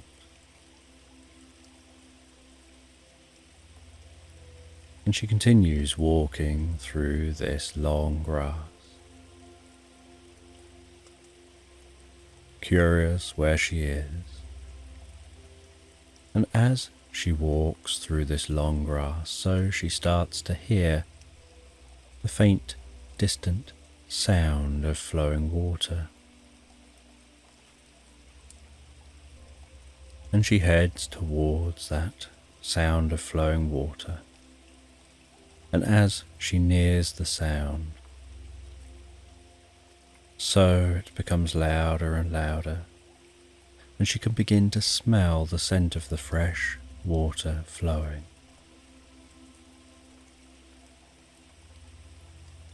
And as she gets closer and closer to the water,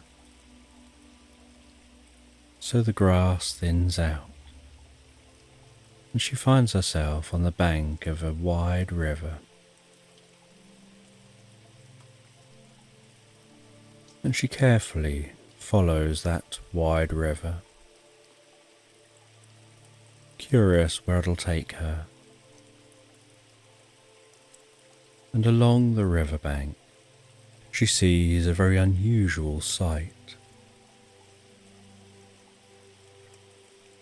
Something large seems to be in a deck chair with a parasol above their head. And she gets closer and closer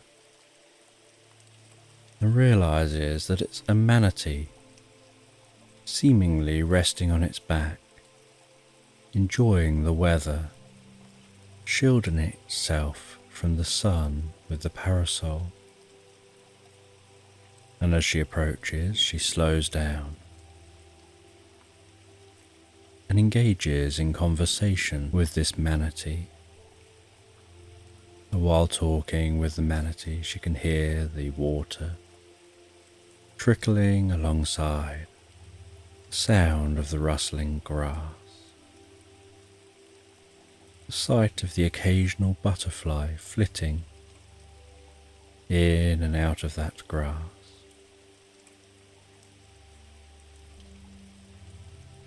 And as she talks with that manatee, she asks where here is. And the manatee tells her that she's in a land of elephant grass. And she asks what the elephant grass is. And the manatee says that elephant grass is all that tall grass that surrounds us, that's as far as the eye can see. And it's called elephant grass because if it ever rains heavily for 40 days and 40 nights, the grass flowers. And then following the flowering, an elephant is born at the base of the bits of grass, and the land becomes overrun by elephants, and the grass seems to disappear, and the landscape for a time is barren. And then the elephants disperse in search of food, travelling off in different directions to different lands, eating the remains of the grass before they go.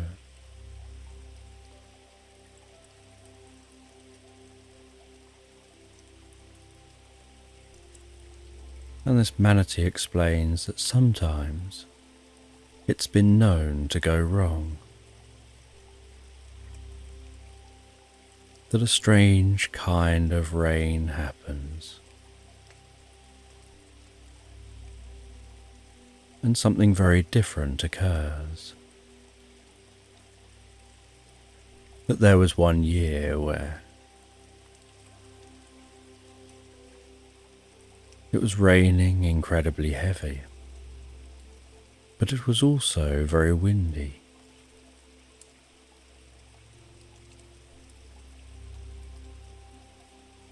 And the wind and the rain mixed. The fronds of grass intertwined with each other. The river that weaves its way through this elephant grass overflowed, and this river contains elements from the distant mountains, which mixed with the soil. And as the rain subsided, and the river settled down, out from the ground erupted tens of millions of chickens, running around, noisily pecking at all the seeds, pecking at the remnants of the grass. Chickens as far as the eye could see. And the woman engages further with this manatee, not once thinking that actually it's a strange experience to find a manatee lying back on a deck chair with a parasol overhead, who can also talk. Something about the experience just felt natural. And she sets off from that manatee, having asked for directions on where she should perhaps go next. The manatee had said about the mountains, and so she thought perhaps she'll head towards those mountains, and was curious what these elements were, which washed down the river from the mountains.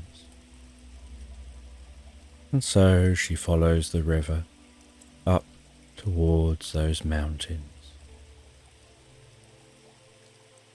And while walking towards those mountains, she notices a white pelican standing in the water, so patiently waiting, staring into the water. She calls out to that white pelican and asks them the direction, if she's going the right way to the mountains. And the pelican tells her that she is, that she can head this direction past the lost city, where eventually she'll find a garden. And in that garden, she'll find the path into the mountains.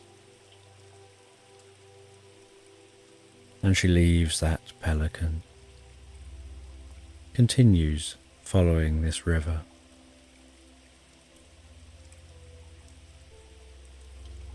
until she thinks she can see the faintest hint of the peaks of the mountains on the horizon. And she continues to walk, and the elephant grass gives way, first to shrubs, and then to small trees, and then to woodland. And she heads into that woodland, and while walking through the woodland, she decides to stop, to take a break, to rest for a little while. And as she rests, so a little fairy seems to fly from the water's edge, curiously investigating her, asking her about who she is, where she's from, where she's going. And she explains. And the fairy says that the journey is going to get very difficult as you begin to ascend the mountain. But hidden within the mountains are multi-dimensional beings called the Hugs. And the Hugs can't be seen, only felt. And they're incredibly friendly. Their aim is to help, to bring hope, to bring comfort. And you'll encounter them, but you may not even realize you've encountered them unless you need them. The fairy said there are little Hugs that are very small, would probably only come up to your knee. And then there are big Hugs that are about twice your size. And the fairy explained that you can't see the Hugs, these multi-dimensional beings. But if you could, you'd notice that they're almost like just balls of fur and fluff, with the friendliest of eyes and faces, and the warmest of cuddles. And they communicate through touch. And so they come up, and they give you a hug, to help motivate, to help you feel safe and secure, to help you feel supported,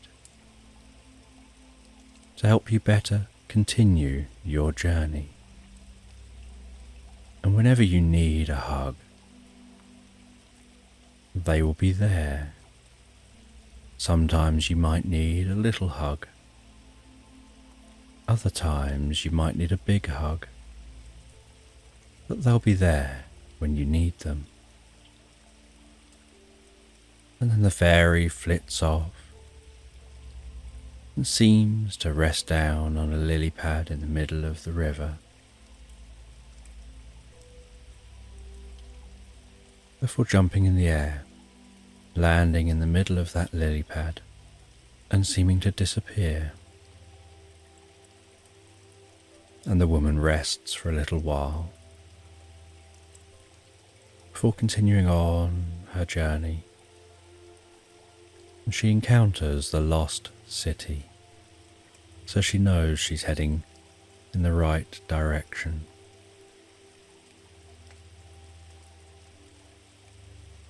And the lost city appears to just be rocks and ruins. And she climbs some areas she's sure used to be walls, and weaves through other areas she thinks may have been doors, and follows other areas that look like they were probably paths, maybe even roads. She feels that she can almost hear the sounds of what this metropolis used to be like.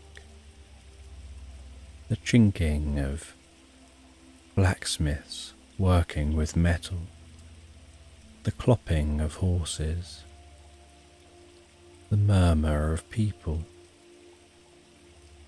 selling to each other in markets, enjoying each other's company.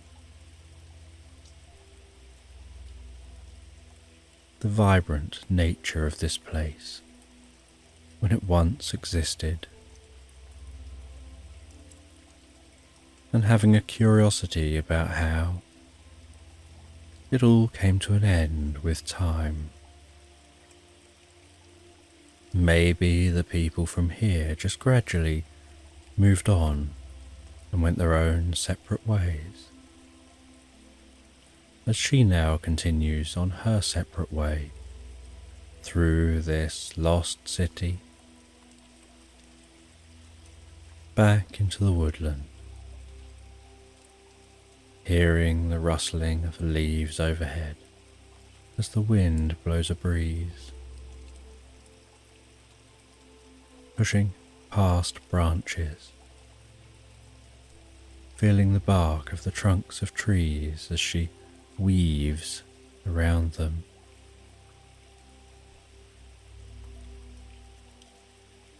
Watching the shards of light breaking through the canopy and dancing ahead.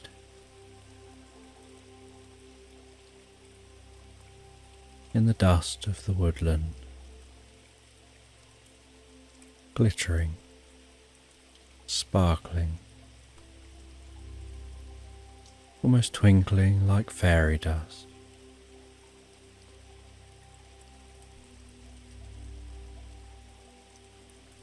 And gradually working towards a clearing the other side of the woodland,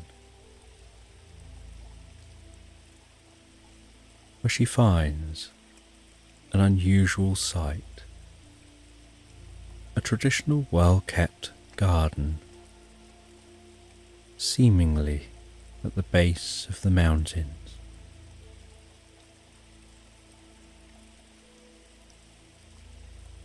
And she walks up to the gate to the garden.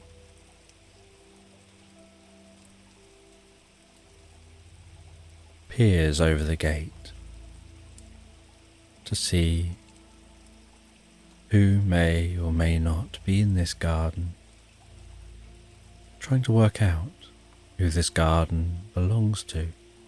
It's well maintained, so someone must be here at some point.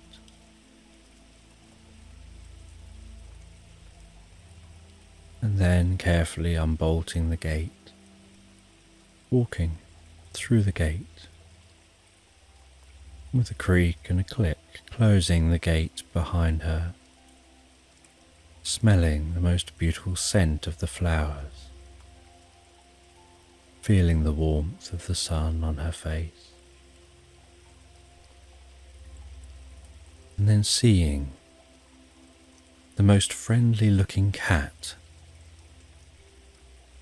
lying in the sun in the garden. And as she gently, slowly, carefully approaches that cat, so the cat flops onto its side, gives a little meow, and she reaches out and scratches its belly gently, rubs its fur, rubs just under the cat's leg, and the cat rolls onto its back. And she spends some time with that cat, curious who owns this garden, and notices while she's engaging with the cat that the sun is setting behind the mountains, and it wouldn't be sensible to climb the mountains in the dark. And so she wonders if it would be okay to set up a camp in this garden.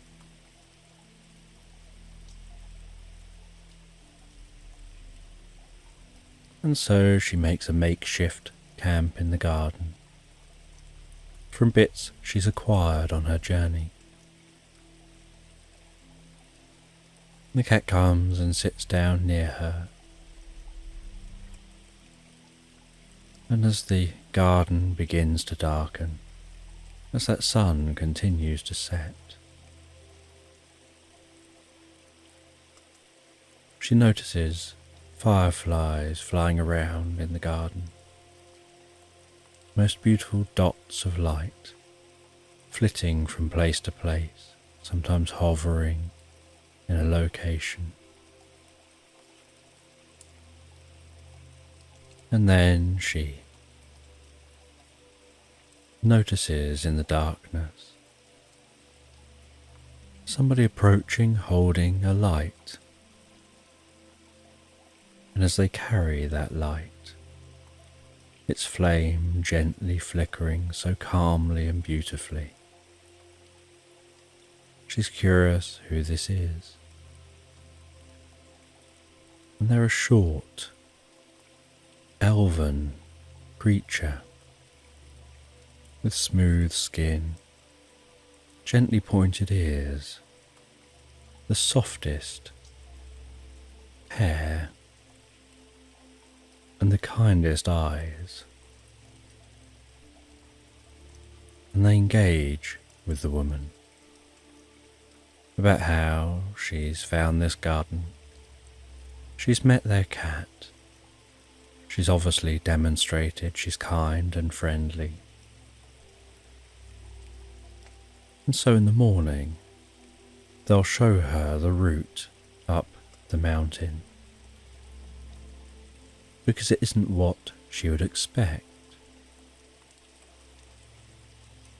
And says for now, settle down and sleep. And then they turn and walk away. And the woman settles down.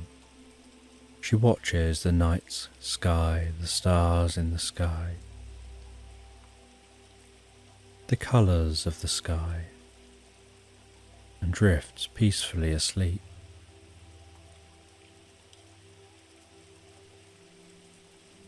And the next morning, she wakes to the cat padding on her arm, feeling so calm and comfortable. She walks across the garden, curious about the previous evening's encounter. And that elven person appears again, guides her to the sundial in the middle of the garden, twists the top of the sundial, and with a click,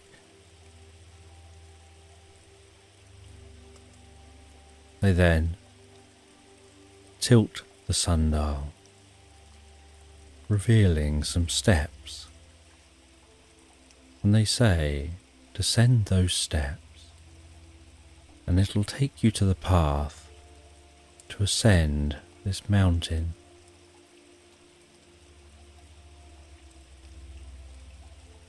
And so they descend the steps. They light a torch as they go. You can hear the occasional drip of water down here. And they walk along a tunnel under this garden, and then find some steps before them. They begin to ascend these steps, and the steps get wider and wider, and the roof above the steps gets higher and higher, until the roof is so high the light from the torch no longer reaches it.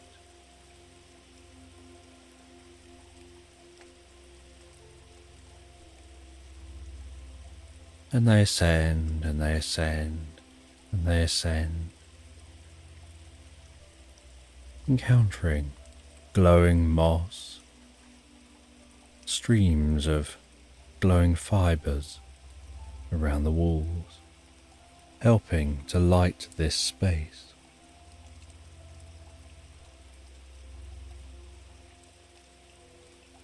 They reach a point where they begin to struggle with the constant ascent, and then feel a sense of being hugged and filled with strength and motivation, kindness and support, and encouragement to keep going. They continue a while longer before stopping to take a break, and then continuing again some more. And after they feel like they've been ascending for hours, they start to think to themselves they can't go on, they can't keep pushing themselves like this. They don't know how much further they have to go. And then they feel a big hug. And they continue on after eating and having that rest, until eventually finding themselves at an oak door with ornate carvings. And they open that door and realize they're in a room looking out from the top of the mountains, carved into the mountains with windows. And in this room, they see multiple elements, different powders, seeming to be worn directly from the rocks. And carefully feeding in to the trickle of water from up here, and watching as that water trickles across a thin path in the floor of this room, before beginning to trickle down the side of the mountain. Those elements merging, mixing, being like the lifeblood of the entire landscape below.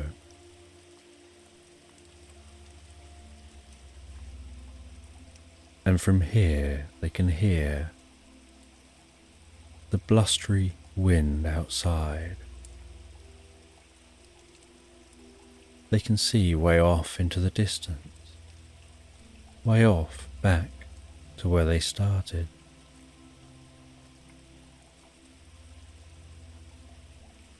They see the faintest hue of blue of that portal way off in the distance, so vivid and vibrant. From here it just looks like a pinprick of light, and yet it's still visible. And they look around this space, finding this room seems empty, but it seems purposeful. It has windows. It's designed as a room. Elements seem to be just wearing off the walls and carefully flowing and mixing with the water. And then they see from the corner of a room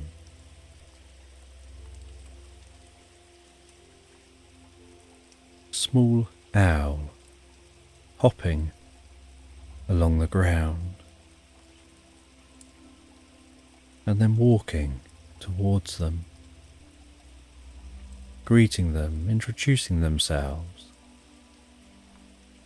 explaining that they're the wise one of this land. Everything works here like clockwork. Everything has a purpose. The mountain grows. The elements wear down. Those worn elements pass into the water. The water flows down the mountain and feeds the valley below. and life forms all round.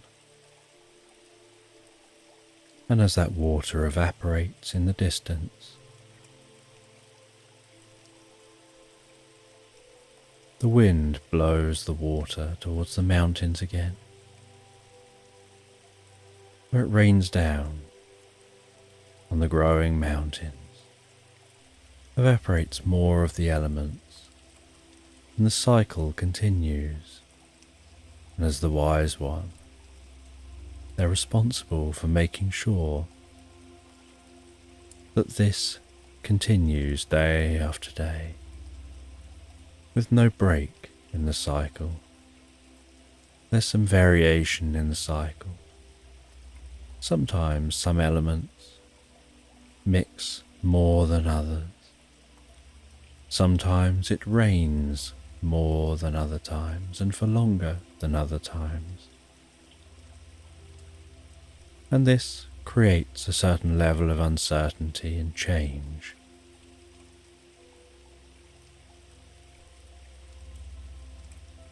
And they ask the woman what led her to be here, and she explains she came in search of gold, but found this place instead, finding a portal where the gold would normally be. And they say to the woman, "You struck gold. Very few people have ever made it here. It's very rare for anyone to find the base of a rainbow, and that the bases of rainbows are portals between lands, each base leading to different lands. And the portal is different depending on the rainbow and the quality of the rainbow, leading to different lands, different dimensions." And they explain to the woman that she needs to head back and find her way back, that they can share some knowledge with her, make this trip meaningful. But she needs to head back before the rainbow dissolves and the portal fades. And they hand her an enormous kite and what resembles a kind of surfboard mixed with a wing. And they tell her to get back. The quickest way is to kite surf the wind, the updrafts of warm air, following the descending cold air, recognizing patterns in the sky to navigate your way back. They tell her to hold on to the kite, holding on to two separate strings that will allow her to direct the kite left, right, help her to raise up, lower down, and to be on that windsurfing board.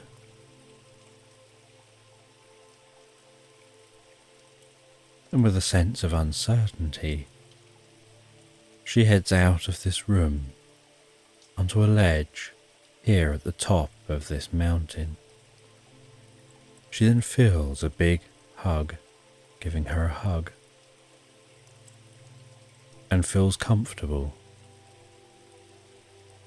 And the owl says, "You can trust us. You can trust yourself.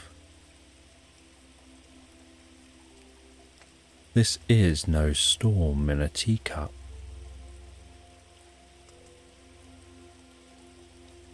You can ride this back to where you came. and she pulls on the cords, lurching the kite forward, which launches in the air, jumps onto the board, locking one foot on the front, and sets off, waved off by the owl, and begins surfing the wind back to where she came, surfing above the mountain, above the garden, above the woodland, weaving and following that river back in the direction she came from. Sky surfing all the way back, noticing way down there that manatee still choosing to rest on a deck chair under a parasol,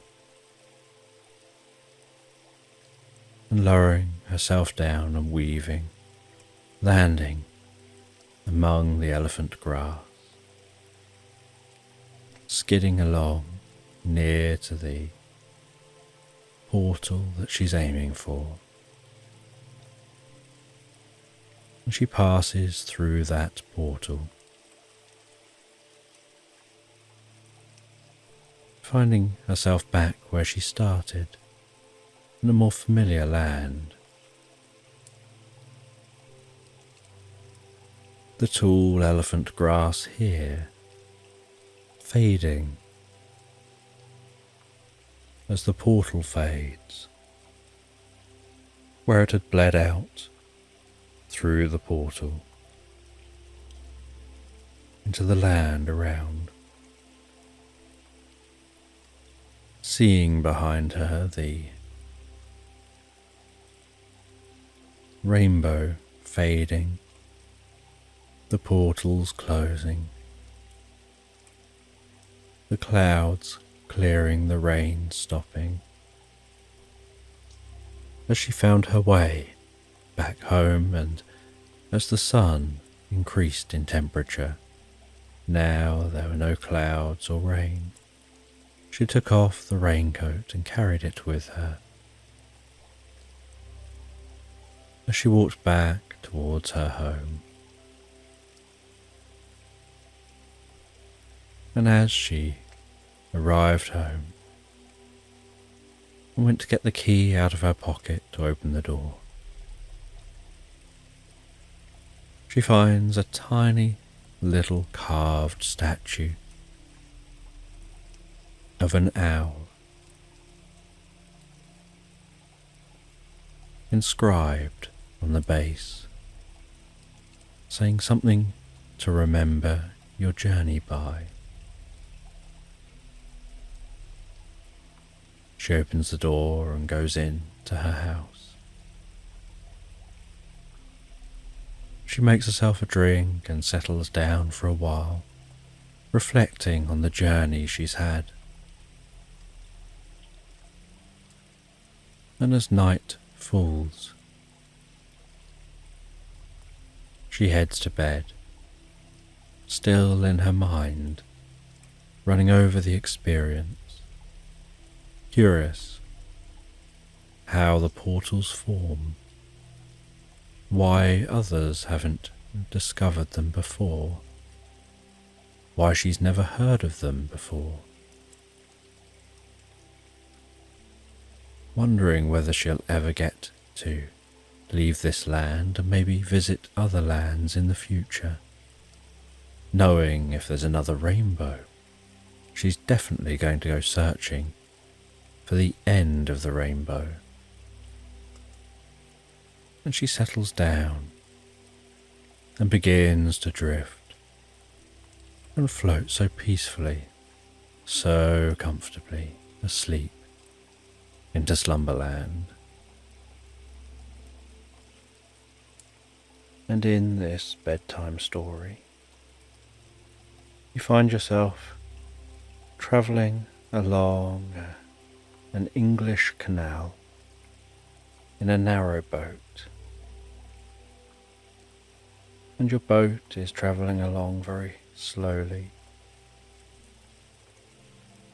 You're carefully manoeuvring this boat along the canal,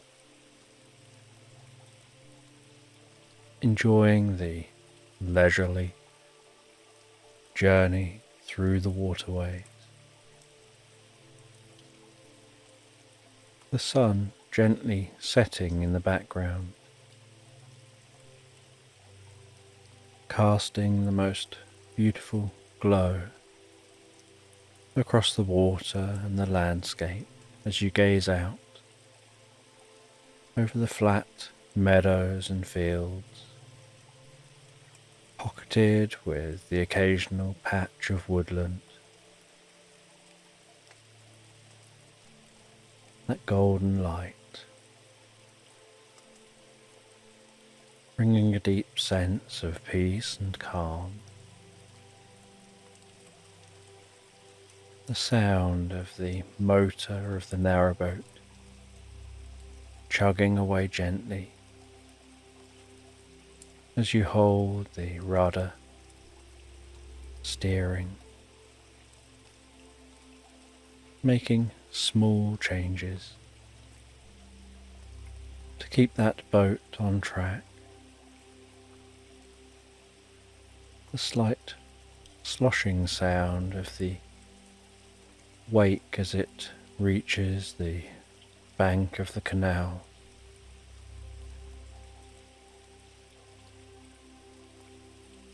Perhaps noticing the sound of ducks some distance down the canal taking off, sound of their wings flapping as they build up speed and run on the surface of the water, while the pumping of their wings cause them to call out and verbalize their experience.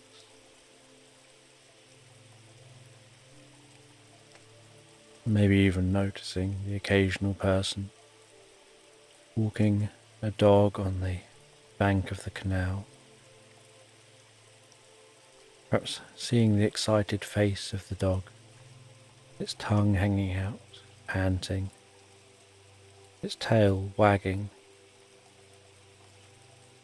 maybe occasionally chasing after a ball. Perhaps seeing a dog that jumps in the canal water, paddles around for a bit before swimming back to the shore, planting its feet just right and shaking itself dry, its fine mist created, forming a soft rainbow through that mist as the low sunlight shines across the landscape. Finding this life on a narrowboat to be so relaxing,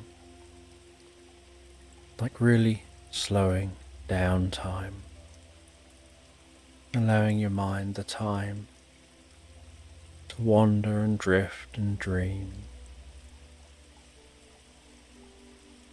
That golden light shimmering as it bounces along the water's surface.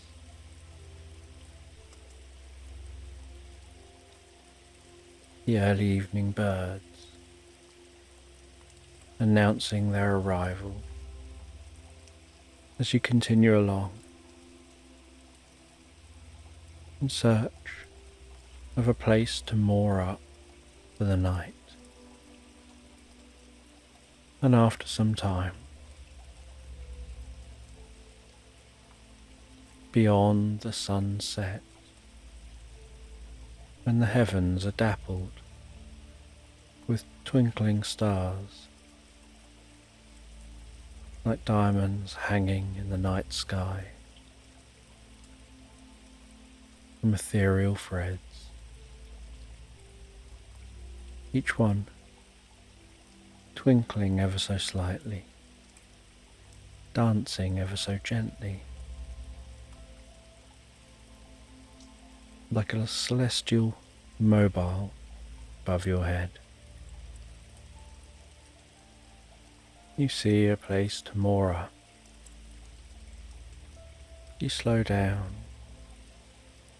from the already slow speed cutting the engine and gliding gently into the mooring, throwing the rope onto the dock as the boat comes to a halt, tying the boat to its home for the night, appreciating the silence. Now the engine's turned off, where you can hear the gentle sloshing of the water against the side of the boat, so gently, such calm water. You can breathe in and feel the freshness to the air, a certain calm stillness, and the scent of nature and the delicate watery fragrance of the canal as you head into your narrowboat. Turn on a light, descending those steps, hearing on the sides of the boat that rapping of the gentle water, almost lulling you to want to sleep before you're ready. As you cook yourself up some food and then sit down on the most comfortable sofa you've got within this narrowboat.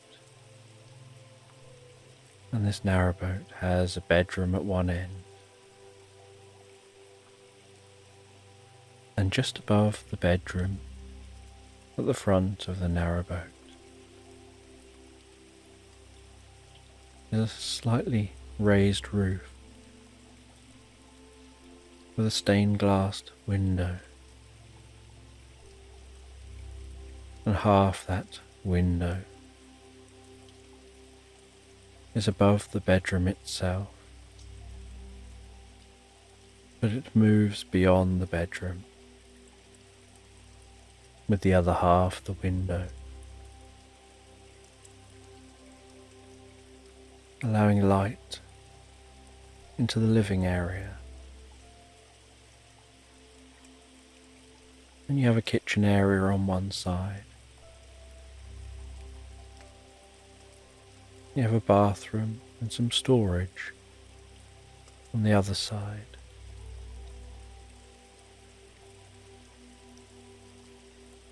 You have a wraparound sofa, only parted by the steps down into the room.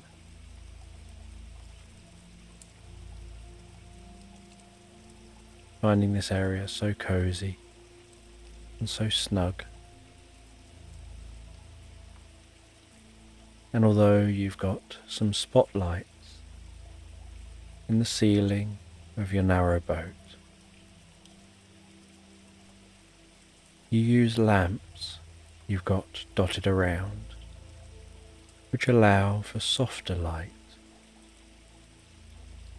more focused light, more atmospheric light. And so you have something to eat, and you sit down, and you rest for a little while, just listening to the water, or turning the lights off, heading through to the bedroom area, and heading to bed, and drifting and floating into the most peaceful night's sleep. And while you drift and float, asleep deeply, You dream that you're walking along a seashore, walking through slightly damp sand. The sound of the sea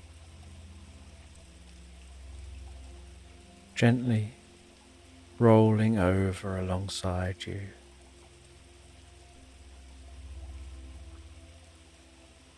Trying to decide whether it's more like a gentle hiss or a gentle rumble. A bit like white noise of that sea rolling in. And it's a little distance from you, but you can still smell the salty air.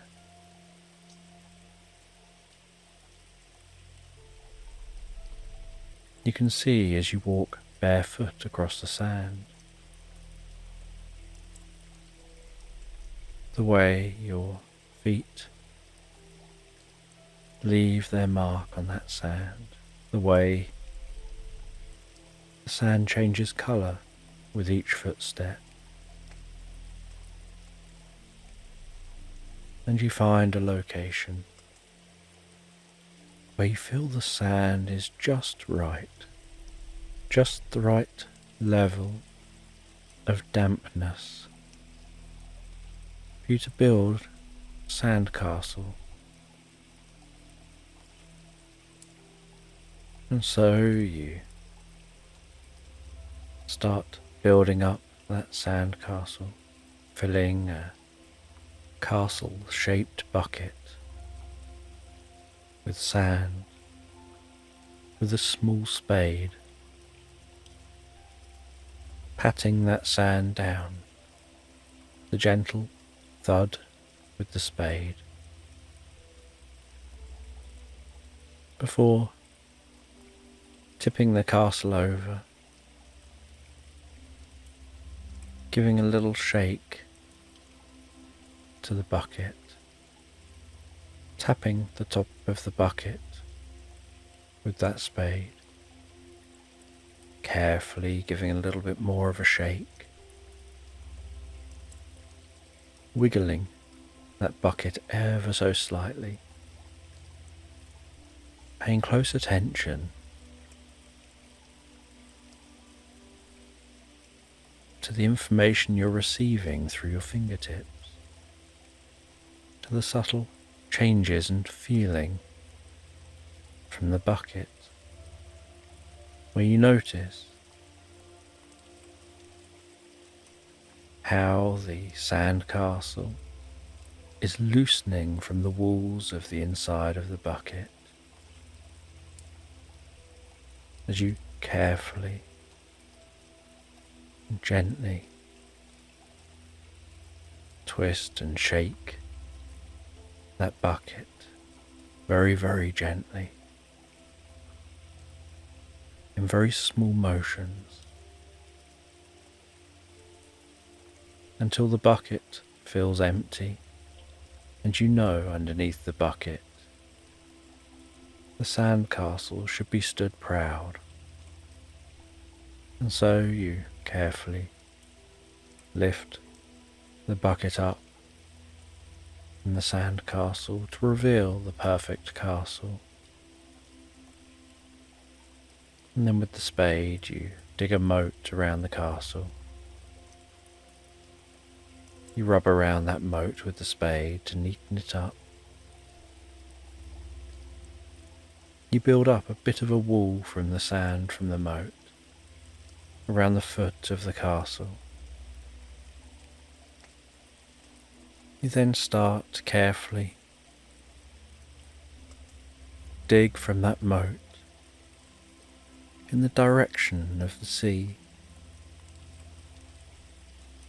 carefully digging over to the sea to make a channel to the water.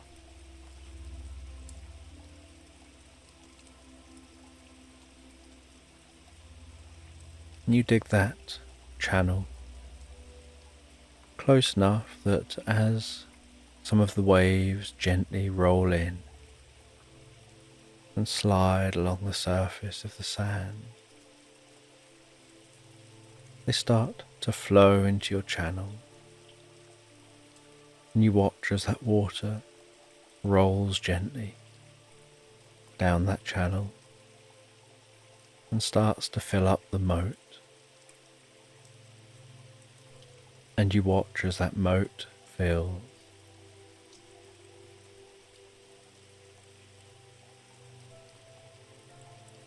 And then, to make this last a while longer, once the moat is filled,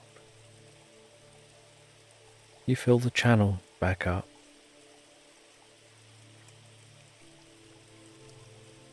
And you dig a secondary moat, an empty moat, a little bit closer to the sea, with the sand from that moat piled up behind the moat, between the moat and the castle, so that as the tide slowly comes in, the castle will have an opportunity to last a little bit longer before being washed away as just something in a moment.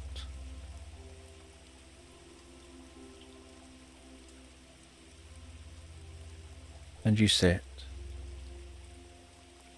on the dry sand some way back from the seashore, gazing down towards that sand castle you've built, feeling the radiant warmth of the sun as it tickles your cheeks, breathing in the warm air,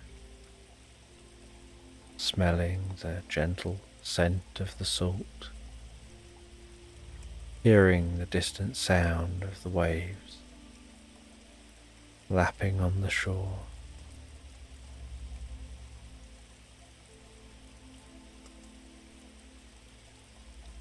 Enjoying this dream, the peacefulness of the dream, the simplicity of the dream, like having a still mind, just focusing on one enjoyable task, on being in the moment while doing that one enjoyable task.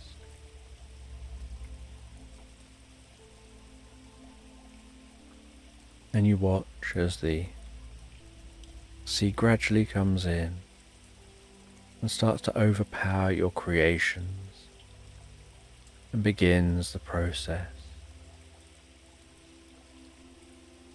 of eroding that castle.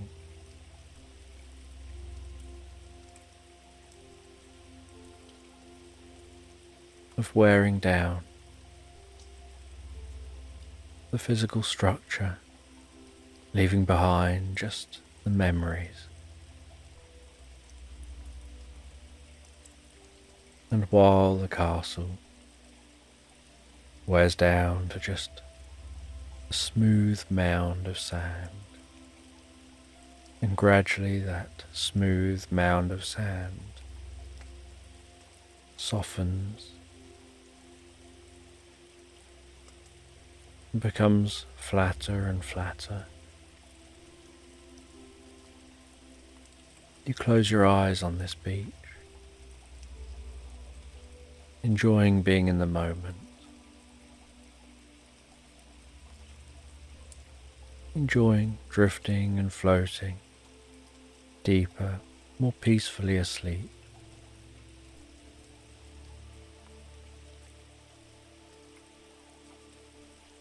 And as morning approaches,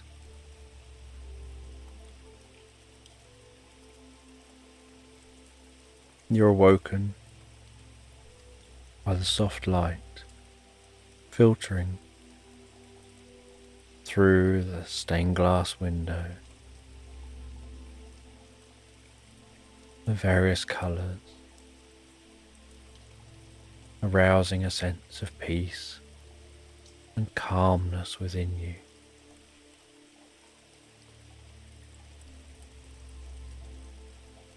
and you wake up feeling so refreshed and revitalized, having fallen asleep like every other night, where you have that sense of being rocked asleep so gently.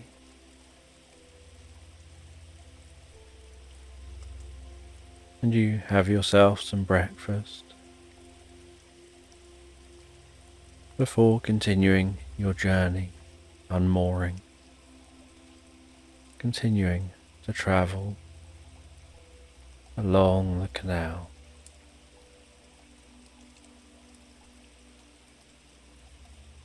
And after a while you arrive at a lock. You navigate your way through the lock,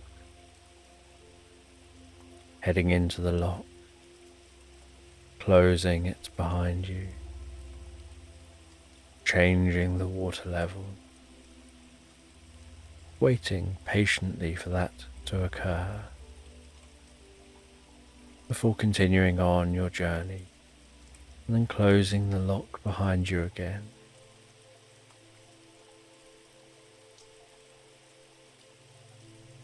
Continuing your journey along the canal,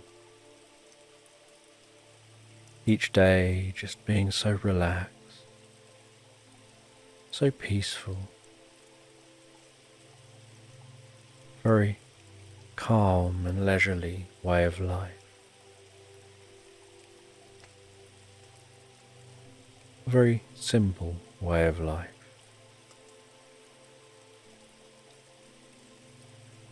And eventually,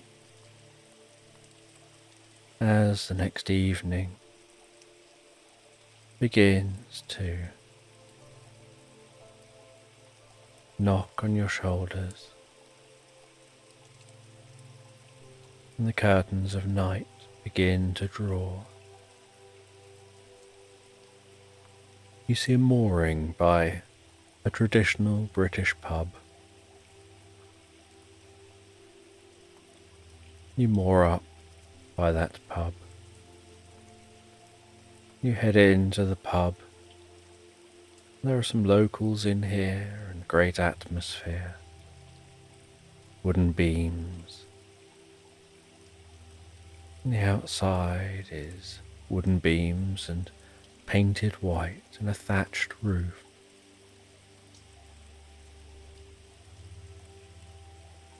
And this pub is the Crow's Nose. And the picture above the pub, the sign hanging out from the building,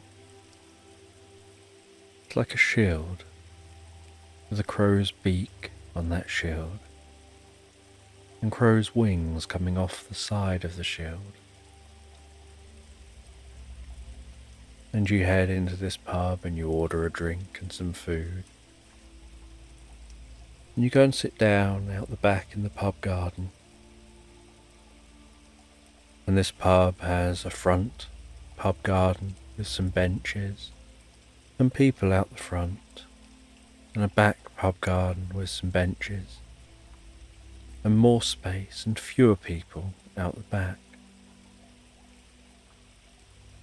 And so you sit and enjoy your food, and you enjoy your drink. The gentle murmur of people in the background, talking, enjoying themselves. And as you sit there, so unusual looking man in a purple cloak and a pointed hat walks over to you, sits down at the table near yours, and they declare that they're a wizard.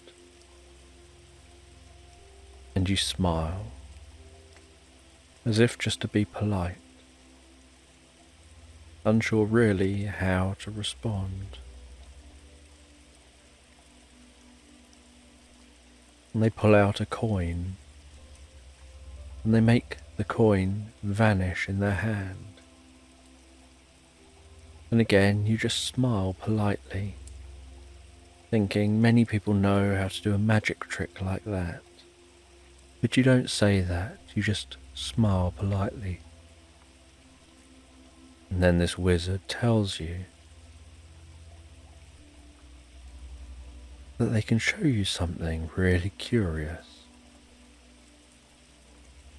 And they wave their arms around, and nothing happens. And you smile politely again. And so they stand up, move to an open space in the garden.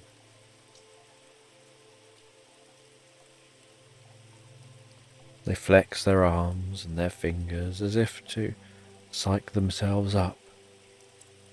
They straighten their pointed hat on their head. You watch with curiosity, little intrigue, unsure what they're trying to do.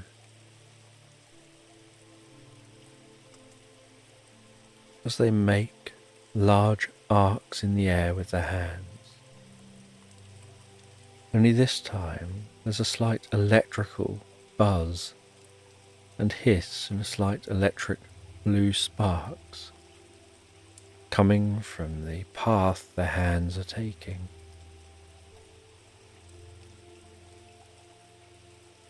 Then they move their hands faster and faster, before pulling the hands in opposite directions, as if to pull open some curtains. And as they do, the space between the sparkling ring opens out to show a different environment. And this gets more than just a polite smile. This gets you to stand up in shock out of your chair and walk over to them, looking more at the gap that goes somewhere else than at them.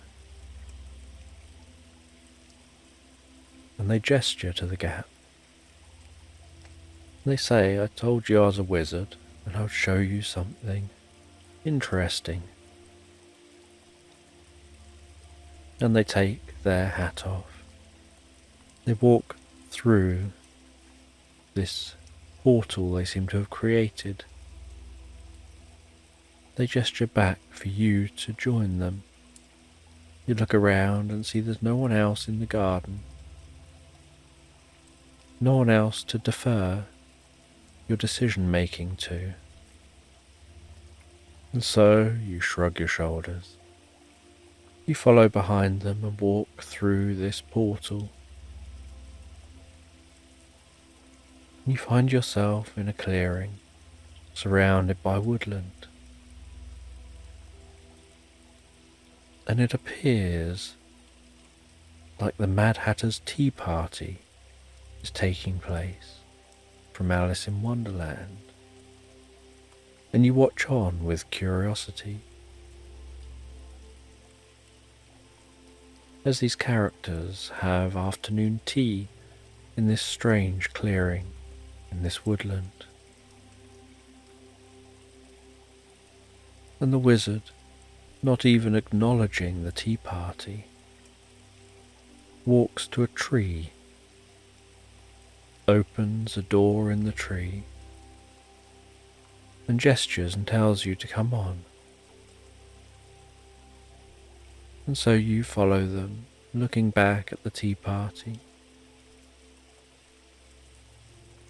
You find yourself entering the tree, discovering you're heading down a spiral staircase, and the wizard is counting themselves down the spirals, down the steps, 20, 19, 18, 17, 16, 15, 14,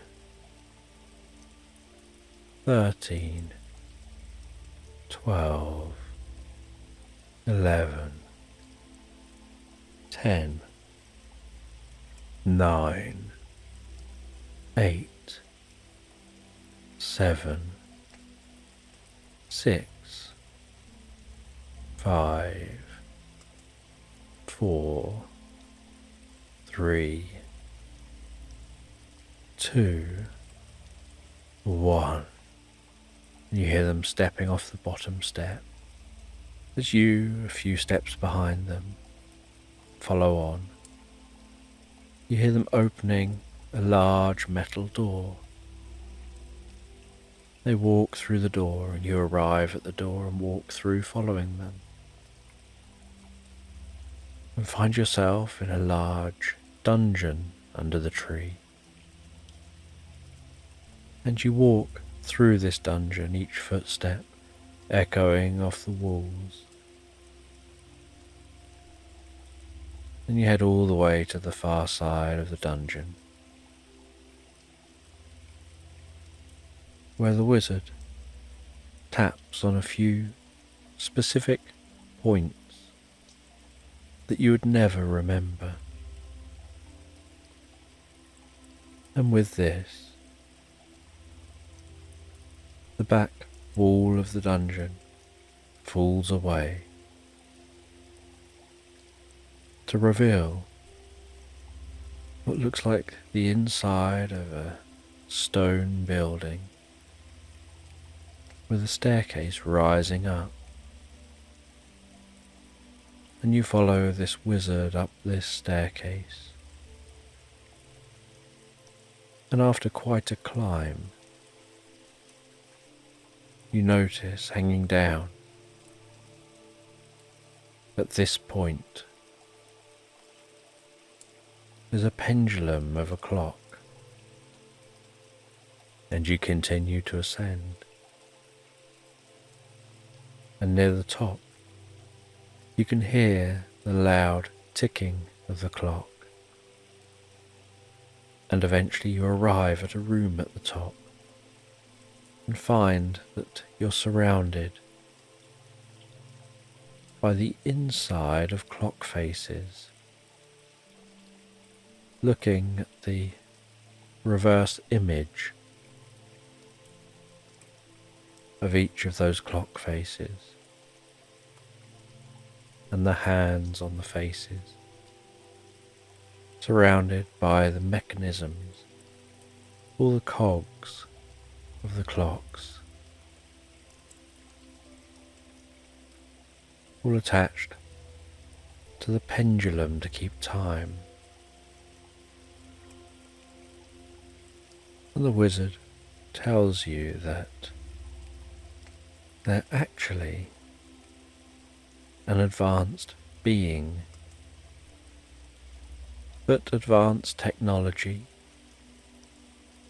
often appears like magic to significantly less advanced civilizations. And everything you're seeing is a representation to make this make sense to your mind, to what your neurology can understand. And that this clock tower and its faces and its cogs and its keeping time is just a physical manifestation of a quantum realm where you can travel through time. And here, this location is between time. It's a point out of time where in every direction time runs in different ways and different spatial locations. And beneath each clock face is a door, and they gesture for you to walk towards one of the doors. And so together, you walk towards that door. They gesture for you to go ahead, and so you walk through the door and the other side of the door. It's as if you're looking over space from a point of nothingness, as if the clock tower is floating in space, independently of anything else. And you head back into the clock tower and you walk to another door. You walk through that door, and as you look, it's as if you're gazing over a fantasy landscape. You see dragons flying in the air. You see tall, almost impossibly built castles and towns. And you walk back in through the door and you go to the third door. As you walk out of the third door, it's as if you're floating over a massive thunderstorm with purple lightning striking and dancing through the clouds, unable to see the landscape below. And you walk back into the clock tower and you go to the fourth door. And as you walk through that fourth door,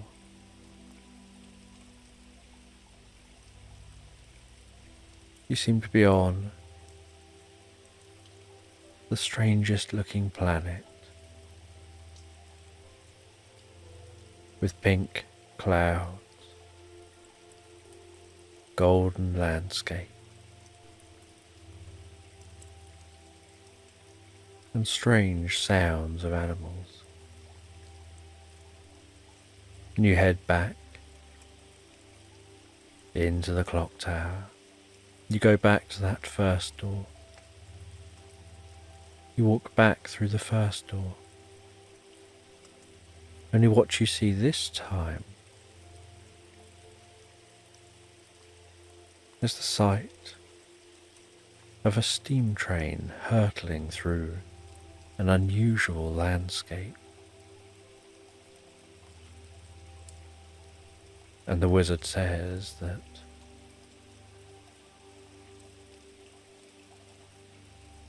because the clocks are ticking and time is always changing, what is through one door when you walk through it once isn't what's through that door when you return to it.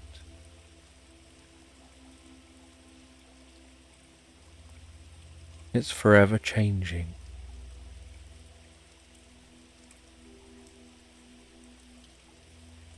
And a reality collapses into reality at the point of you walking through the door.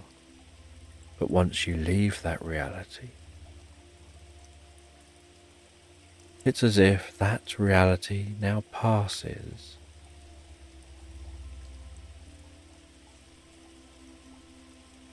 And like a wave function, any other number of realities are through the door, settling just on one when you walk through it.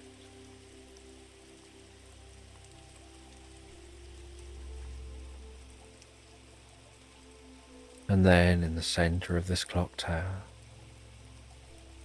the wizard forms an orb before them, weaving their hands around this ball of light. They then seem to almost pull that ball of light wider and larger with their hands. And once this ball of light is the size of them, they tap it with one finger, and instantly you feel a deep sense of peace and tranquility.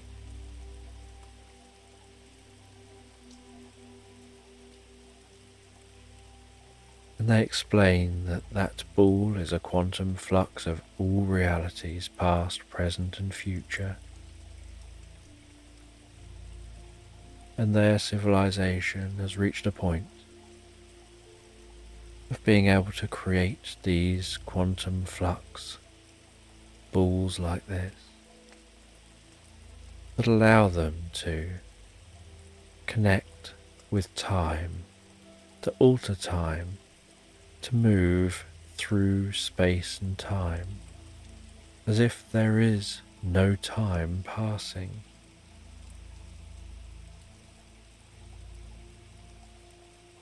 And after they show you this experience,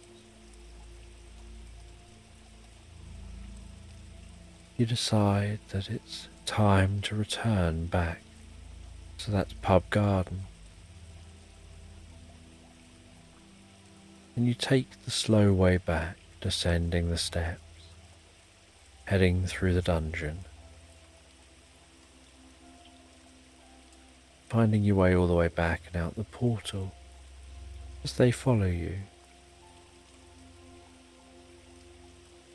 Before creating another portal, stepping through it, closing it behind them, leaving you alone in silence in this pub garden, where you know no one would believe you if you said what your experience was. They'd probably think that you're making it all up. Maybe you've had too much to drink, even though you know that's not the truth. And you wonder why this wizard appeared before you, why they chose to show you the things that they did, why they chose you. Because you believe there must be a reason.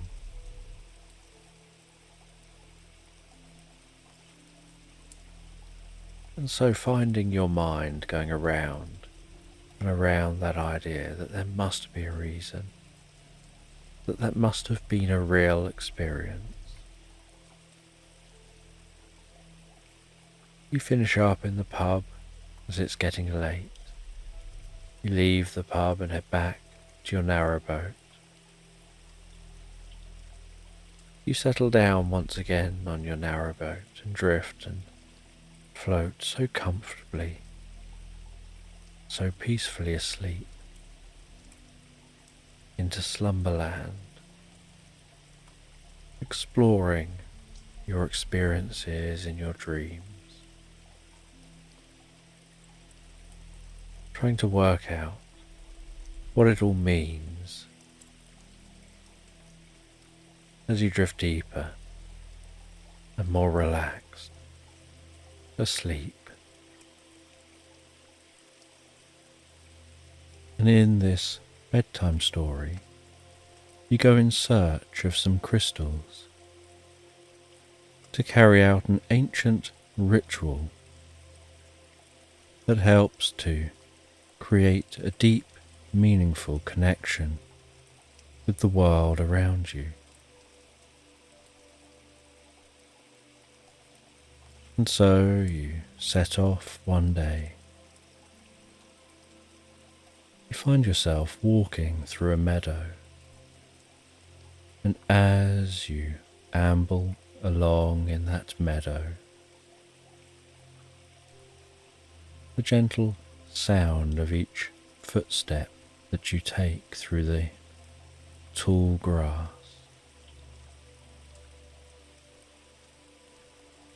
the whispering sound of the fronds of grass as your feet pass through them, slight rustling as the wind blows a breeze, The way the grass seems to undulate and move in unison, almost like waves through the meadow. And the gentle scent of spring flowers,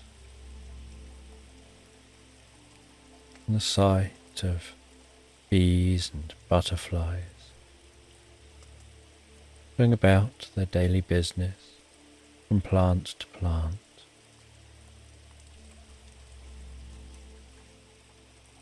Breathing in that fresh meadow air, breathing out any stress and tension as you continue ambling through this meadow, seeing in the distance a tree line of the most beautiful woodland, and being able to gaze up at the sky, noticing what the sky looks like, whether you can see any clouds, and if you can, what those clouds look like, whether they're wispy, whether they're more bulbous,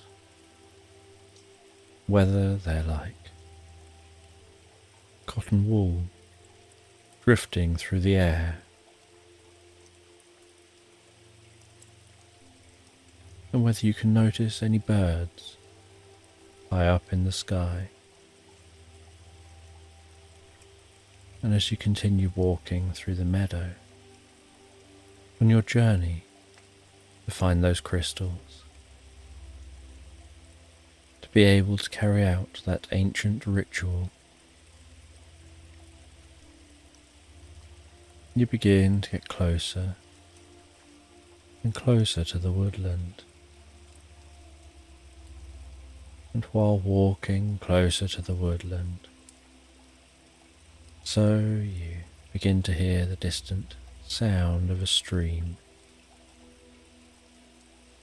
and you notice that sound of the stream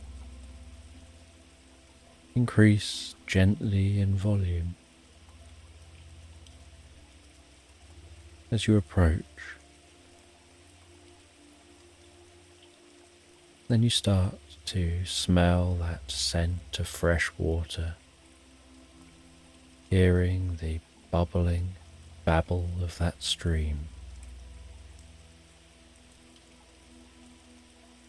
Stopping at the stream for a little while,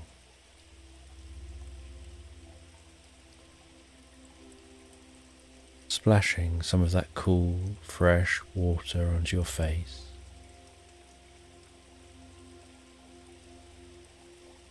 Feeling that water as it flows through your hands, your fingertips. Coolness, how fresh the water feels. The sight of some small fish seeming to almost swim on the spot, and yet whenever your shadow moves over those fish, they suddenly dart in different directions away from the shadow. And as your shadow moves again, so they move back into formation. And after stopping at the edge of the stream for a little while, you continue walking, now following this stream towards the woodland.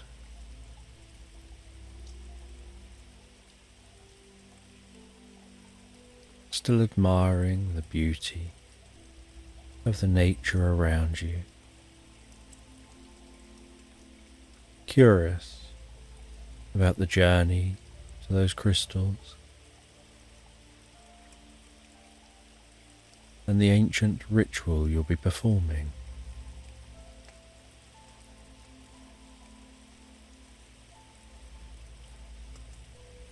And after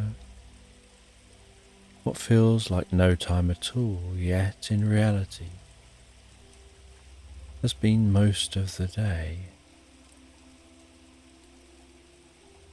you arrive at the tree line to the woodland, and the sun is beginning to gently set over the horizon, tucking itself up in bed for the night.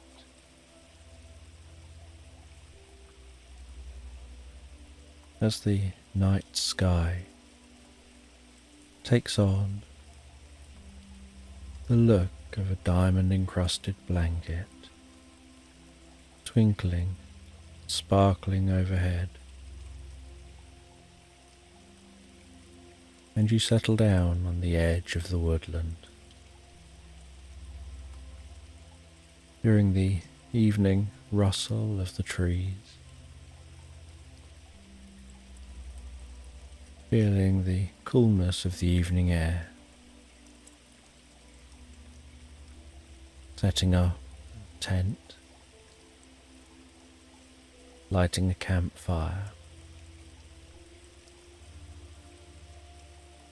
feeling the warmth emanating from that crackling, undulating fire. Those flames of the fire dance before you, the golden light,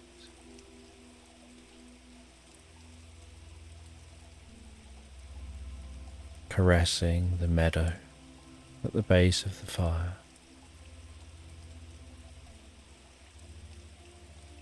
Shadowy fronds of grass, dancing with each flicker.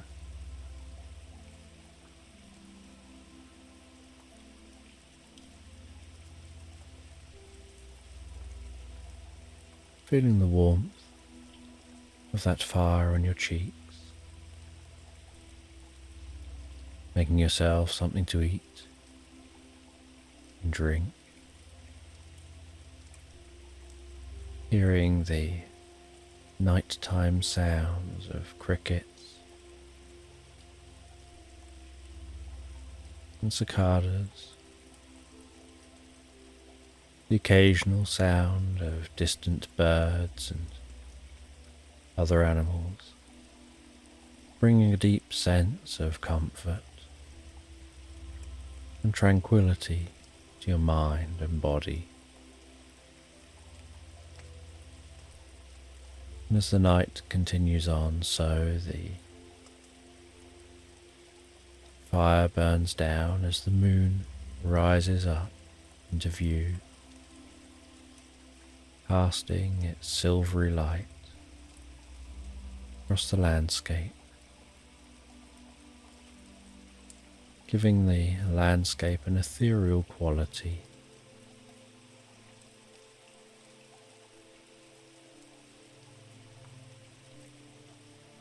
As the fire continues burning down to embers,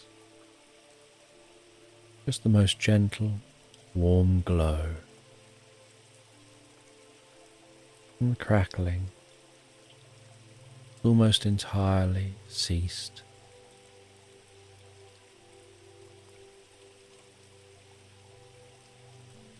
And with that, you decide to settle down for the night in the tent and drift and float peacefully asleep. And while you drift and float peacefully asleep, you drift into the most pleasant reverie, lying there so comfortably in that tent, initially aware of the sound of the sides of the tent moving gently in the breeze,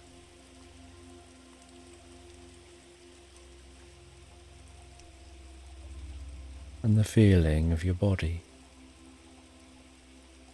snuggled down in the most comfortable sleeping bag, feeling so comfortable, resting down and sleeping in this tent. Almost like receiving a hug from nature, those sounds outside the tent, nature's symphony,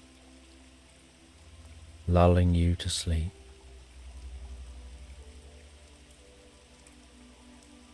Your calming and slowing breathing,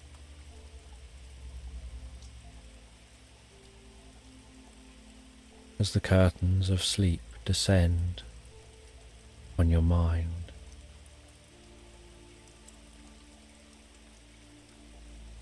The occasional flicker and flash, a little bit like the remnants, the fire passing through your mind, bringing hints of a dream yet to be. And as you continue falling comfortably asleep, so you have a slight momentary falling feeling,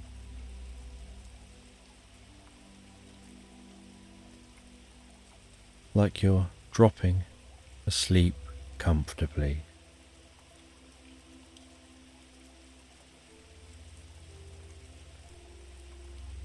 And then you begin to dream. And you dream about walking down a country path towards a quaint railway station. The gravelly, stony path underfoot, crunching with each step. The path blowing up some dust with each small breath of wind.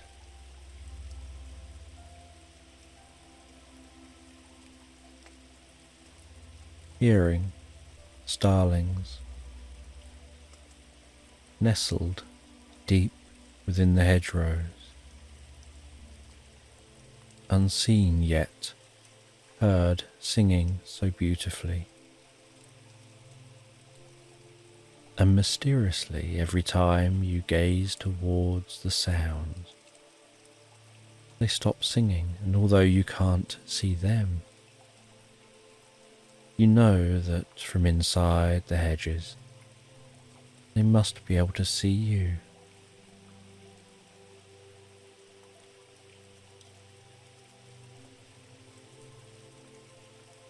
As you run your hand along the hedge,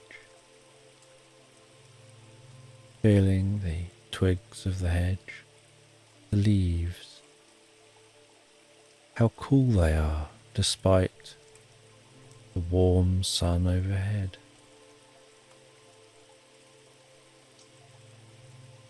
The faintest wispy clouds in the sky.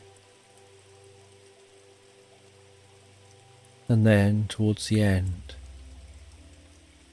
of this path, it comes out on what almost looks like a rickety, old, weathered and worn station that seems like it stood still in time for decades. And you head up onto the station, and you can smell the wood of the station. As the only person stood on the platform, the silence while waiting for the train, gazing up the track and down the track. Then you see the train approaching. That faint, low clickety-clack, clickety-clack, clickety-clack of the train on the track, way off in the distance.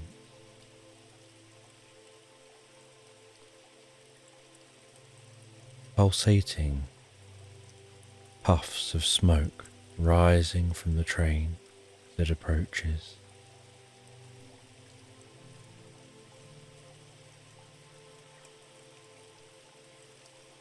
The sound of the engine of the train becoming audible.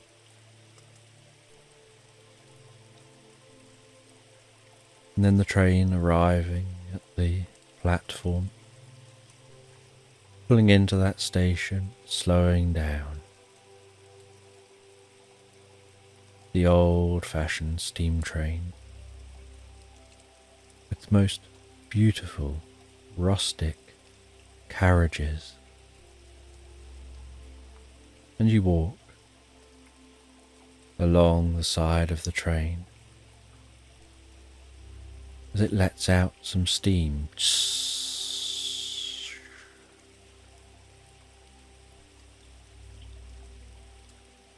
And then you hear a slight clicking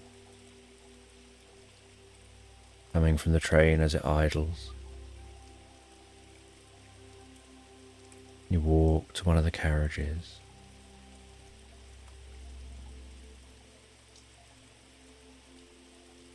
You grasp the handle, which is like a figure of 8. 2 fingers one side and 2 fingers on the other side of that brass handle. You twist the handle, swing that door gently open, ascend 2 steps, and can immediately smell the inside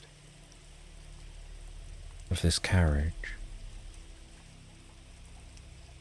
And you're in a private compartment in the carriage.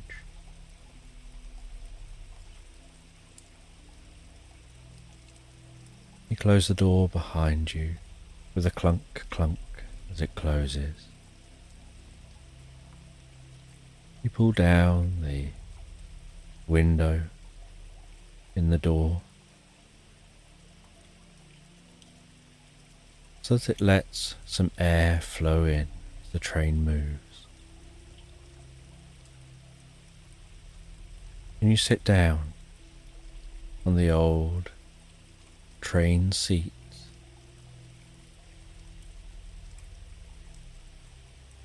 And in this carriage there's curtains hanging up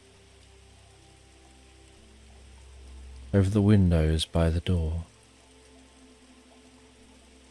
The door has a pull-down window that half opens.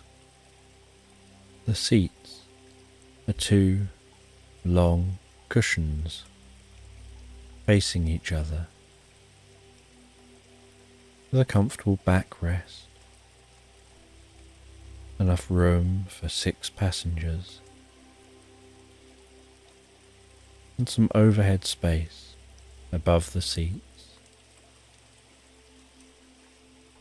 And then opposite the entrance is a wall made of wood with a door which can slide open, that opens out into a corridor, and large rectangular windows line the far side of the corridor. And beside the door, on either side, are 2 large windows looking out into the corridor, with curtains up which can be drawn. And the chairs have a slight dusty, musty scent to them that seems almost nostalgic and pleasant. As the train pulls out of the station, it jolts slightly as it gets going.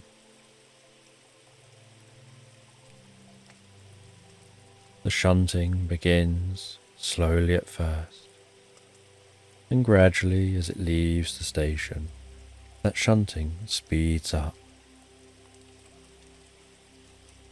As it increases in speed through the countryside, and the air blows so comfortably and pleasantly through the window, breathing in that fresh nature air as the train follows that track away from the station, through meadows, different countryside, past quaint towns with small churches situated at the centre of those towns. And while travelling on this train, you take a book out of a bag and you sit, bobbing slightly to the movement of the train, hearing the clickety-clack of the train on the track, and absorb yourself in reading a book.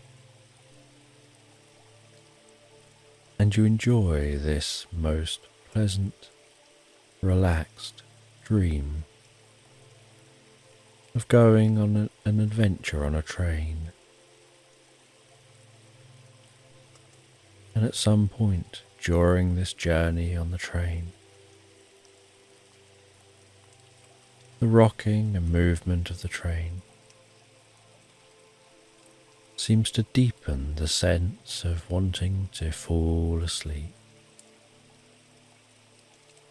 And it rocks and moves. As you place the bookmark back in the book, you close the book and decide to close your eyes, just for a moment. As you find yourself then drifting and floating so peacefully asleep on this train. And while you fall asleep comfortably on the train, so you start to hear the sounds of morning birds, and you awaken feeling so refreshed and revitalized from your night's sleep. You leave the tent with a stretch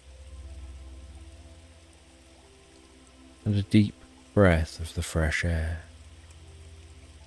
seeing the meadow gently dew-covered, cobwebs in the grass glistening under the morning light, faint mist undulating through the landscape like waves creeping up the shore of a beach. You have some breakfast before clearing everything away, ready to continue your journey into the woodland. And you work your way into that woodland, knowing your course, knowing where you're headed, navigating your way. And as you walk through this woodland, so you're aware how the sound has changed, how there are different animal sounds within the woodland, how your footsteps sound different as they now gently thud in a dull kind of way on the dirt within the woodland,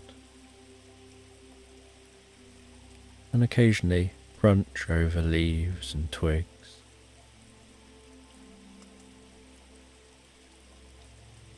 And the rustling of the leaves from the canopy overhead, seeming to be coming from all around you.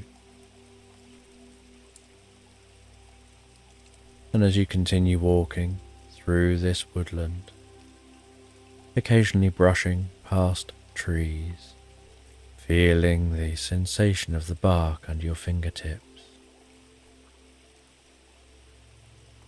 the smell of the woodland, the mossy smell,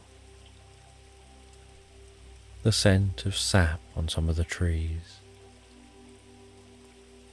and the smell of the leaves. And while walking through the woodland, you're greeted by the most spectacular view as the woodland opens up a little. So the light increases slightly, and you see the most incredible carpet of bluebells, each one seeming to ring the most beautiful tune of peace and harmony. And you carefully navigate through this woodland, being careful to avoid stepping on the bluebells and sticking to paths mapped out by deer and other animals who've trodden this landscape thousands of times before. You pass through the bluebell woodland, and then the woodland begins to become more dense again. Canopy closing in, the woodland darkening a little more. But you start to hear this distant sound of rushing water, and after some time,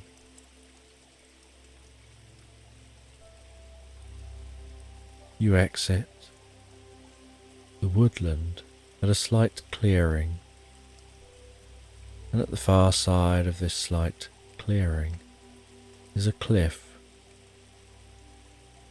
Flowing down the face of the cliff is the most beautiful waterfall.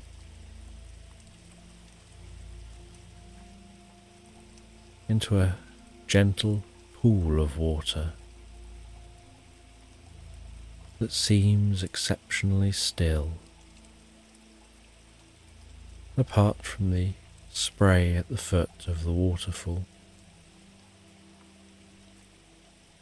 And you stop at this pool of water, at this hidden lake in the woodland. You know you're going to be ascending the side of this cliff alongside the waterfall, and so you decide to stop, take a look, work out the best route to take up the waterfall. And while you wait and look and relax,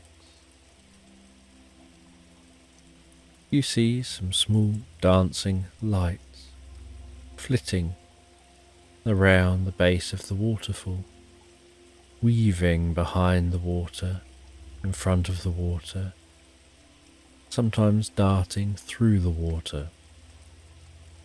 And with curiosity, you carefully walk around the pool of water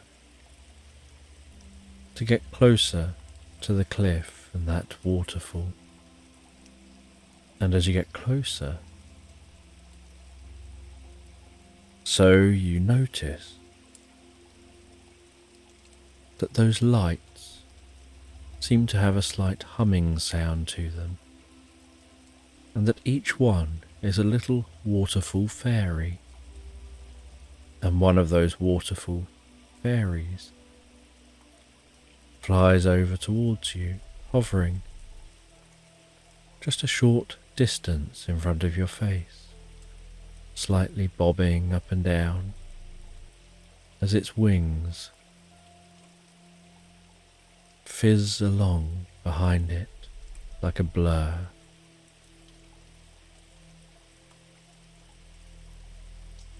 And the fairy begins to talk to you and seems so happy and pleasant, so friendly, asking who you are and what you're doing in this area, where you're headed, and you explain about your mission, that you're in search of some magical crystals that will help you to carry out an ancient ritual, allowing you to build a deep connection with nature. And the fairy tells you the best way to get where you want to go isn't to climb up the cliff and continue your journey at the top of the cliff. It's to head through the waterfall.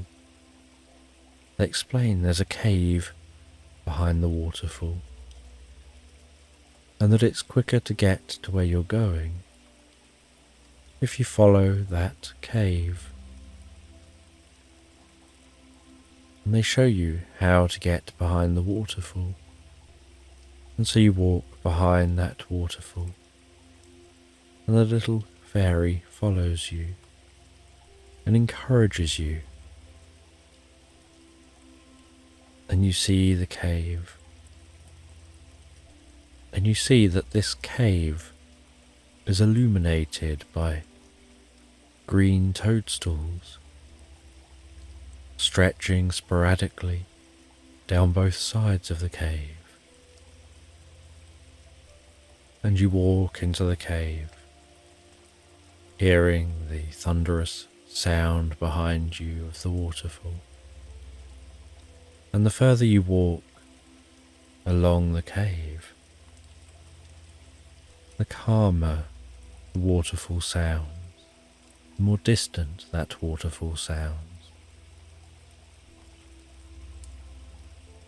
And you just notice the occasional dripping sound within the cave, and how peaceful this space feels. And you continue on through this cave, seeming to walk for hours and hours, feeling intrigued, sense of wonder and curiosity, until eventually you start to hear the sound of twinkling bells in front of you, and notice a slight blue glow. And as you approach and go round a corner, you see that there's a portal at the end of this cave, a blue, pulsating, glowing portal, a little bit like a mix between mist and water, pulsing like waves on a wall. And you walk towards that portal,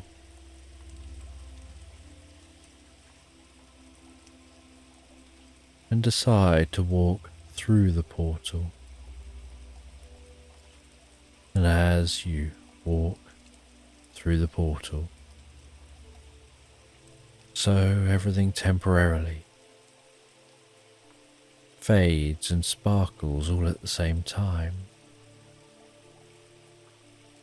sending the most intense tingle through your body.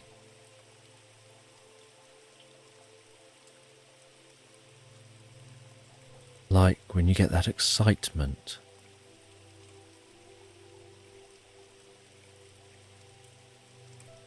that can send shivers through you. And a moment later, you find yourself in a vast cavern,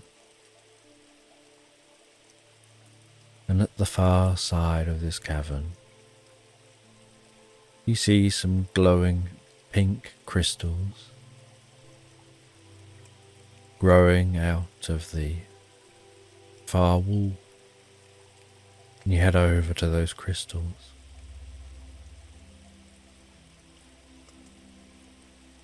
You see that some of the pink crystals have already snapped off and are lying on the ground.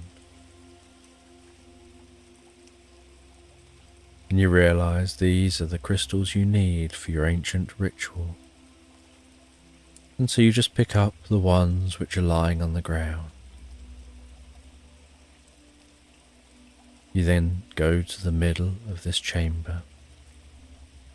And out of your backpack, you take out an ancient book. You turn those ancient pages to the relevant ritual. With a stone, you draw a circle in front of you. You then neaten up the inside of that circle and very slightly hollow the circle out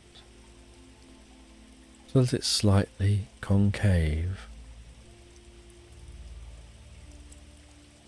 You then stand the crystals in the center of that slightly concave circle.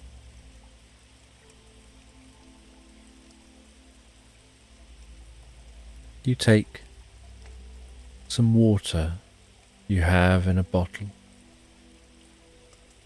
which was gathered at the pool before you entered the secret cave. You pour a little bit of that water into the concave circle, and the dirt in the center becomes slightly moist, and you can then push those crystals in just slightly, and the moist mud holds those crystals upright.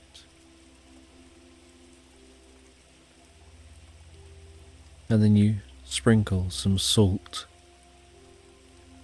over the top and around the edge of the circle, and then refer to the words of this ancient ritual.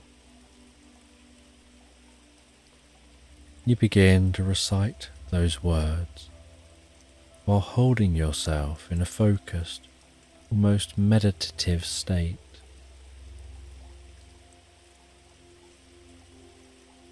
And as you recite those words, so the crystals seem to glow even more and seem to pulse very slightly.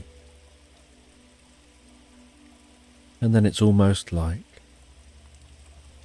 pink lightning seems to dance between the crystals. As those crystals pulse and light up, almost as if light is pulsing from the base of the crystals towards the top of the crystals. And then an orb begins to form around those crystals, broadening out to encompass that concave circle. And then as you continue with the ritual, so the pulsing pink light broadens out to encompass you, bringing a sense of warmth and pleasure through your body, a sense of serenity and peace. And then you begin to discover a feeling of connection, a feeling of oneness. And as you reach the end of the ritual, so the light seems to turn to a vapor, like being enveloped suddenly in a gas, a little bit like when you have a bubble with a cloud of gas within it. And when the bubble bursts, the gas just slowly dissipates. And as the gas begins to dissipate, so you find yourself breathing it in. And the more you breathe in this magical gas,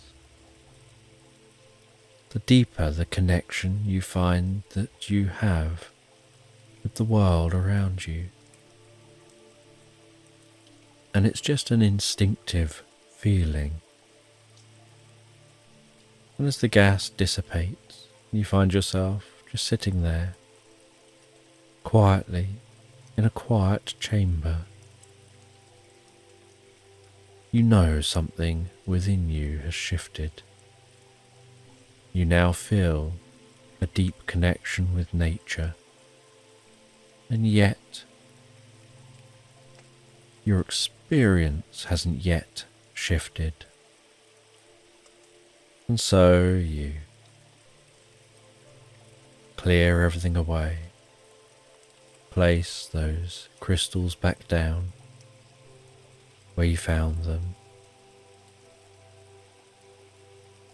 You have this deep sense that something has shifted, and yet you don't know quite what. And as you begin to walk back through that portal, and then back along that tunnel, you run your fingers along the cave wall, where the fungus are illuminating this tunnel.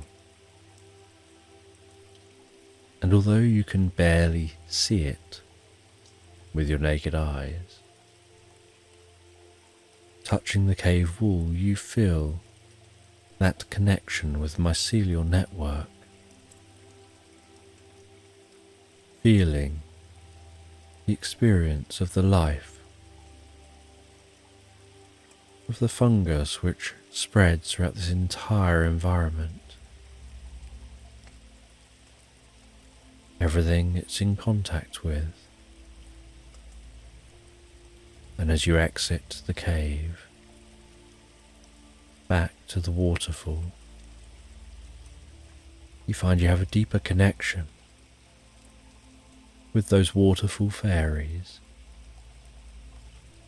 And the same fairy flies over again, tells you she can recognize you found what you were looking for, and says that to fully utilize this skill, head to the stone just over a little way around the side of this pool of water. Sit on that stone, cross your legs, close your eyes, and meditate for a little while, expanding your consciousness out to connect with the consciousness of all living things. And so you walk around the pool, you rest down on that stone, close your eyes, and relax deeper and deeper. And as you relax deeper and more profound, so you feel your consciousness spreading out from your body, connecting with the grass, with the waterfall, with the fairies, with the bees and the butterflies, with the birds, with the squirrels, with the rabbit, with the deer, with all living things, and then holding on to that connection. You slowly open your eyes and stand from the stone, still feeling and holding the connection, still feeling like a part of you is in that state you were just getting into,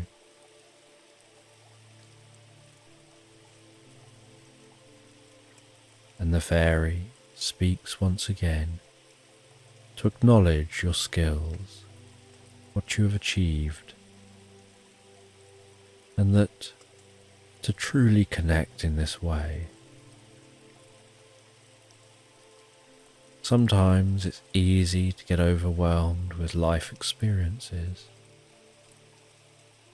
So it's just about bringing your attention back to the little things, holding your attention on that, so that you can hear this connection, that it's a faint connection, so it's all too easy to be drowned out if there's lots of other stuff going on in your mind, or lots of distractions. And so she advises to practice this multiple times so that you know how to hear that connection with all living things.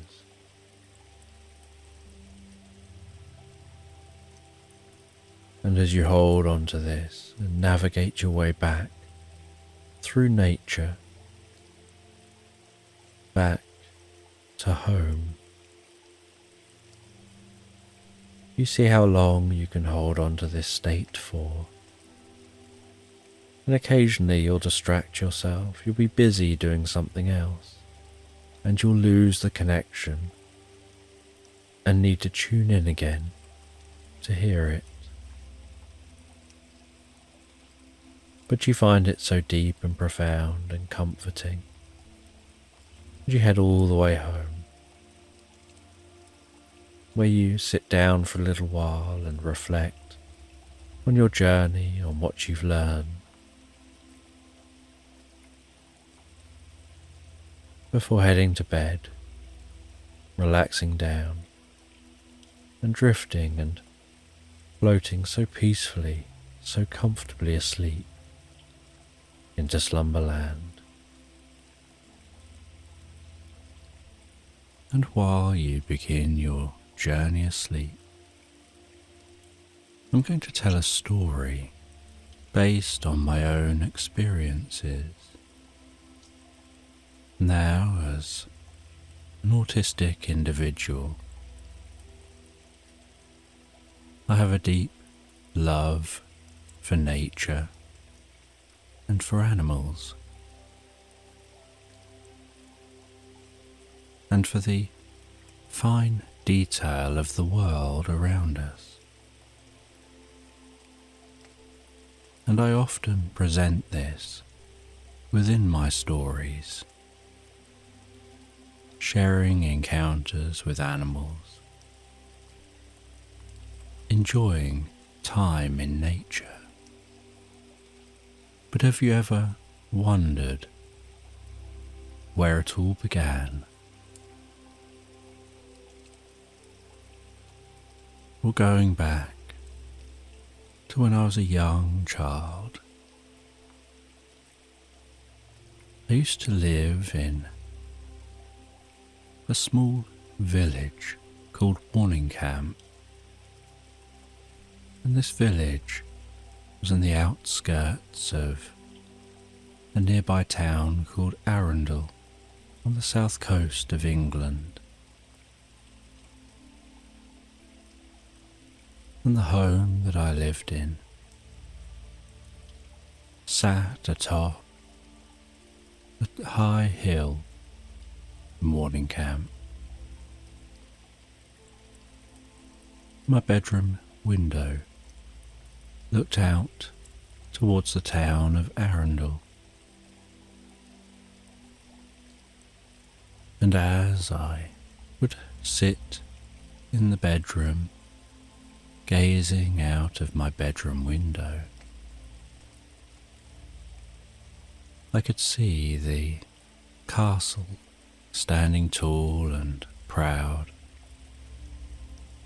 in the distance in Arundel, the nearby cathedral, the bushy oak trees hugging the base of the castle and surrounding the outskirts of the town.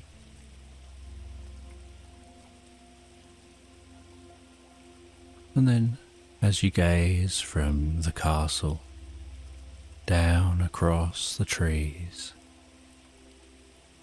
gazing down the scene a little further,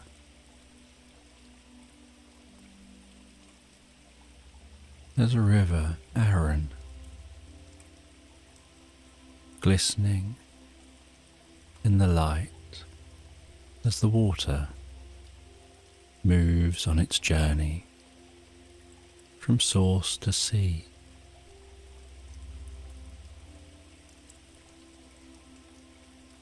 And gazing down a little further in the scene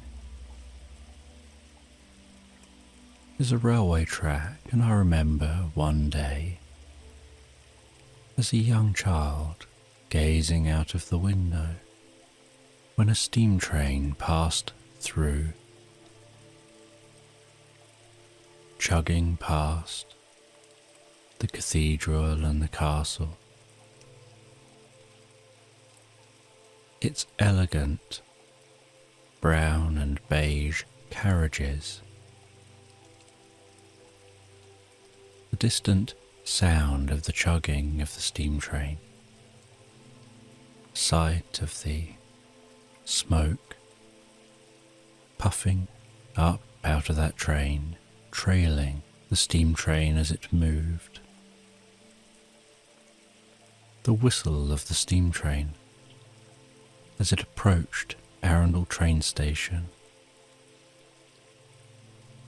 acknowledging that it was just passing through and wasn't going to stop. And as you scan down the scene,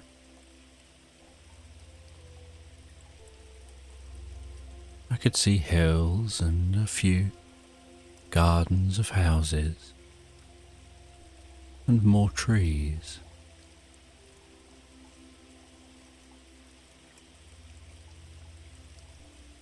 And this, to me, was the most beautiful place to live, the most serene place, a place that even today I think of as home.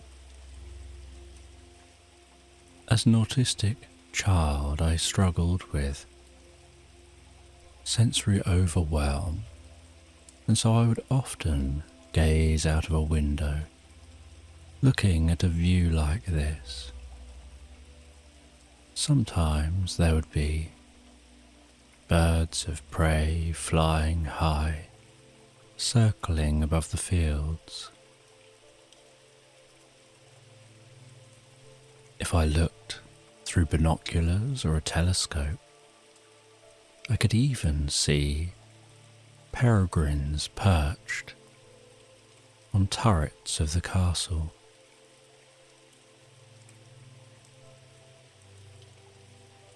And there was very little light around here, and so at night I would have the most incredible experiences of gazing through my telescope at the planets and at the moon. And one of the most awe-inspiring experiences that anybody can have, and that every parent should share with their child, is that first time you set up a telescope and you point that telescope at Jupiter or Saturn, and in the pitch dark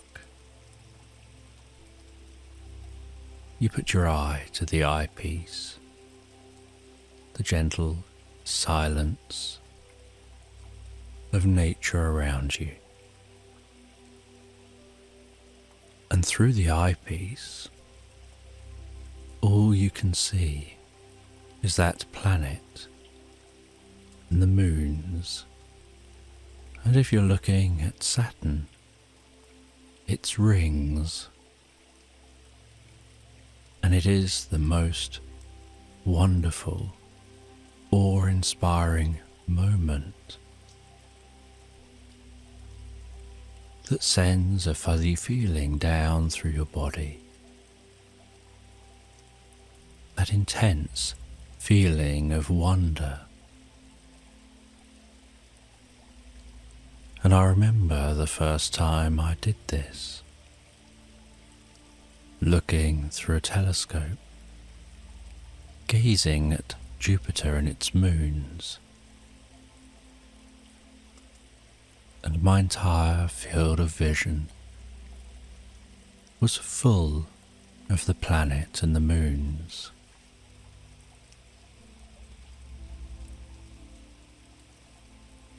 And I could make out the circle of the view through the telescope. And it felt like I was in a spacecraft in space, all absorbed in that view, as if looking through a window from that spaceship, approaching Jupiter, seeing those moons, seeing the planet, the incredibly gentle movement, becoming so absorbed in that experience of the inky black sky and the striking sight of the planet and its moons.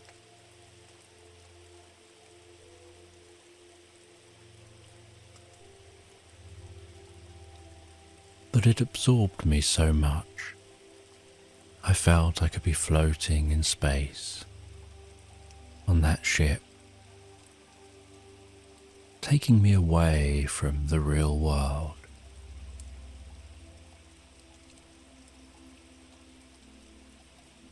From the stresses of the real world. And as a young child,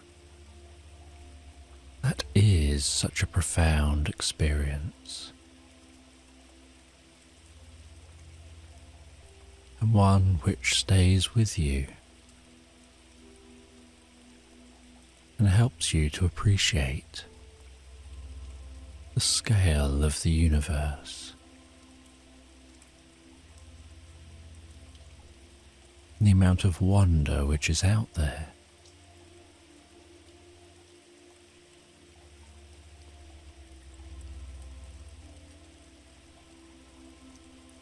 And living in morning camp, when it would snow,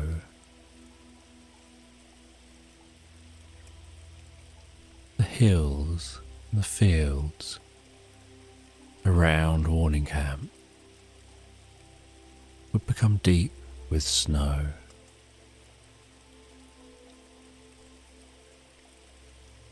I remember one year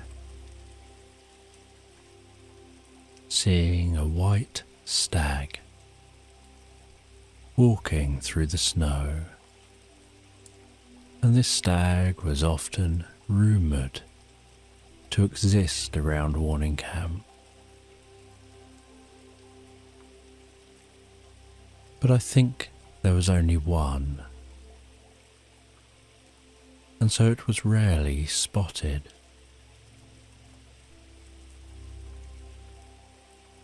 And in that snow, my brothers and I would head outside.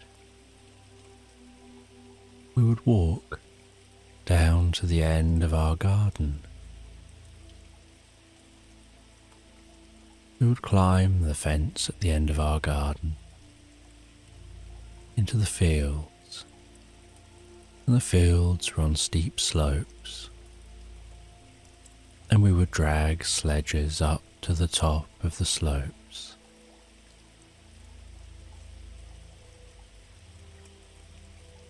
crunching through that snow.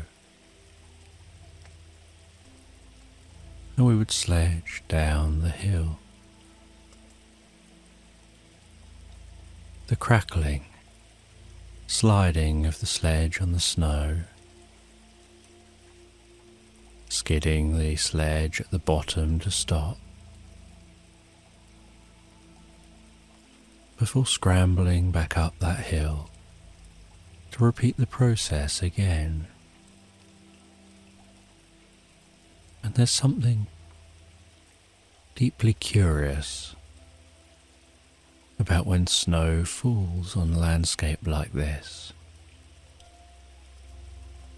Often the snow would mean that cars couldn't travel on the road, and the village was so small. There was only the one road, and the snow would dull the sound, which would help to bring a deep sense of peace to my ears.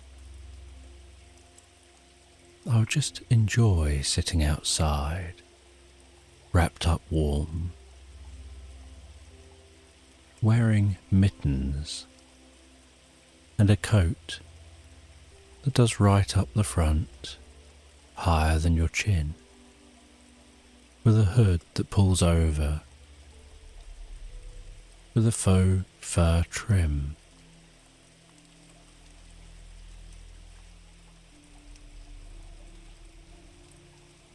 And just sit there peering through my faux fur portal.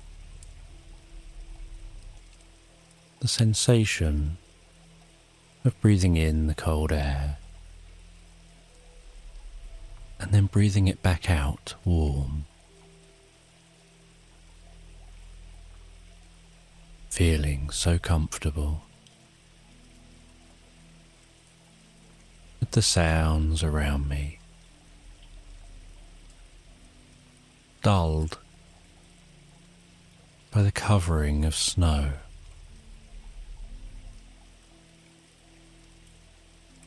And I'd often go walking through the snow.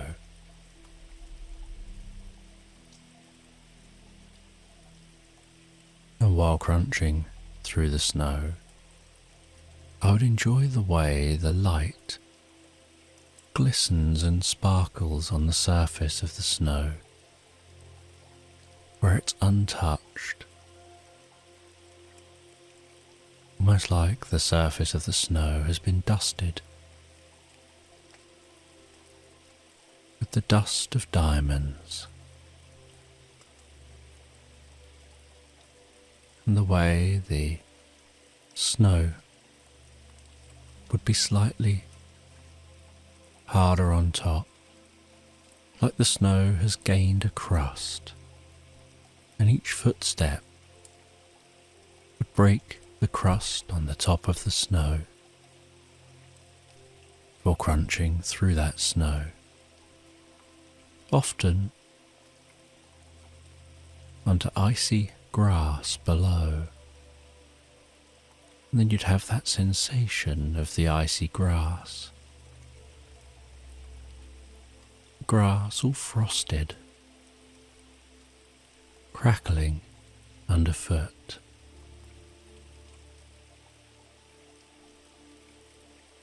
Sometimes stopping to roll snowballs, to build a person out of snow, rolling it up, making that snowball larger and larger, adding a snowball on top, creating a face, using my hands to rub down the sides, and add some shape with some additional snow patted onto the sides.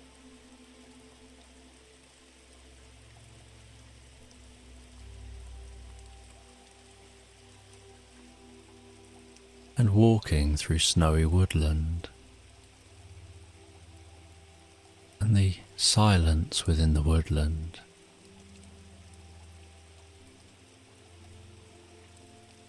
and that snow falling from the branches as you pushed past. Sometimes getting just a little bit of snow down the back of your neck, which melts quickly as it warms on your skin.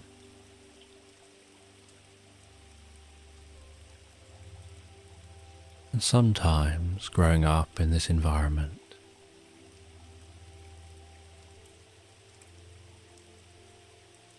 when I'd really be struggling with sensory overload,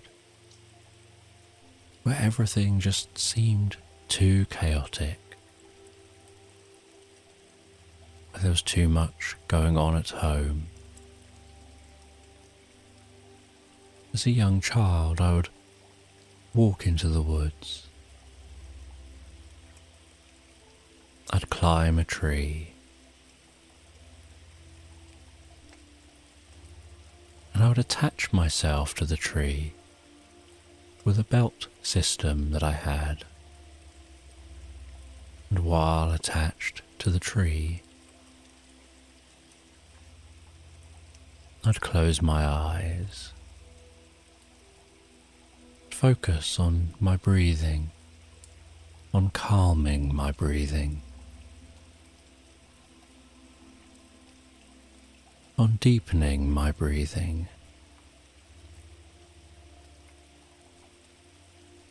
on relaxing my muscles,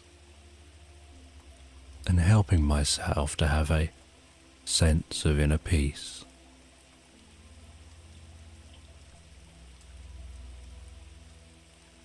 And while resting there in the tree,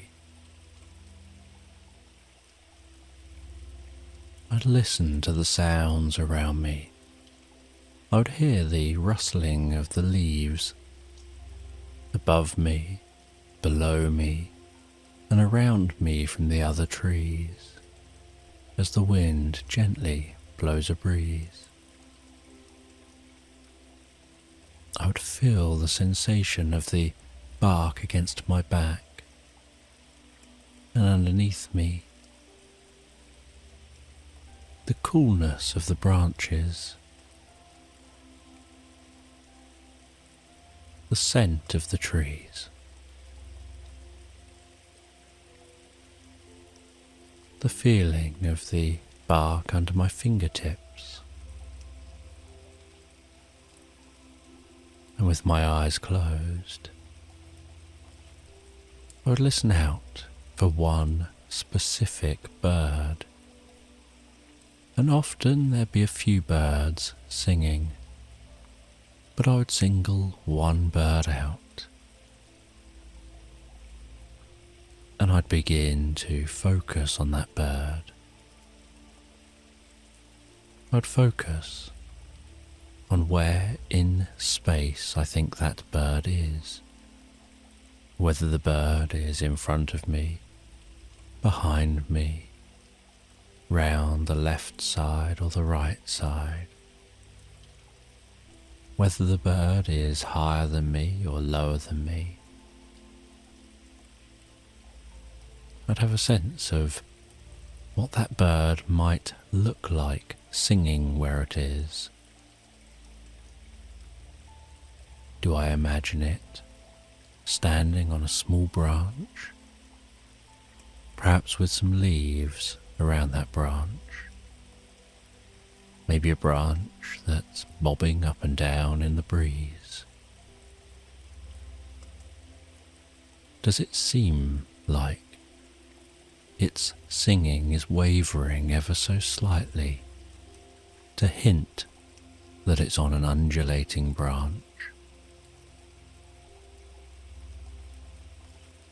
Or is it singing steady,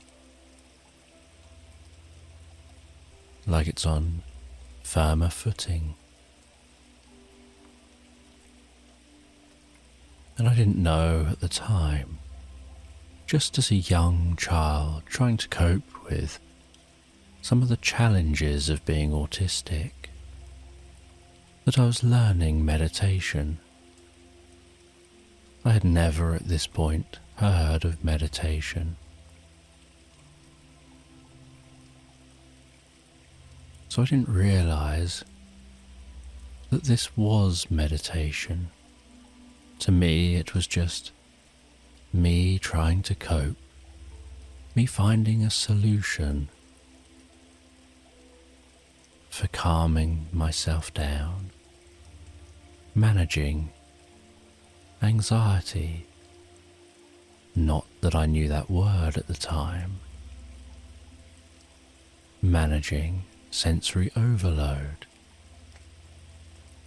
Learning to focus my attention on one thing at a time.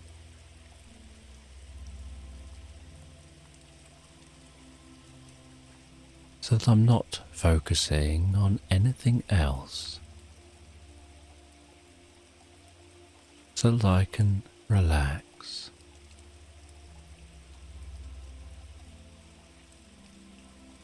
I would head down from the tree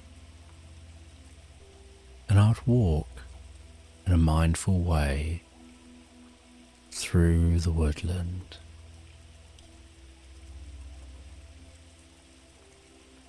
Through an assortment of trees. From oak trees to pine trees.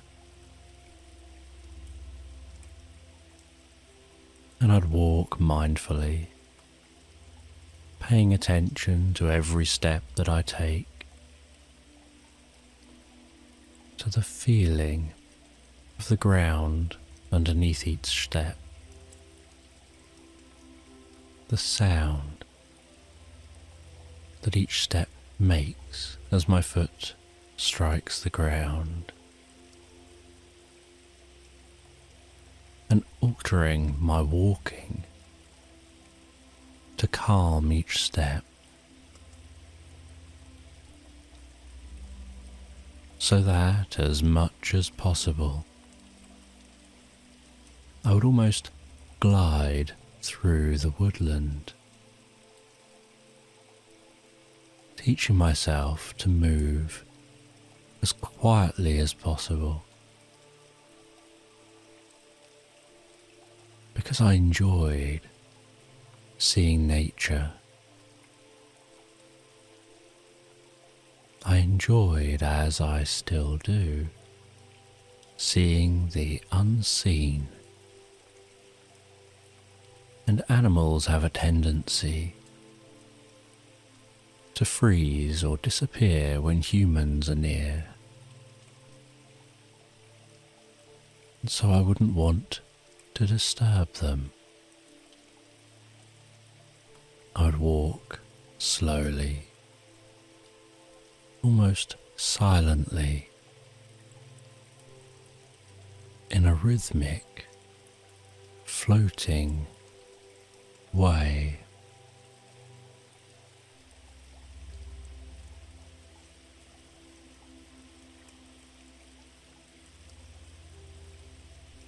And I'd breathe slow and calm and quiet.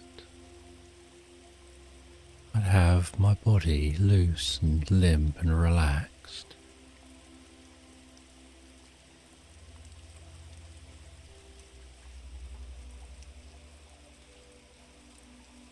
The sound of the rustling leaves of the woodland would be much louder than any noise that I'm making while walking through the woodland.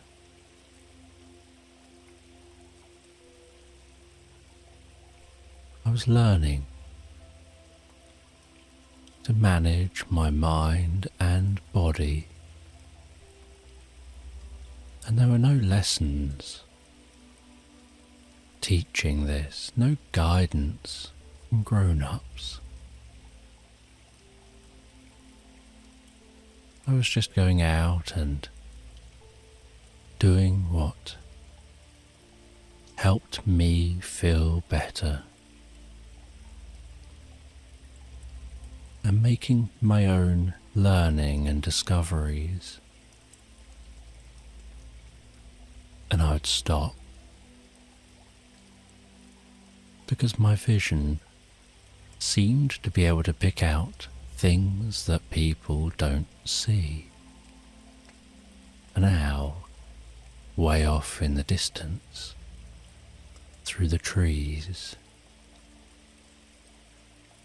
Just a slight glimpse of a pattern of an owl. An eye. A slight side of a head. Crisscrossed with branches and leaves, undulating gently in the breeze. I recognize that tiny glimpse, the partial sight of an owl, and know to stop and observe.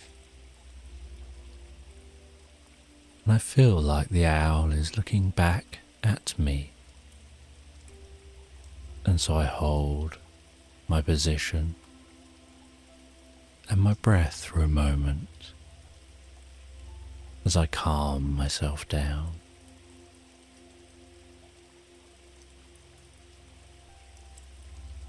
And notice how soft the owl's feathers look.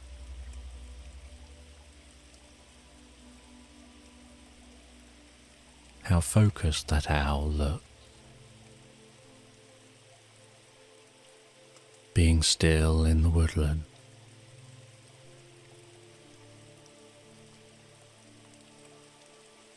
I notice a grazing deer. Just a young deer. Looks like it's quite newly born. And then hear the slight crackling as other deer come into sight, and see there's a family of deer grazing in the woodland.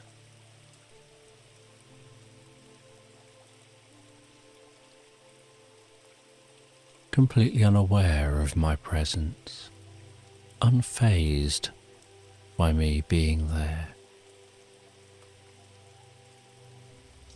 Because I just blend into the background. A skill over the years I feel I've developed. That ability to be just in the background, blending in.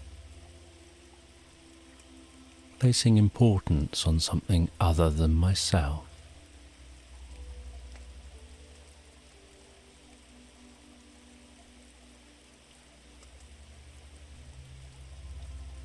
Being in woodland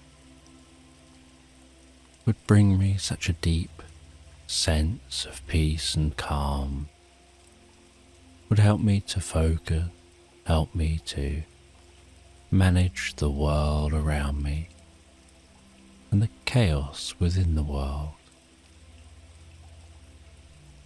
And as I've grown up, I've held on to this learning and continued to develop this learning.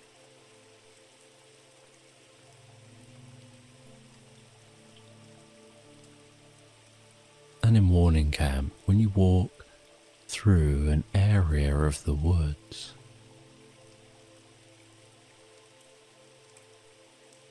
you're surrounded by just trees. You can't really see anything but the trees. You're surrounded by the rustling sound of the trees as the wind blows through the canopy. But then, after a short walk, you reach a gate, and when you pass through that gate, the landscape opens up into a large valley with hills either side. There's woodland and fields atop the hills, some woodland up the side of some of the hills, and trees dotted up the hills. The view is of the grass blowing in the breeze. You can see the wave of the breeze as it moves and undulates that grass.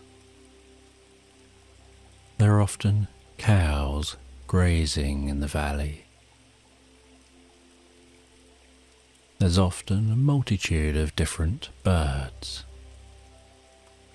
including birds of prey flying and circling high overhead.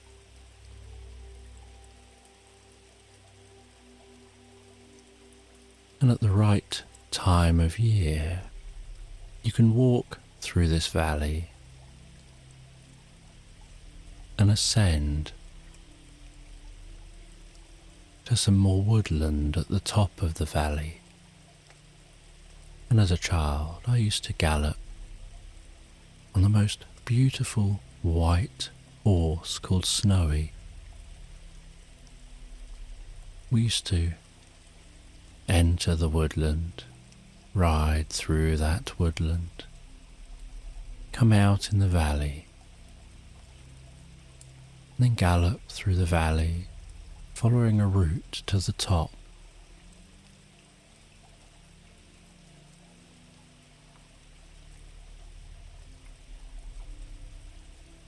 And my mum, who used to teach people how to ride horses,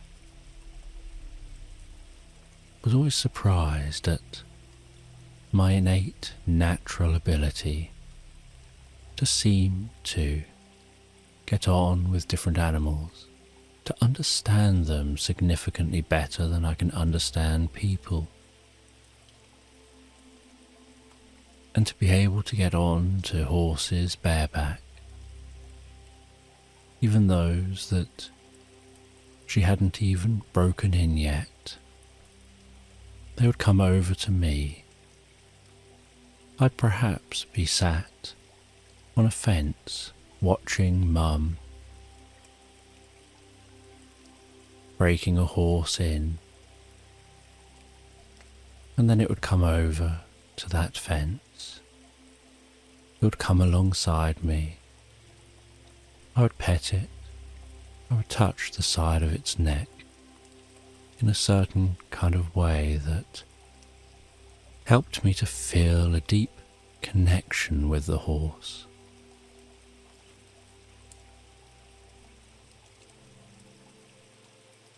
And then the horse would seem to acknowledge to me that it was comfortable with me climbing on its back. It would move into the position for me to climb on its back. I would gently climb onto the horse's back,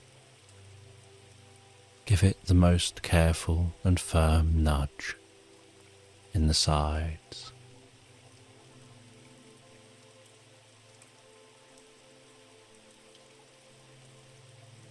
Using the pressure of one leg or another to indicate to it which direction to go. It would move away from the side. It would walk around the field. Give it a little more nudge, it would trot. A little bit more and it would canter. Change the pressure on the horse, and it would slow and take me back to that fence and pull up at the fence where I would dismount, thank the horse for being so kind, allowing me to ride on its back, before it would continue on, with Mum's training breaking it in.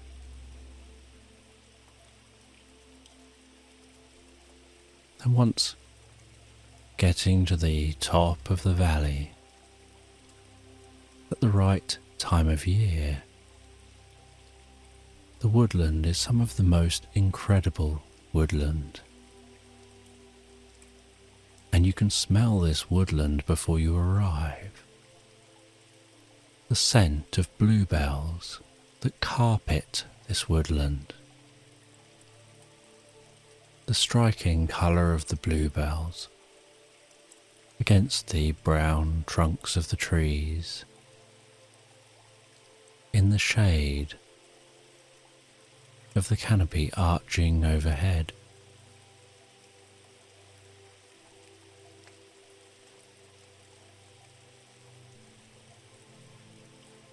And you'd walk into that woodland and see that blanket of bluey purple bluebells, so delicate, carpeting the floor of this area of the woodland.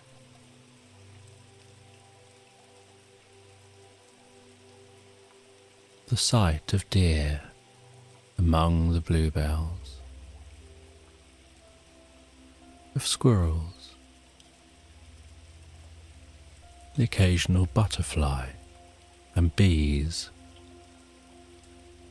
and birds in the trees, and the sounds of the songbirds echoing through this area of woodland, and that waft from those bluebells, that scent, relaxing you, calming you. And I would take a camping chair with me. I'd set up that camping chair in the middle of these bluebell woods. I'd rest back on that chair, close my eyes, and allow myself to be drawn away and absorbed in the experience of this moment, feeling myself relaxing deeper and deeper with the sound of the rustling leaves overhead. At other times I would take photographs of the bluebells that only appear for a very short period of time.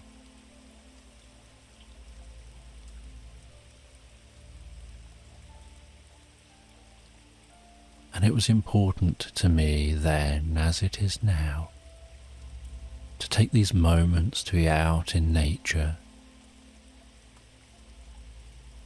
to help me relax, to help me continue to learn how to manage sensory overwhelm, to learn how to manage emotional overwhelm, whether it's anger or anxiety, whether it's panic or some other emotion, where I just need to be able to calm myself.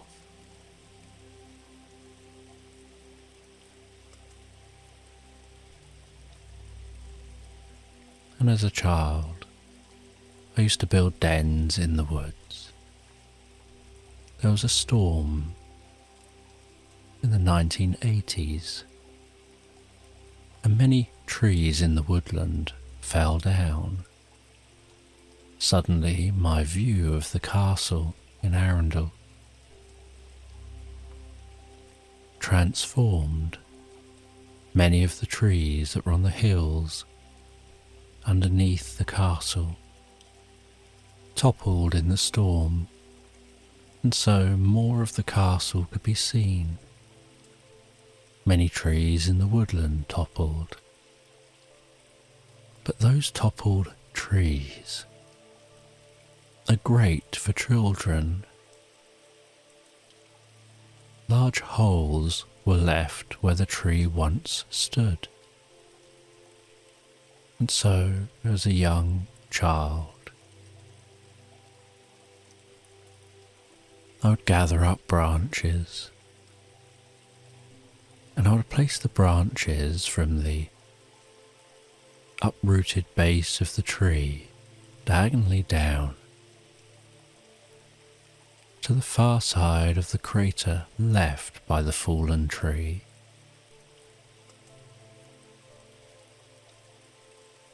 Then cover those branches in leaves and create a roof for a den, and then cover all that in mud. And use some branches on the inside into the ground to hold that up a little more securely. And then we'd dig out the hole a little bit more and begin to shape it some more so that it's no longer just a natural hole, but it has seats.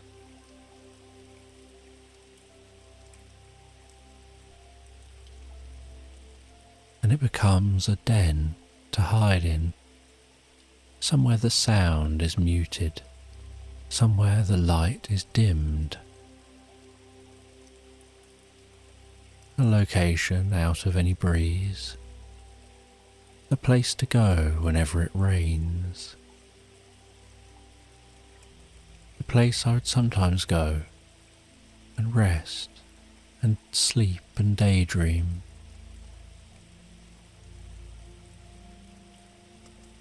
Other times, being in a woodland full of trees, I would build tree houses and different tree camps and link these together with rope bridges among the trees so that you can travel from one tree to the next without having to go down to the ground. And these would be great places to come to find peace and solitude, a deep sense of calm, relaxation.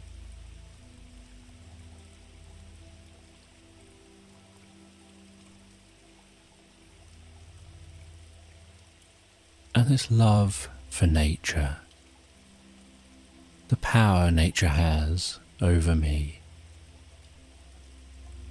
the wonder I find with nature and the natural world and animals, continues on into my adulthood. It continues on into the kinds of stories that I tell and the way that I use nature in my stories to educate, to teach about overcoming anxiety, learning to focus attention, reducing discomfort, and many other therapeutic benefits.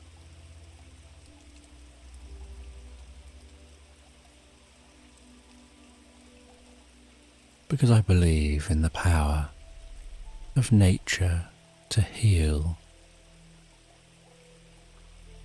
and believe in having a connection with the natural world around me to bring a sense of peace and calm. And so I wanted to create a story that shares my story with you.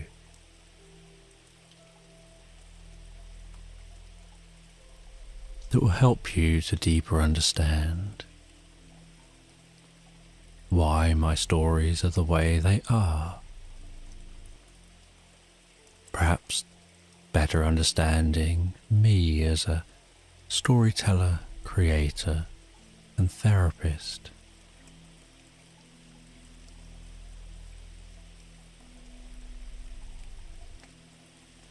And I remember times when I used to set up tents in the woods, and I would camp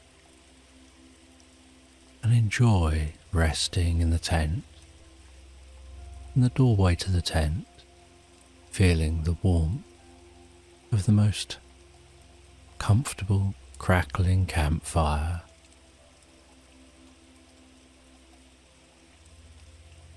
Smelling some jacket potatoes which have been cooked with the campfire and other food, enjoying that food, and the campfire burning down to embers,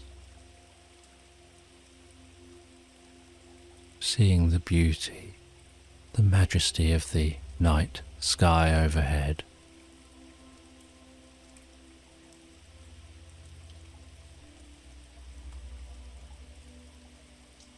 And then settling down into the tent and drifting and floating peacefully asleep into slumberland.